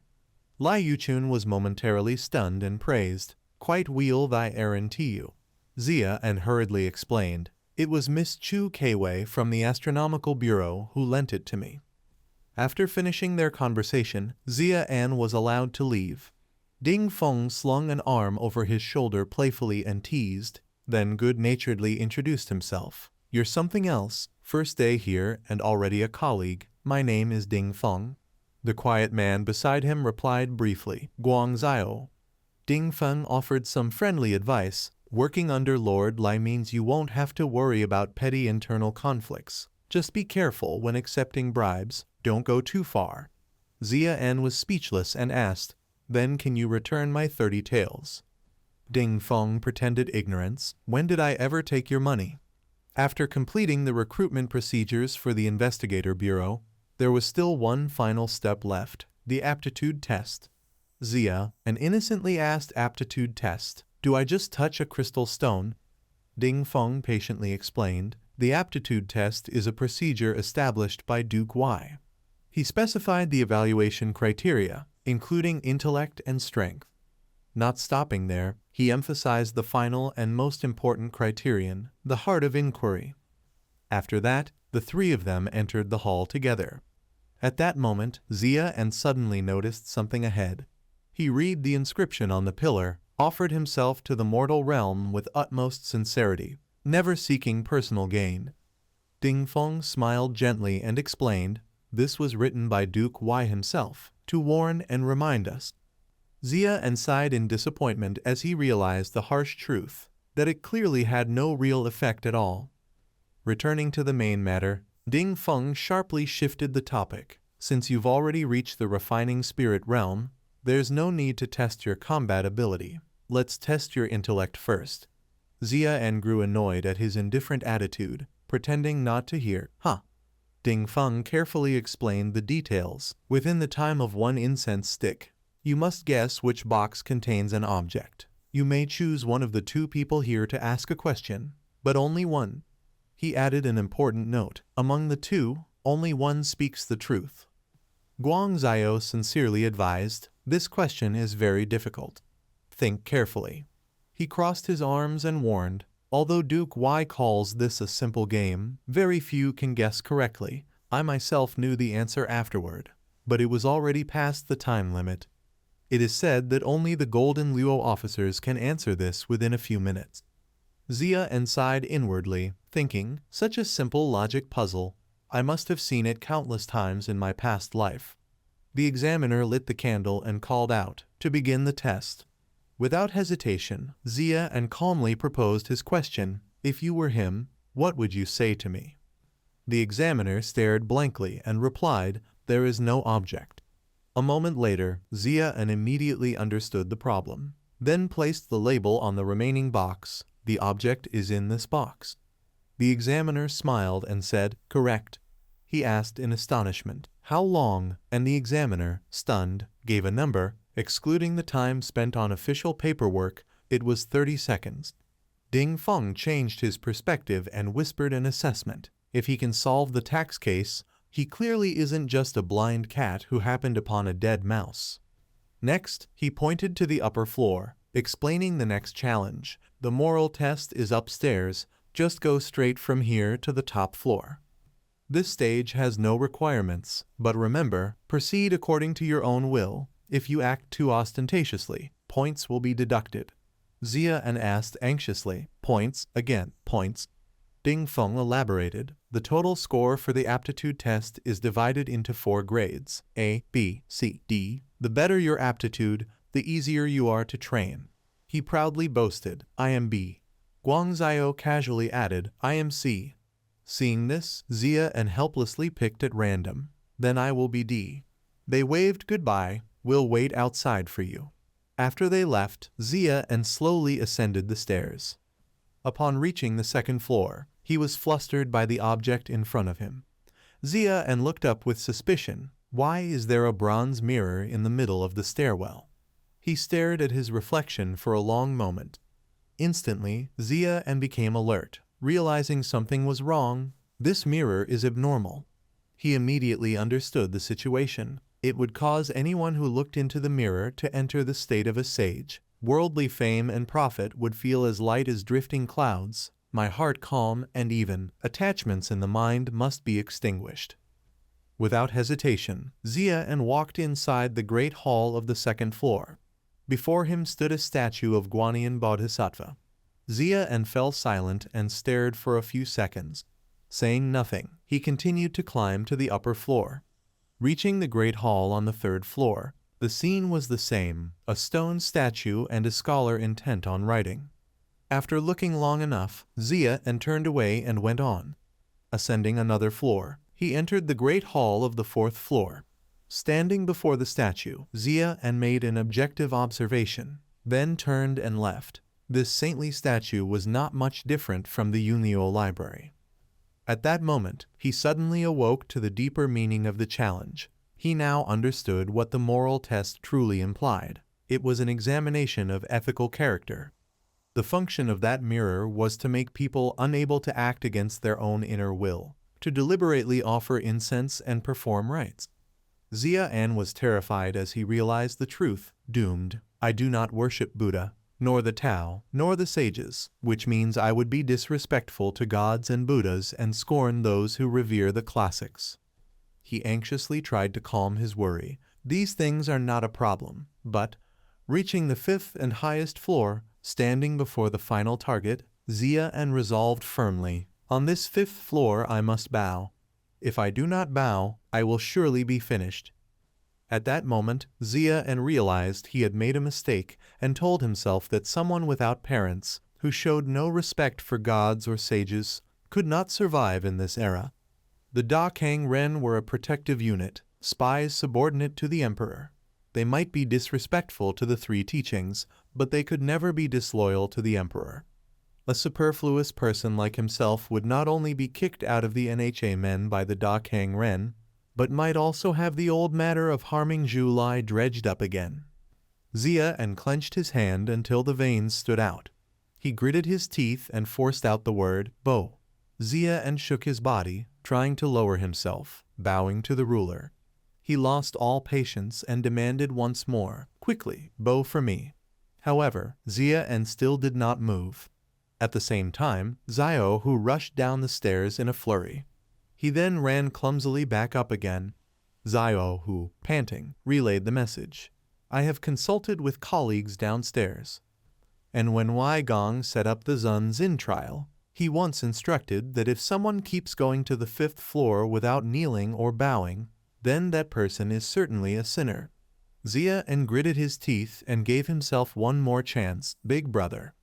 Xiao Hu gently guided, so Wei Gong was given an additional opportunity, setting up a 6th trial. It's just that no one has ever entered that trial before. Xiao Hu calmly reassured him, "Relax your body, don't witch anymore, follow me to the back." After that, the two of the entered another room. He respectfully spoke, "This is the 6th aptitude test, sir, please." Xia paused, turning his attention to the table. Xia hummed the lines of the poem in his mind. Having once killed tens of thousands of enemy generals, with the sword still soaked in blood on his back, returning with a golden mace in hand, neither the civil nor military officials of the court dared to complain. Xia pondered, trying to guess why Wei Yuan had hung this poem here. Was it a poetry duel? That couldn't be. In the next moment, he quickly understood the intention. He knew. Xia deciphered the mystery behind it, with logical and subtle reasoning, realizing that both of Wei Yuan's poems conveyed the meaning of loyal service to the new dynasty and a warning to the officials. Hanging this poem here was meant to seek empathy. If the sinner without parents truly had an evil nature, then in the Xun Xin trial, he would be unable to resist himself and would be forced to compose a sympathetic poem. Conversely, this indicated that he still possessed precious virtues, which is why Wei Yuan granted him an additional chance. Xia earnestly requested a brush and ink. Swiftly, they were handed to him. Xia took the brush, closed his eyes, and firmly affirmed his stance. Although he did not place the emperor above all, nor show reverence to gods or sages, being a true materialist, he was not a sinner. Within him lay justice, beneath his feet lay principles. He had never exploited the people, nor extorted others by relying on official positions, even if such behavior was considered a societal norm. But if Wei Yuan wished for empathy, then he would offer a poem to satisfy that desire. Xia skillfully wielded the brush, composing lines that satirized the greedy, stating that the blessings and wealth they received all came from the bones and blood of the people. He exposed the vices of the officials. It was easy to oppress the common folk. Next, Xia admonished the cruelty, warning that it was much harder to oppress heaven itself. After finishing the composition, Xiao Hu cautiously took the test paper, trembling as he looked at the messy characters like a chicken had scratched them. Xiao Hu solemnly announced, "The Xun Xin trial has concluded. Before the results are revealed, please do not leave the Nha main, as the aptitude of every Da Kang Ren must be personally evaluated by Wei Gong." He hurriedly ran off, saying he would immediately present it to Wei Gong. After putting down the brush, Xia exhaled in relief, feeling as if a great burden had been lifted. Finally, it was over. Then Xia quickly stepped out of the gate. Seeing his exhaustion, Ding Feng cheerfully asked how many times he had knelt. Guangxiu inquired with concern, noting that Xia's complexion did not look well. Xia, utterly fatigued, expressed his wish, "I want to find a place to sit down, drink tea, and rest for a moment. It's not just that my complexion is bad, I feel as if I've walked the brink of life twice over." Seeing this, he generously suggested an enticing plan, inviting a young lady from the Qiu Lan pool to accompany him. Xia excitedly made a bold request, to invite Miss Fu Xiang from the Jiao Fuang Tai. Ding Feng threw up his hands teasingly, "I dreamed of this back when I was young." Meanwhile, over at the Lao Hao Kai branch of the Nha Men Da Kang Ren, Tian Ru breathed in the fresh air, the sunlight gentle, the sky cool and partly cloudy, thinking that standing here enjoying the scenery was far more delightful than hiding in the library reading books.